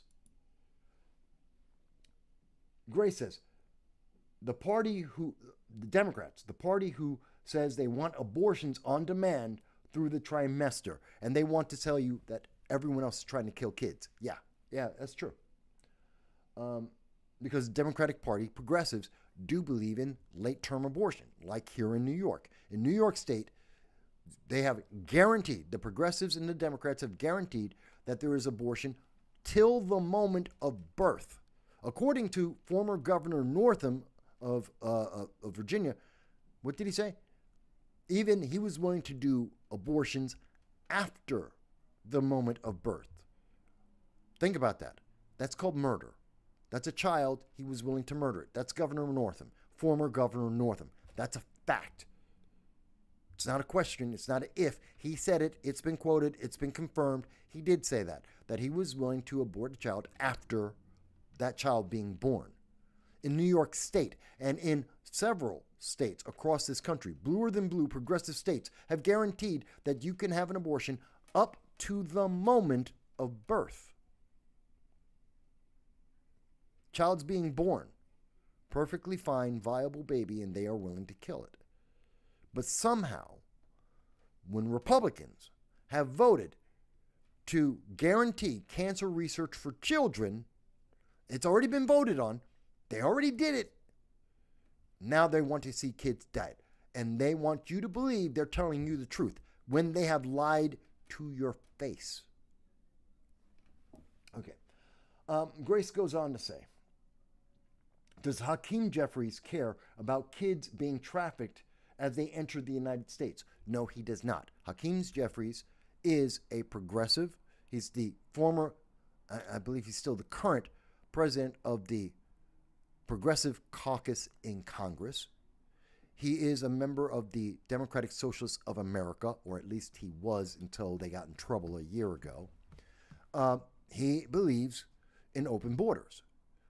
And if you believe in open borders, then you cannot say that you do not believe in child abuse or that you do not believe in sex trafficking. Because an open border where encourages caravans, and in those caravans, women are sexually assaulted and they are pulled into sex gangs. That's a fact. That is absolutely what happens. We know this is well documented. No one denies it. It is happening because of the open border. And children are sent by themselves on 1,000, 2,000-mile treks by themselves, where they get sexually abused, where they get used by drug cartels. It is child abuse to get into the United States. That's a fact. It happens. We know this. It's documented. No one can deny it. That's a fact. Progressives who believe in open borders support the abuse of women and the abuse of children, because that's what open borders does. They can't deny it. They will reword it. They will try and tell you that it's okay, that you just don't understand. They love to say, you just don't understand. It's not that I'm wrong. It's not that they're going to say, Mike, you misunderstand the facts, that there are numbers. We have the actual numbers. We know this is factually happening. We know it's happening in the hundreds and the thousands. We know this for a fact. It is documented. They won't deny that. They'll instead say, you're just a bad person. You don't understand. I don't get it. Grace goes on to say, Rachel Maddow doesn't believe in her own spin. Probably most of them don't. It's a paycheck. It's a $25 million paycheck. There's a lot of people around the world that will believe anything you want for $25 million a year. She works 1 day a week.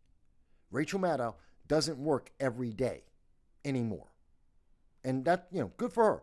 I'm not upset that Rachel Maddow gets 20 or 25 or $30 million a year.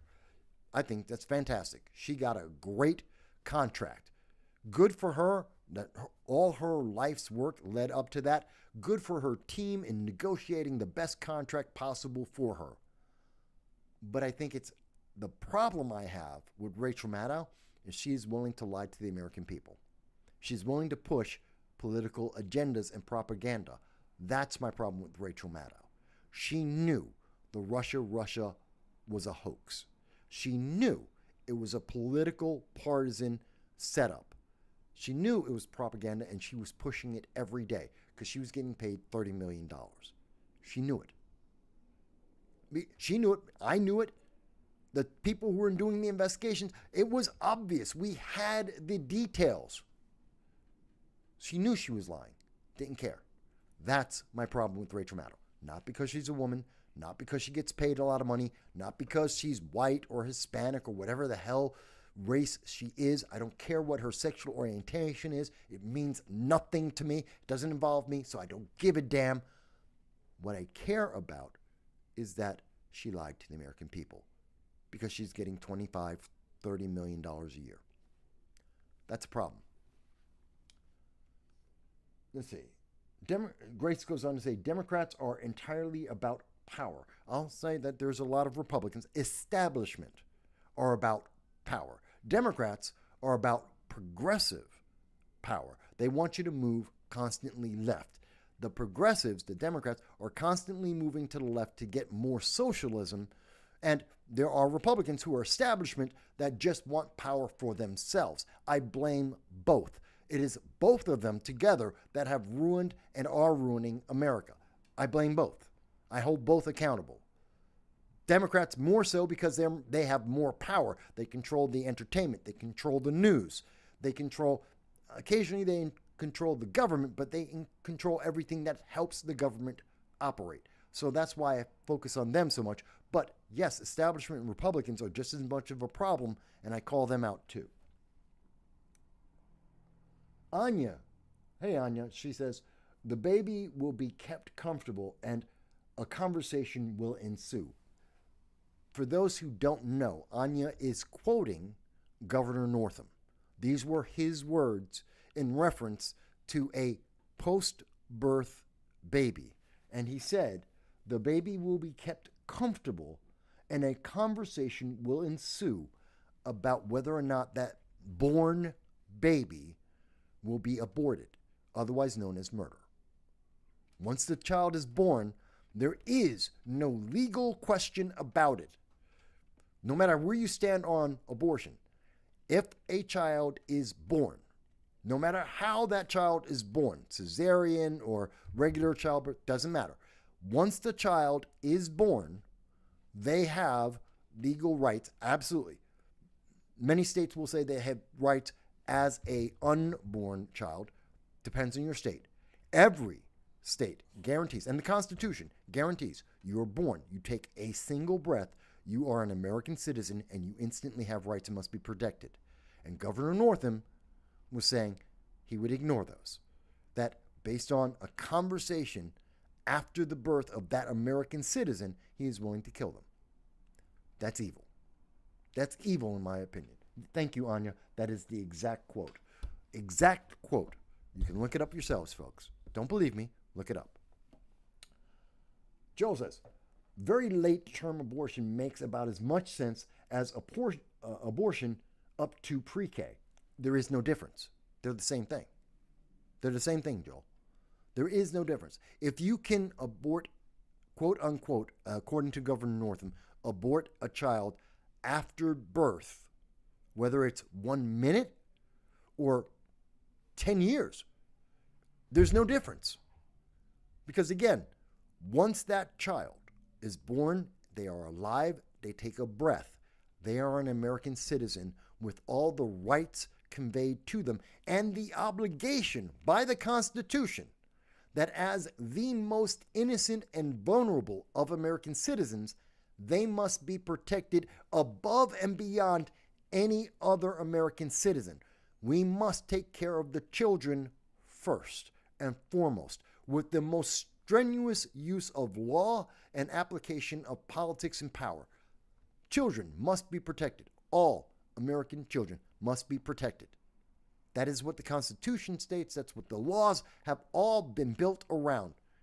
And they are willing to ignore that. It doesn't make a difference. At that point, if you're ignoring the law after that child has taken one breath and is alive, there is no difference from 5 seconds of being born and 5 years of being alive. It's the same thing. There is no difference. There is no separation. Legally, there is. Constitutionally, there is no difference whether it's your first second of being born or your 10th year of being alive. They are absolutely the same thing. Legally, there is no difference. But no one wants to talk about that. The Democrats, the progressives, don't want to talk about that because they have an agenda. Again, it doesn't matter if you agree with me. It doesn't matter if you don't have to be pro-choice or pro-life. You don't have to be. You can believe in abortion. Okay? And I think we all agree on abortion in the 3 major cases. Incest, rape, and I forget the third one. But yeah, we all agree at that. Everyone is willing to make those the life of the mother. Okay? We understand. Not the health.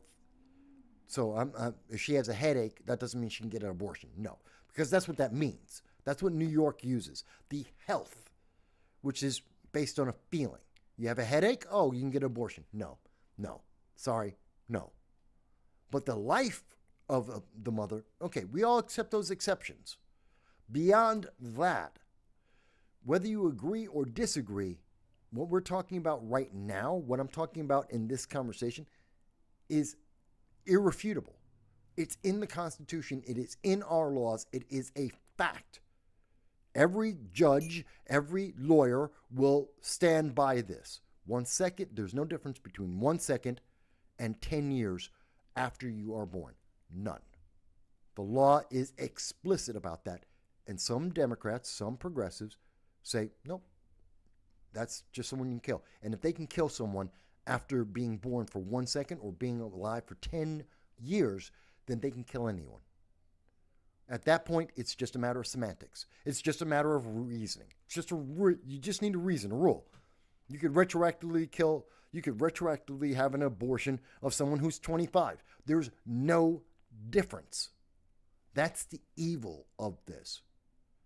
The evil that no one wants to have the conversation about. Whether or not you're for abortion after birth, once there is post-birth, that is an American citizen. And Anything you do after that, there is no difference in the age. None.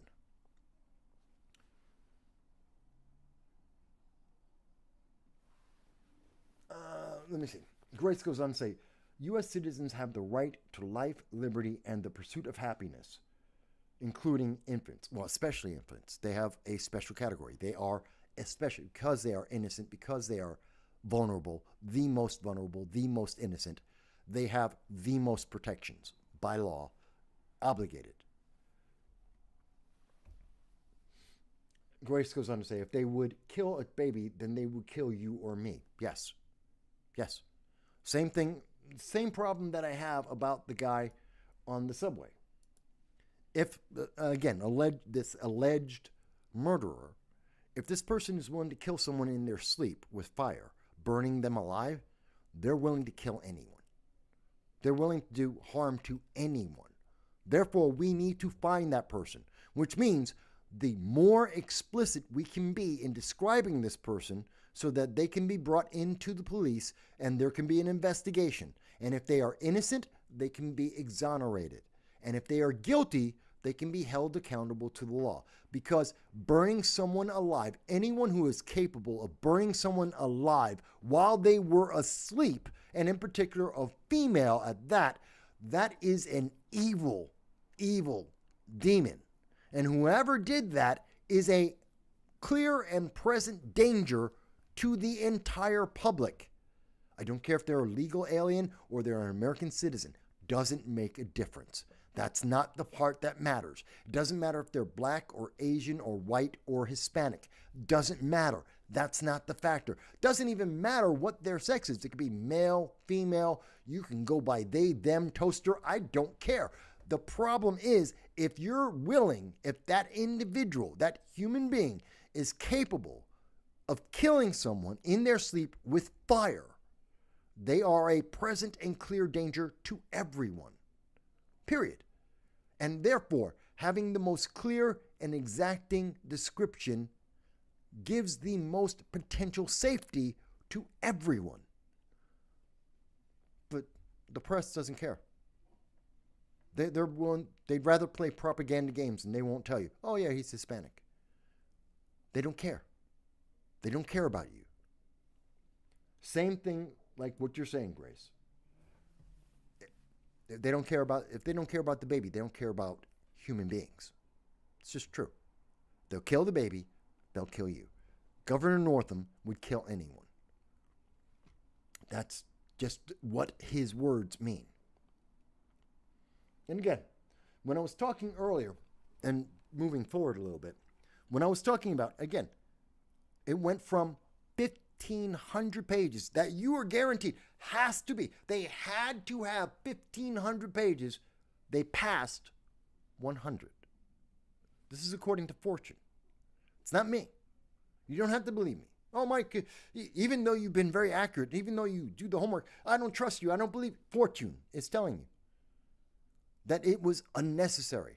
That means there are 1,400 pages of waste.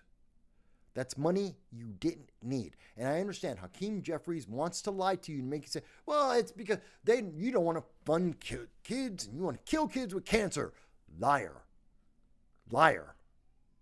It's 1,400 pages. We have to have every single thing. Everything in there. We have to spend the money on that. We have to. We can't run the country without it. Then why did you agree to 100 pages? I want you to think about that, folks.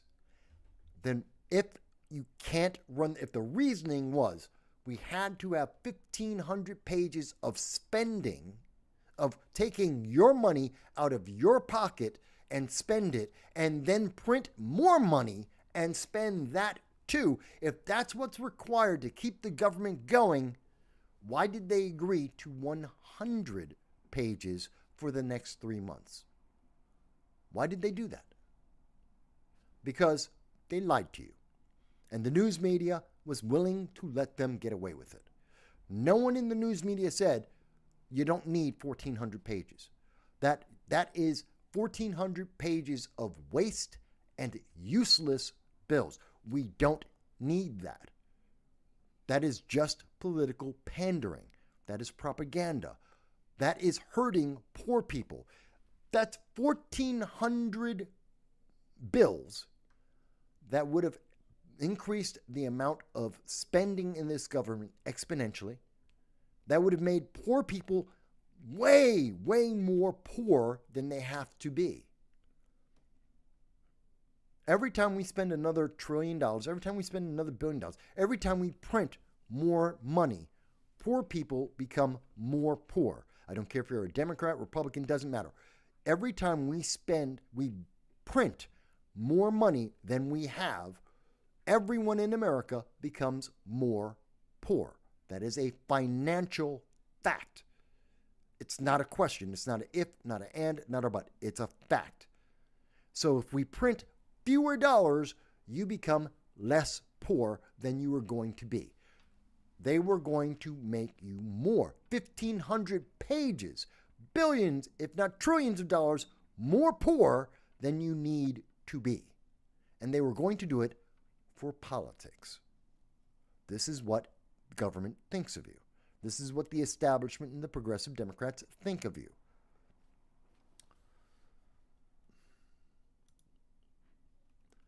Let me move on to DEI. By the way, folks, please, if you've made it this far, like, share, subscribe. Please, please do.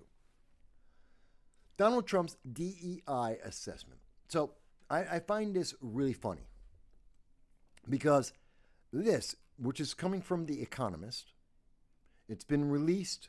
I was reading through it yesterday. Came out on the 19th. And it appears this is a document that came from the Human Progress Values Corp. They are a B Corp. They notice they highlight they're a B Corp. What is a B Corp? A lot of people are wondering that. What's a B Corp? A B Corp is a certification.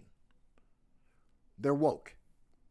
A B corporation, if you ever hear someone say, I have a B corporation, not an S corporation, not a C corporation, that's financial, that's about taxes. A B corporation, the letter B as in Bravo, is about being woke. They are a certified woke company. Okay? So, Susan Wiles, who has been put in charge of the chief of staff for the Trump administration, first time female, Trump administration, and of course the left is like, oh, but she's evil, but she's a progressive, but she's evil, she's a woman, she's a Republican. Oh my God, how do we resolve that? It's like, you're Mike, you're a black, you're a conservative. How could you do that? You can't be both. You can't be conservative and Republican and black.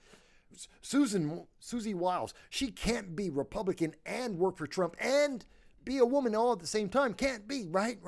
They don't get it. Their heads are exploding. This is how they're trying to resolve it.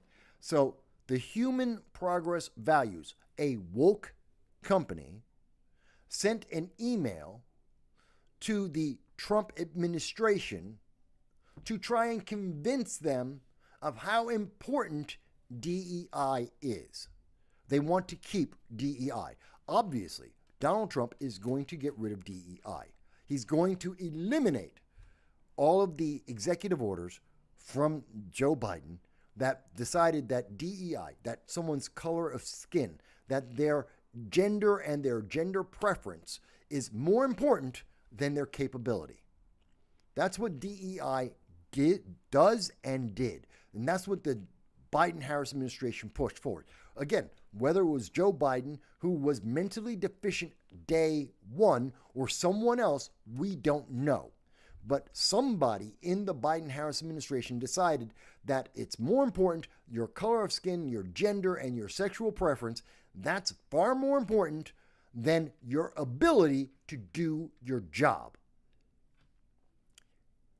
And those people who want to keep their jobs because they were hired on the basis of not being the best, and they know that a government that is built based on efficiency and effectiveness, that has already detailed and clearly stated to the world that they are going to focus on efficiency and effectiveness, that the best people get the job and the worst people get fired, that these guys are trying to protect their job. Human progress values is protecting their jobs and their buddies' jobs. They're trying to save themselves. This is about self-interest, which is why I found it so interesting that they sent this letter in December to the Trump administration trying to say, see, all of you people who are working for Trump, it's because of DEI. It's not because they're the best people, not because they've already proven themselves to be good at what they do,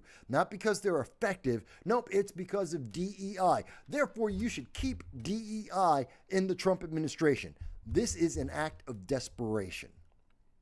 It is a failed idea. It is a stupid idea, and I'm happy to call this out. They are busy trying to save their asses, and we need to kick them out. We need to get rid of this. They know they are in trouble. They know that they cannot withstand scrutiny, that if somebody actually looks at them and says, them and their compatriots that were hired by DEI, that if they are evaluated based on their capabilities, not their intrinsic birthright, not because they're born with whatever skin color, not because they are born male or female, not because if you're evaluated whether you're gay or straight or whatever else, you like toasters, whatever it is, if you're actually evaluated on can you do your job, period, full stop, done. Can you do your job? Full question mark. That's it. They know that they can't. They know they will fail that scrutiny. Therefore, they are trying their damnedest to try and convince the Trump administration that DEI is great, and that's why they got their jobs. And since this is the reason why Susie Wiles got her job, they should keep their jobs too. What a con job. What a scam. And it just tells you, they know they can't compete. They're not the best people. There's 1,001 ways to justify whether you're good at your job or not. And looking at, it's like Elon Musk. Let me take a step back. Elon Musk, when he took over X, or Twitter at the time, and before he started firing people, he evaluated people. He asked them, are you efficient? Are you effective? Should you have a job? And, a lot of them said, well, I'm black. You can't fire me. I'm a woman. You can't fire me. I'm gay. I'm trans. I'm all kinds of intrinsic things. They gave lots of excuses, the people who were working at Twitter, that they had been giving to people for years under the initial ownership of Twitter. And they were saying, you can't fire me. I'm gay, I'm straight, I'm black, whatever it is. You couldn't fire them, even though they didn't show up to work 3 days out the week, because they were taking coffee breaks that would last hours in a spa in the penthouse of the office. It's ridiculous that they were getting wine breaks as they were sitting in the sauna instead of being on the phone doing their job. So when Elon Musk asked them, why should I not, give me a reason not to fire you. What do you do? Why are you effective and efficient for Twitter? 75%, 3 out of 4 people in Twitter, their answer was DEI. I'm a diversity hire. You can't fire me. I am this color, this gender, this sexual preference, this political orientation. You can't fire me because of that. My job is protected because I am protected. And they all got fired. 75%. Twitter is working with less people today, they have more people on Twitter today with less people working for Twitter today. Oh, but Twitter's worth less money today. That's just because it's less popular. It was never making money. They didn't make money before. They don't make money now. That wasn't the issue. Are they more efficient today than before? Yes. Do they waste less money today than they did before? Yes. Because DEI hires, when you sit them down and you evaluate, are they good? No, they're not. It's just that simple. These people are going to the Trump administration and they are begging for their jobs because they know the second anyone takes a look at what they do, they will be fired. I am so happy to know they are this desperate and they know they're going to be fired. That means I don't feel bad for when they do get fired because they have been prepared. They knew this was coming. They have been, you saved your paycheck, save that paycheck, save that Christmas bonus. You guys are getting fired and you deserve it. Now, let's move on. We're almost done, folks. I want you to know about the B Corp. And again, B Corp means woke. Literally. That's the definition. Go to Google. Don't have to believe me. B Corporation. Woke. It's right there. Not as important, but I did want to just cover very briefly. The LA deputy mayor is on leave because the FBI said he's making bomb threats. If I made a bomb threat, I would be in jail. Dexter Taylor was learning how to be a gunsmith in his home, followed the law, did not break a single federal or New York state law, and he is in jail for 10 years. 10 years. Didn't threaten anyone, didn't break any laws, and he's in jail for 10 years. Guaranteed, if anyone could point to any video that I've done and say, oh my God, he's a danger, I'd be in jail in a heartbeat.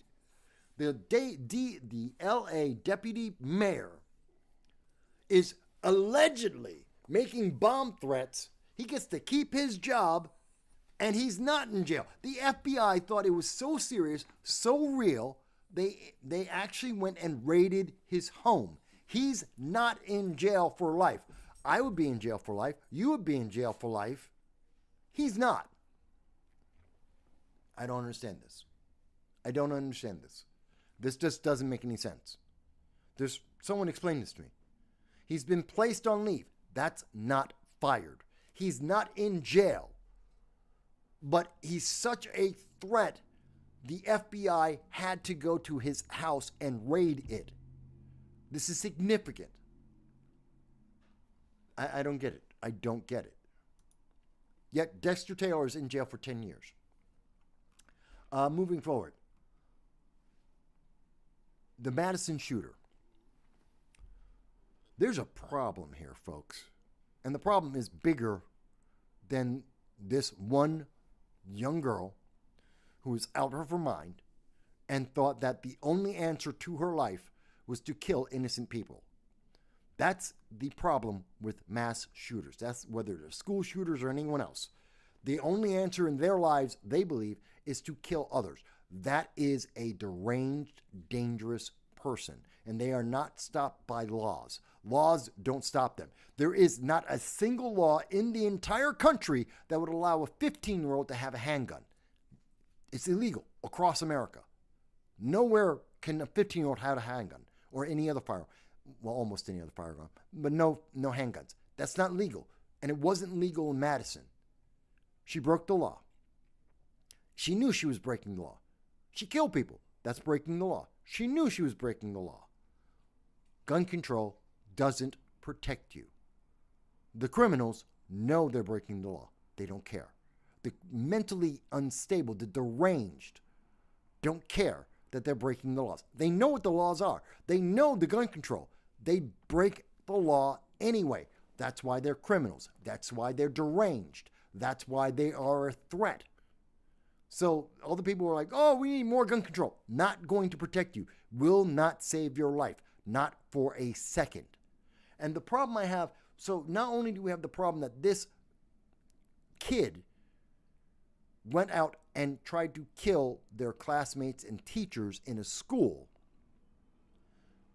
it's that there was a man, a grown man, who now has an order of protection in California, who, according to, this is coming from ABC News, a judge had to give him a gun violence protective order, which I think is a red flag law. I think they're rewording a red flag law, but he is granted a gun violence protective order. Again, I think that means red flag, could be something else. Order of protection for a man in Carlsbad, California, because this grown man, as you can see here, Alexander Charles Pattendorf, out of San Diego, was stopped, detained, and investigated. He admitted to the FBI, apparently, allegedly, that he was plotting the mass shooting. I want you to think about that. This grown man was having a conversation with an underage child, and he was talking to that child about committing an act of mass destruction with explosives and firearms, and that child then went on to commit an act of mass massacre. There's a bunch of problems here. First of all, they want to say, oh, well, she became a leftist, she became a radical and a shooter because of the internet. I think it's because of this guy.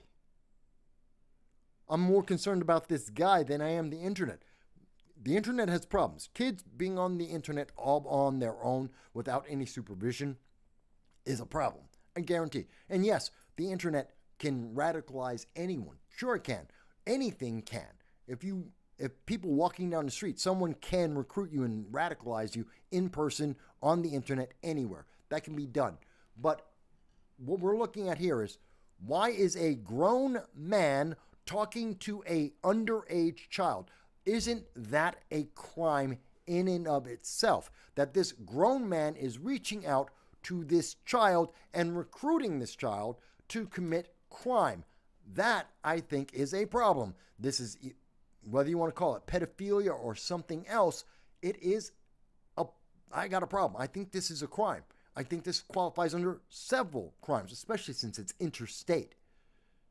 That this grown man talking to this 15-year-old child and trying to entice this 15-year-old child, apparently, to entice this 15-year-old child to commit mass murder. There's so much wrong here. If this is confirmed, and I can't say that at this moment it is alleged, this is someone who's being investigated by the FBI, but if this is true, this is evil. The mainstream news media should be all up in arms talking about this. About these are the protections for kids that we should be talking about. These are the protections for children that we should be enacting. This is the problem. It's not that grown adults are doing what grown adults do. It's that when grown men are targeting children, that's a problem. And this is why I don't support MAPS, because there's no difference between what this guy is doing and what MAPS, minor attracted persons, they do the same thing. They are the same category. They are grown adults targeting children and manipulating them. That is my opinion of it. You can have a different opinion if you want. If you want to tell me that you think MAPS are great, I got a problem with you. If you think minor attracted people, otherwise known as pedophiles, if you think they're a good thing, if you think they're a natural thing, you got a problem. I have a problem. I got a problem with that. It's not. It's not natural. And I do not support that. Do not. You can think of me whatever you want. I do not support that. And I think it is those minor attracted persons that are a problem, because that gives rise to this. Blue Sky may love, and Blue Sky does in fact love, minor attracted persons. We know there is a huge number of individuals comparative to other social media that are on Blue Sky right now that are minor attracted persons. And they are very public about their attraction to minors. Yes, Blue Sky is filled with pedophiles. If you didn't know that as an adult and you have a child that's on Blue Sky, you should be very concerned, because Blue Sky is filled, it has a huge proportion of pedophiles, otherwise known as minor attracted persons, on Blue Sky. That is a fact. And they're running rampant. So if you got your kids, you may not want them to be on. If you got a minor, you may not want them on Blue Sky if you let your kids go onto the internet unsupervised. That's a problem. And you should be aware that your teachers make sure that they're not trying to convince kids to go onto Blue Sky without parental supervision. And we know from the libs of TikTok how many teachers we have seen who are members of Blue Sky, who are part of that progressive movement, who are minor attracted persons that are trying to draw in more and more children. So you should be aware, because this is just one of the outcomes, I believe, in my opinion. This is one of the outcomes when we have those minor attracted persons and they connect to a child. We get the abundant life shooting. And I don't care what law they pass. Gun control will not protect you. It doesn't protect that child. The laws aren't going to protect your kid. Once that adult connects to that child, these are the kind of outcomes we get. And I think that is something that needs to be spoken about. And it isn't spoken about enough. And I do not trust maps. Joel says, map is a language change to attempt to make things acceptable. Yes, they say they're a minor attracted person or a map because you say pedophile and everybody knows what a pedophile is. It's a way to try and clean it up. You know, we're in the age of sanitation engineers. No, you're a janitor, but you need to make it sound nice. You need to feel good about it. So you're a pedophile and you want to feel good about being a pedophile. So you're a minor attracted person. No, you're still a pedophile. The left just likes you to feel good about being that pedophile. I don't.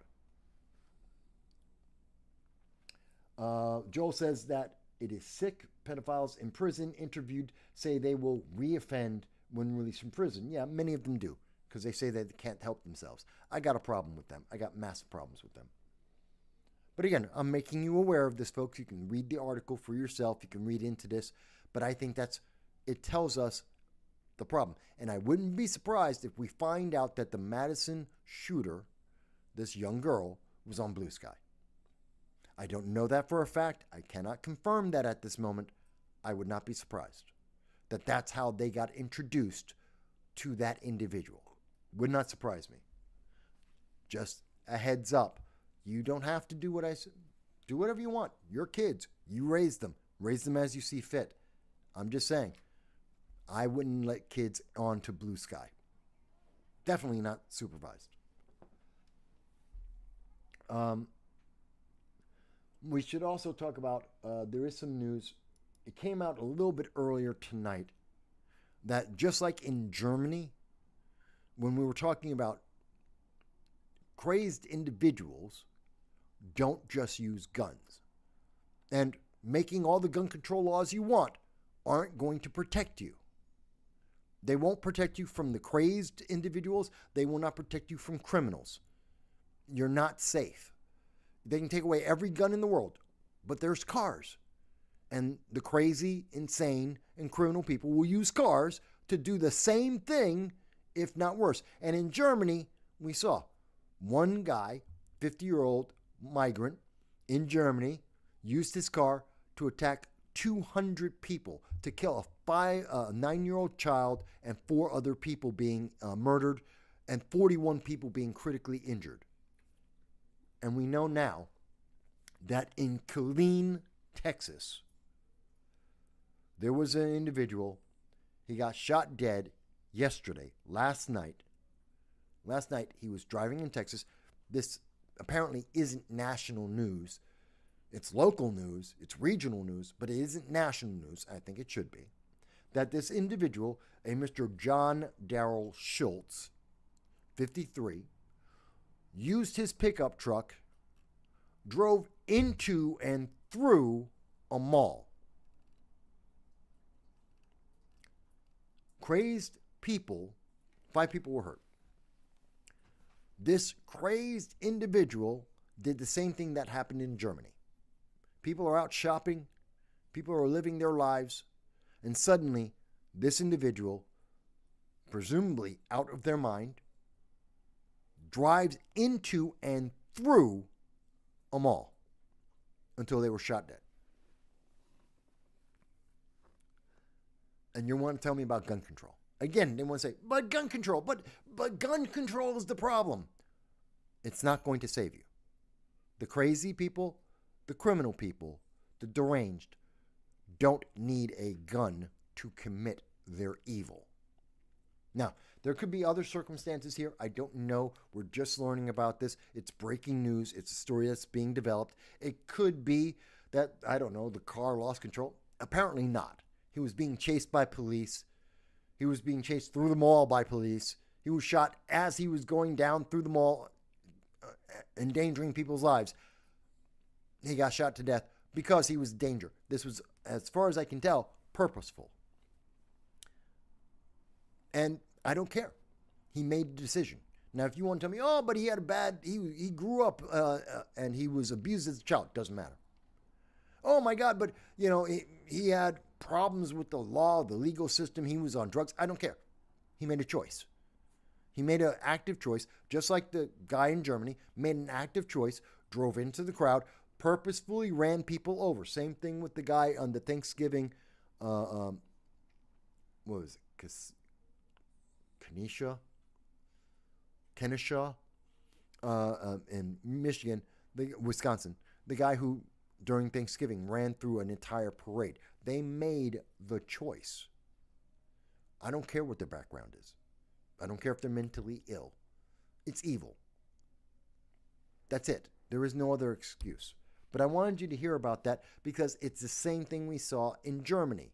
And so when people say, but that doesn't happen in America. Now, this guy apparently is not an illegal alien. This person, who happens, again, is John Darrell Schultz, who I assume is white because they don't mention, he could be black because they don't mention his color of skin. They don't mention his racial identity. And normally, in the news media, if they don't mention your racial identity, you tend to be black. But Texas isn't known for the highest black populations, which would make me think he's white. The name of the guy is John Darrell Schultz, who I'm guessing is going to be a white man. I'm guessing that, but since they didn't say he's Caucasian, since they didn't say he's white, could mean he's black. And he drove through a mall. He is evil either way. As far as I know, he purposefully drove through a mall and killed people. This is no different than what happened in Germany. And this is why when people say, well, gun control will save lives. No, it won't. You're fooling yourself and you're lying to me. Because it doesn't stop the evil people.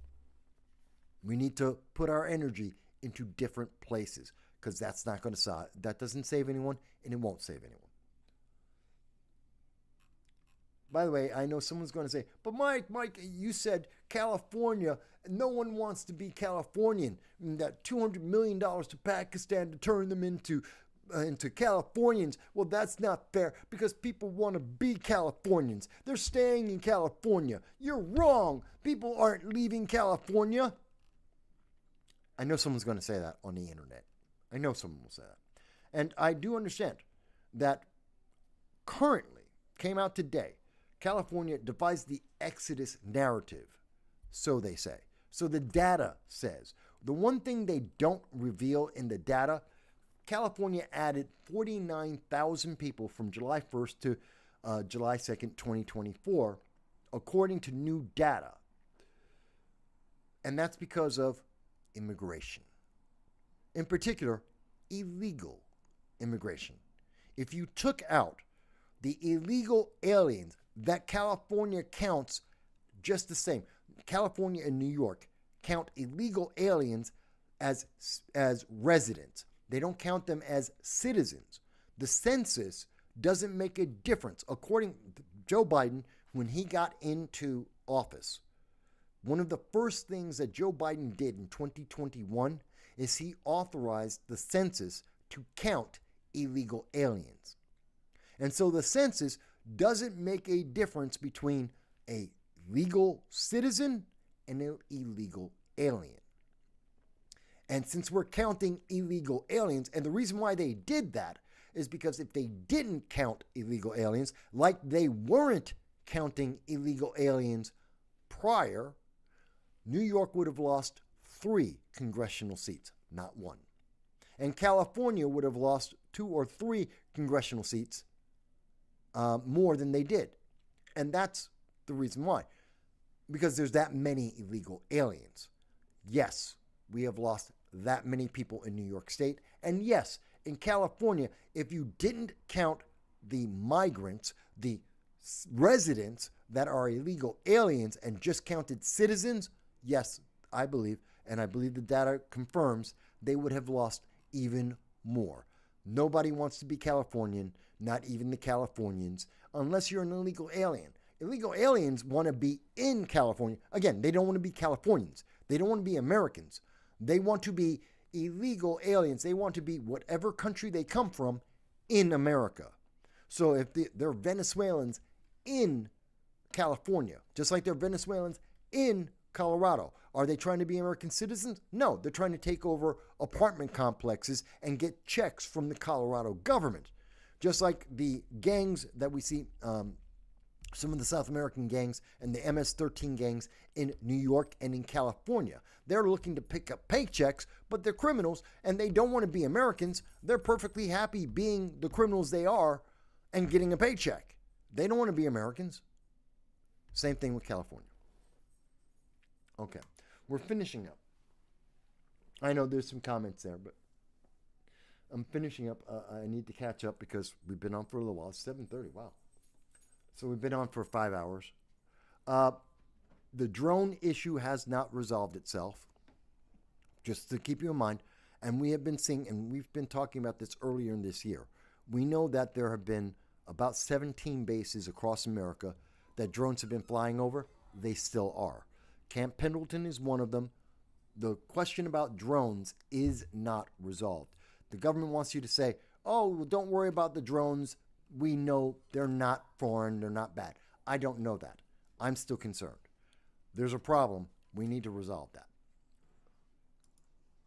I think the last thing I wanted to talk about, yes, Joe Manchin has come out and he has told people the Democratic Party is toxic. No kidding. I think we knew. But Joe Manchin, and here's the thing.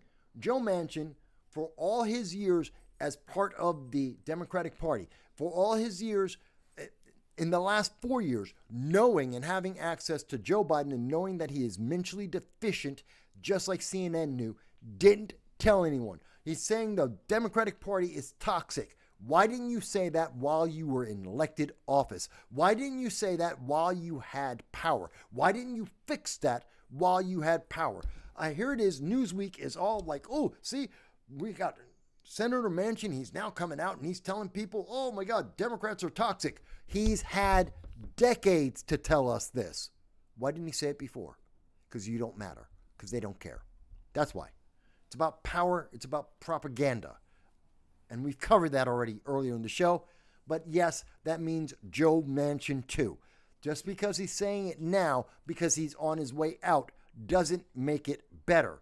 They don't care about you. They've been using you and abusing you on a regular basis. All right, folks. With that said, we've been on for 5 hours. My dog is going crazy. I got to go out. I want you to have a fantastic Christmas. I appreciate each and every one of you. I love you guys. I love you. I want you to be great. I want your Christmas to be filled with love and warmth and family and friends and food. Presents, if you can get them, fantastic. If you can't, that's not what it's about. It's okay. If you don't get a present, but you have love and warmth and food, be happy. I want that for you. If you can get a present, bonus. Bonus. As for my... Yes, I heard you, Khan. And if you can't, if you're having dark thoughts, if you're having difficulty, please remember, reach out. Reach out to people. The internet is great for this. It's got a lot of problems, as we were pointing out. But one thing is good. Reach out. There's the suicide hotline. There's the drug and overdose hotline, the substance abuse hotline. There is the battered women hotlines. They are there for you. That if you need someone, reach out. You know what? That's what Facebook was created for you to reach out and find people that you've known throughout your life. That's what it was initially created for. Whether it does it now or not, and I got my sister shaking her head like, oh, no. That's what it was created for. It was for people to connect. And whether it does that now or not doesn't matter. And more importantly, it was created to rate college girls at a local university. That's a side effect of what it does. But anyway, she's talking about, well, it was meant to get girls. Side effect. Anyway. But the bigger thing is, the internet is there, that if you are having dark thoughts, reach out to people. You will be surprised how many people will reach back. We believe in that, and we believe that very seriously. We want you to be well. I want you to be here in 2025 to be part... See, even Khan, my puppy, wants you to be here in 2025. He wants you to be part of my audience. He wants you to see me reach 2,000, if not 5,000 subscribers. He wants to see people join the PayPal and the Patreon and say, hey, we're going to have a great Christmas. I'll have a great Christmas. Hit the subscribe button. There's my Christmas gift. Hit the subscribe button. Help us get to 2,000, maybe 5,000 subscribers by 2025. There's my Christmas gift for me. But I want you to have love. And I want you to have success. I want you to have plenty. And I want you to have good cheer. Merry Christmas. And Happy Hanukkah. Kwanzaa doesn't exist. Thank you, folks. I'll talk to you later.